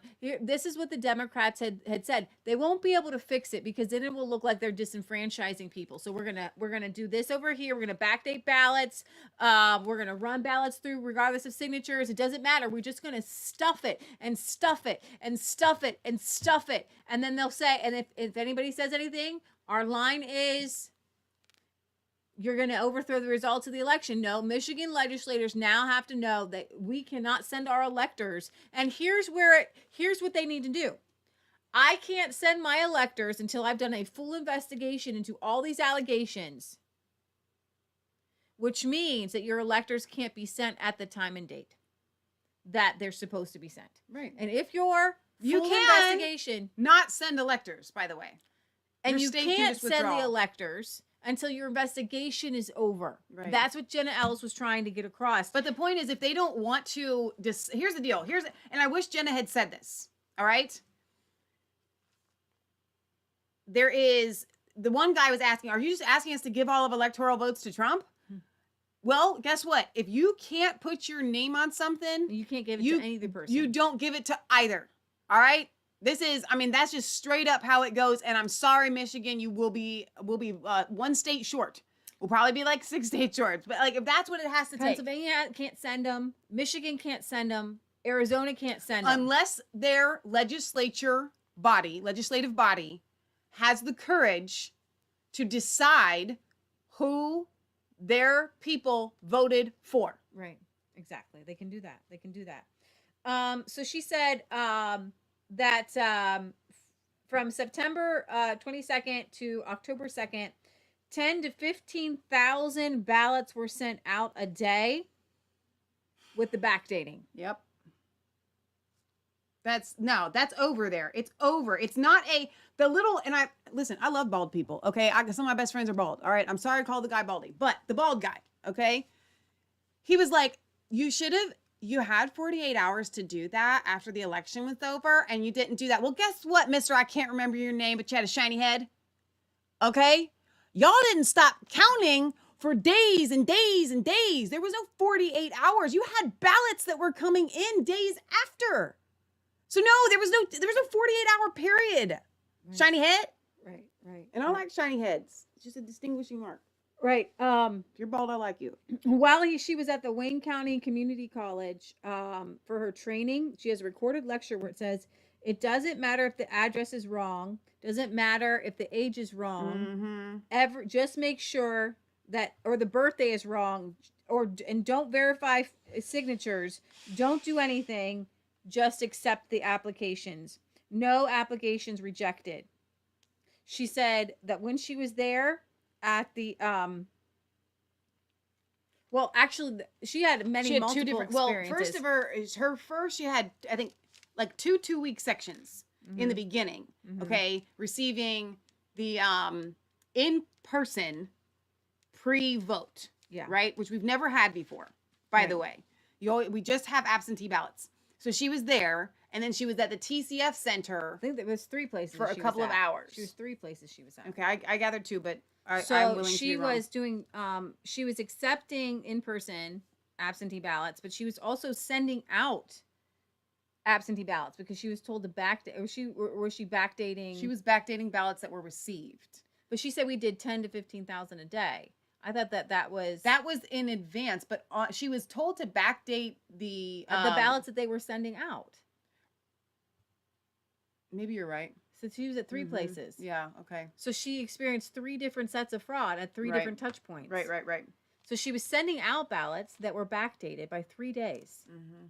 Okay. Why would they do that? Why would they even need to do that unless they're changing the voter rolls or whatever? And then she was told that when she was receiving the same day votes, if the birthdays didn't match, if the birthdays were empty, if the addresses were empty, if the signatures didn't match, nothing. Don't do anything. Right. And then she was told, in the book says you have to receive the license, and the other guy's like, well, I don't need a license. And I don't know how much these Democrats were lying with their face off. But the big thing, and we're going to end with this. She did what Jesse flew under the radar so much so that when she got to the TCF Center, they put her at the podium because they thought that she would do what they wanted her to do.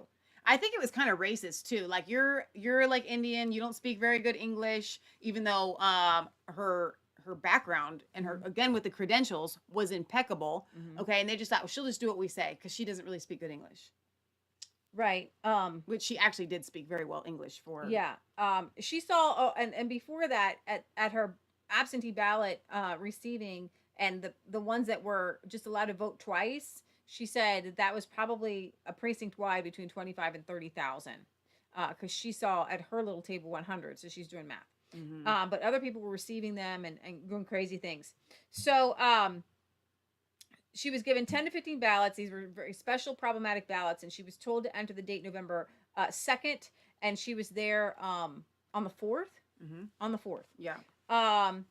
And then But here's the cool thing. She said that in the system, if you go behind like a back door, right, you open up another folder, she would have had to make a modification on that. Yeah. And her initials would have been on it, and that bothered her, which is why she couldn't do it. But a full forensic audit would probably find that if they didn't wipe the system. would find who modified the qualified voter roll file.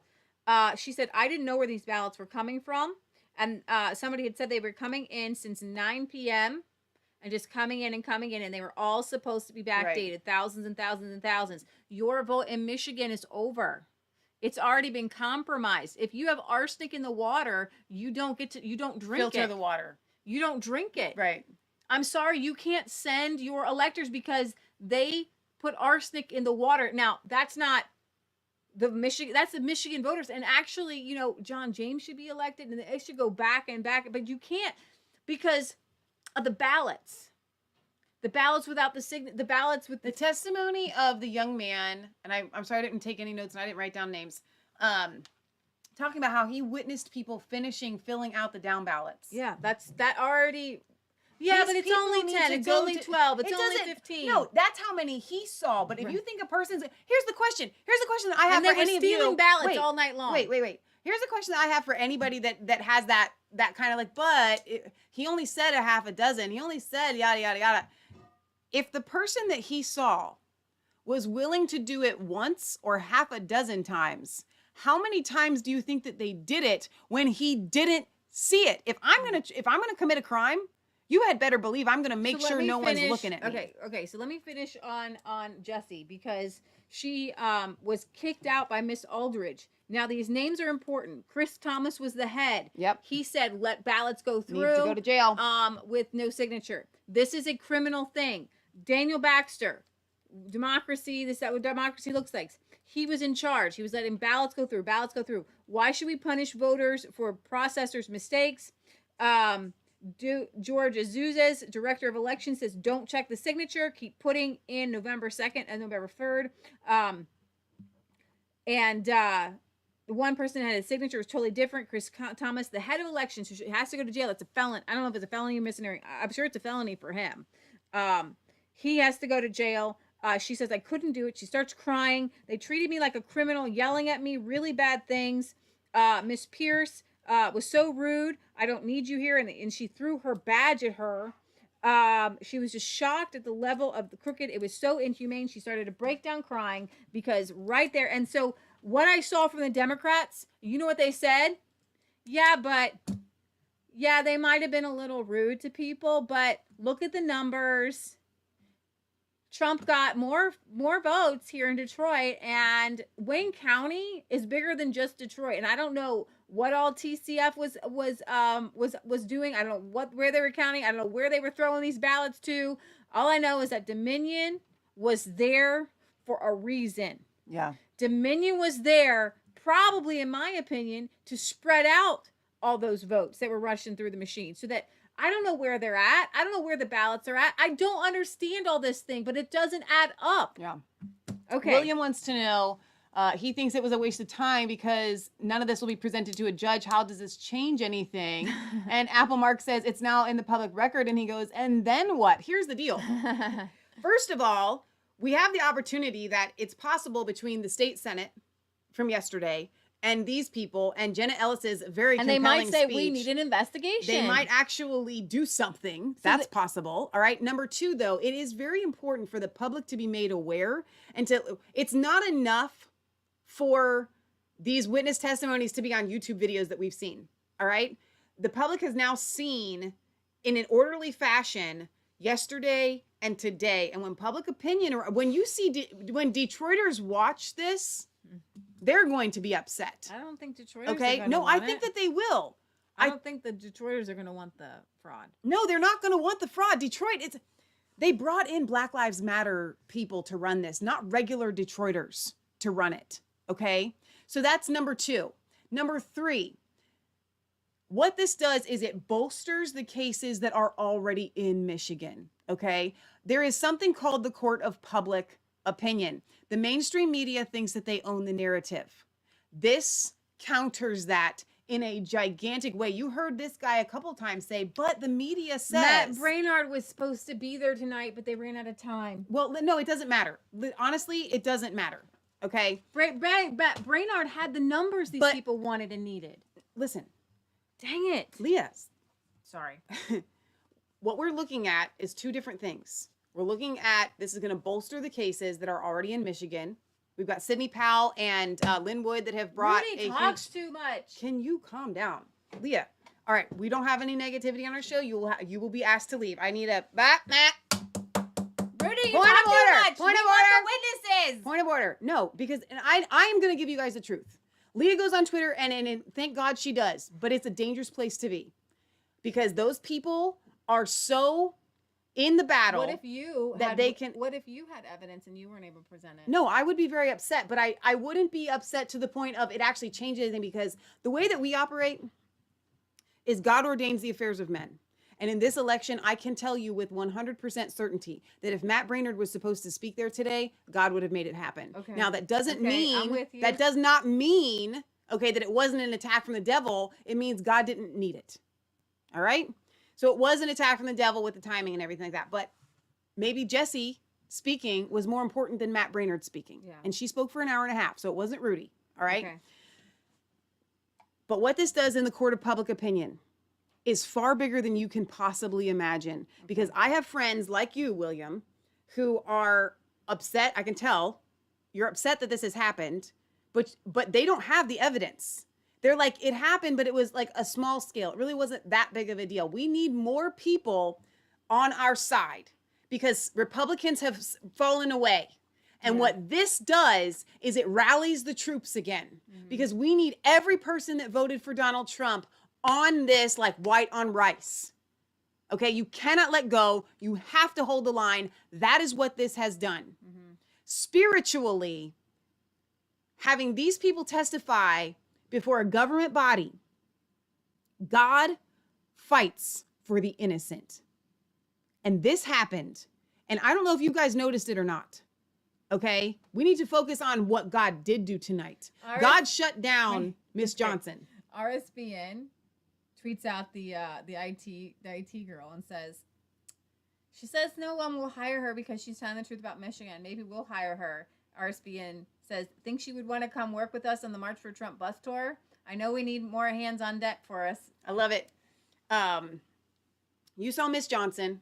You saw the little dark-headed guy. And you saw the one guy, I think he had like gray hair. All right. The three Democrats. And their questions kind of seemed harsh. A little. They were harsh. They were bullying. Intimidating. But hang on. What my point is. I loved it. Who controlled today's hearing? Did they really get a foothold? Did they really accomplish anything that was actually not damaging to their side? Not a single thing. God controlled tonight.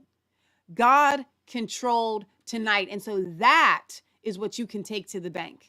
All right. That's what I need you guys to understand and take away. This was a massive, William, you did not cause turmoil. I understand your frustration. I'm hearing it from my own personal people in my life, but it looks like it's over. Then what does this actually do? We need action.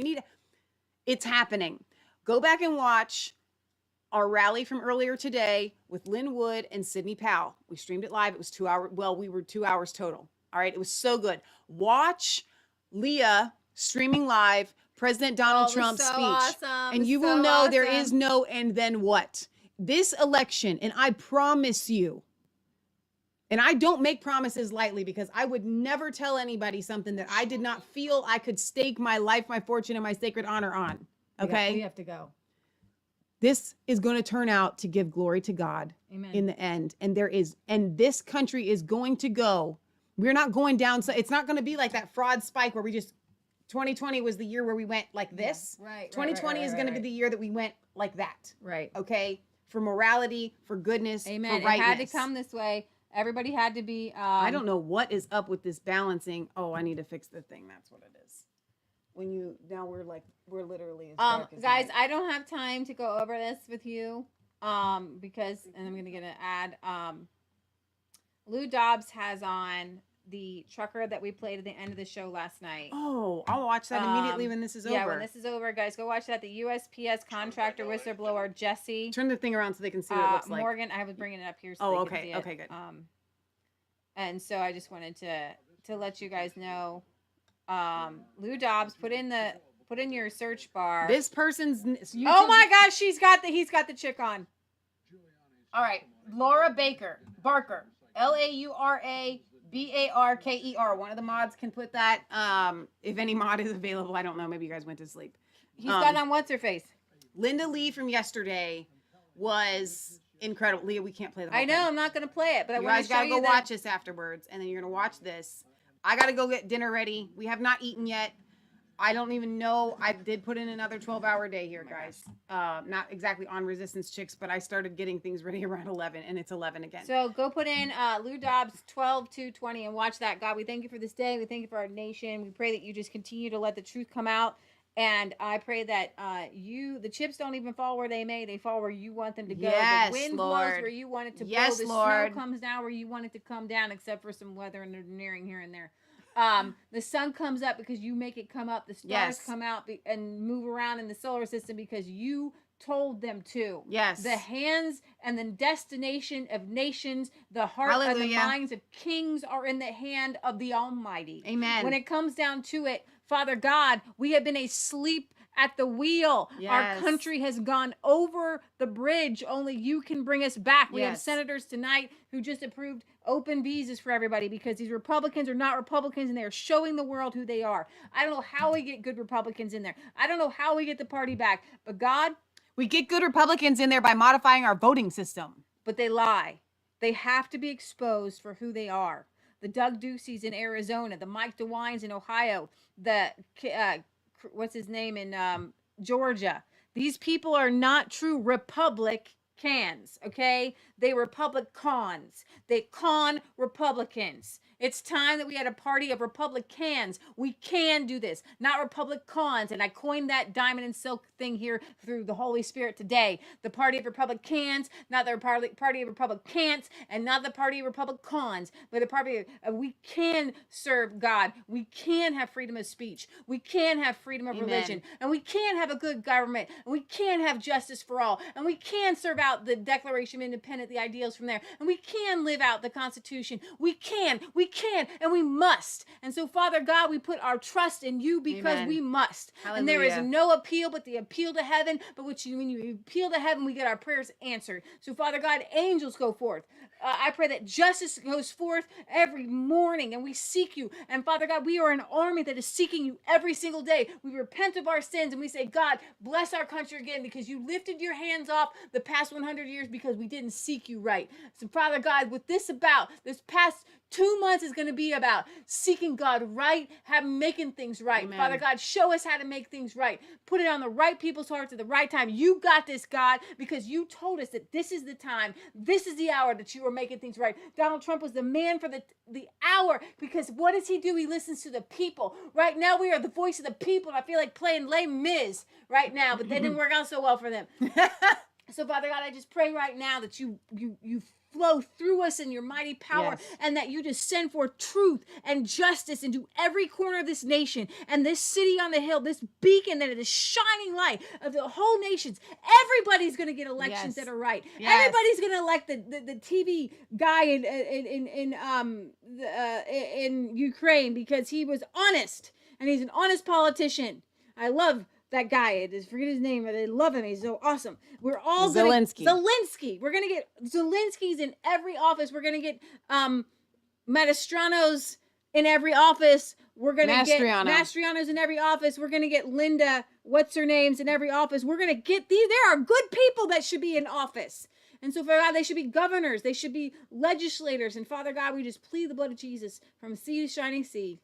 In Jesus' name, pray. It's in your hands, baby, but we'll fight whatever you tell us to do. Amen. Amen. So good, so good. All right, guys. I don't know what's coming tomorrow. I don't know what's coming tomorrow. We'll probably do a show in the evening. I don't know. Of some I don't sort. know. I don't know. What is this? Every day it's something different. But President Trump's speech, go and watch that. Oh my gosh, that's so funny. Akbla says election fraud is for Biden. Get it? For That's Biden. funny. All right, what are you doing? I'm trying to get out of this. Okay, just leave it there because then you mess with my lighting when you do that. Actually, and that's my Well, that's I my don't- I laptop. know No, it's it's fine. Now fine. you got. What am I No. Just leave it with the thing. It's fine, Leah. Just leave it closed. Just leave it closed before you go doxing something I have up. I'm Just trying. Close out the big X. What are you doing? We're here. Oh man, remember Leah's the one that showed a phone number with her cell phone. We're not trusting Leah with stuff. I'm that's on trying the to thing close it behind. out, but then I don't know what you got up on your computer, so I But don't know. you had the big X, and then we were looking at mountains. I didn't know if you wanted to look at mountains because I don't know what you got on your computer. I don't have anything on my computer. All right. We love you. We're sisters. If you're new here, I'm so glad. Please subscribe to this channel. We got 2. Both of our channels, Mass Faith 3, which we're locked out of for 2 weeks. MAS, not 2 S's.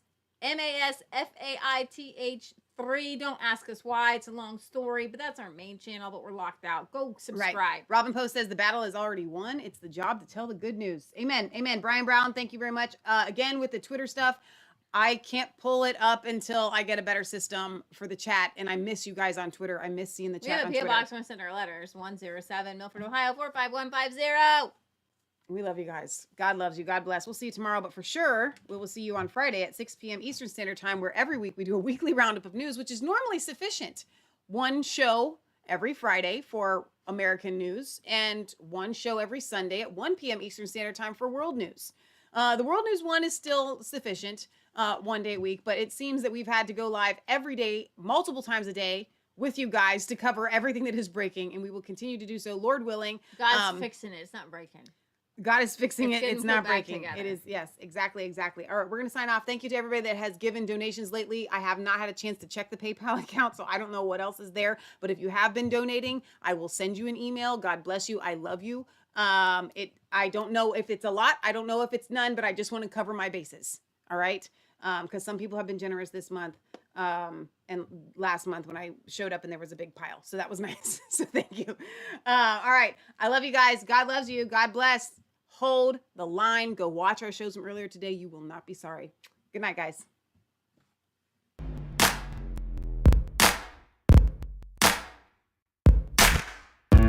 I was cold.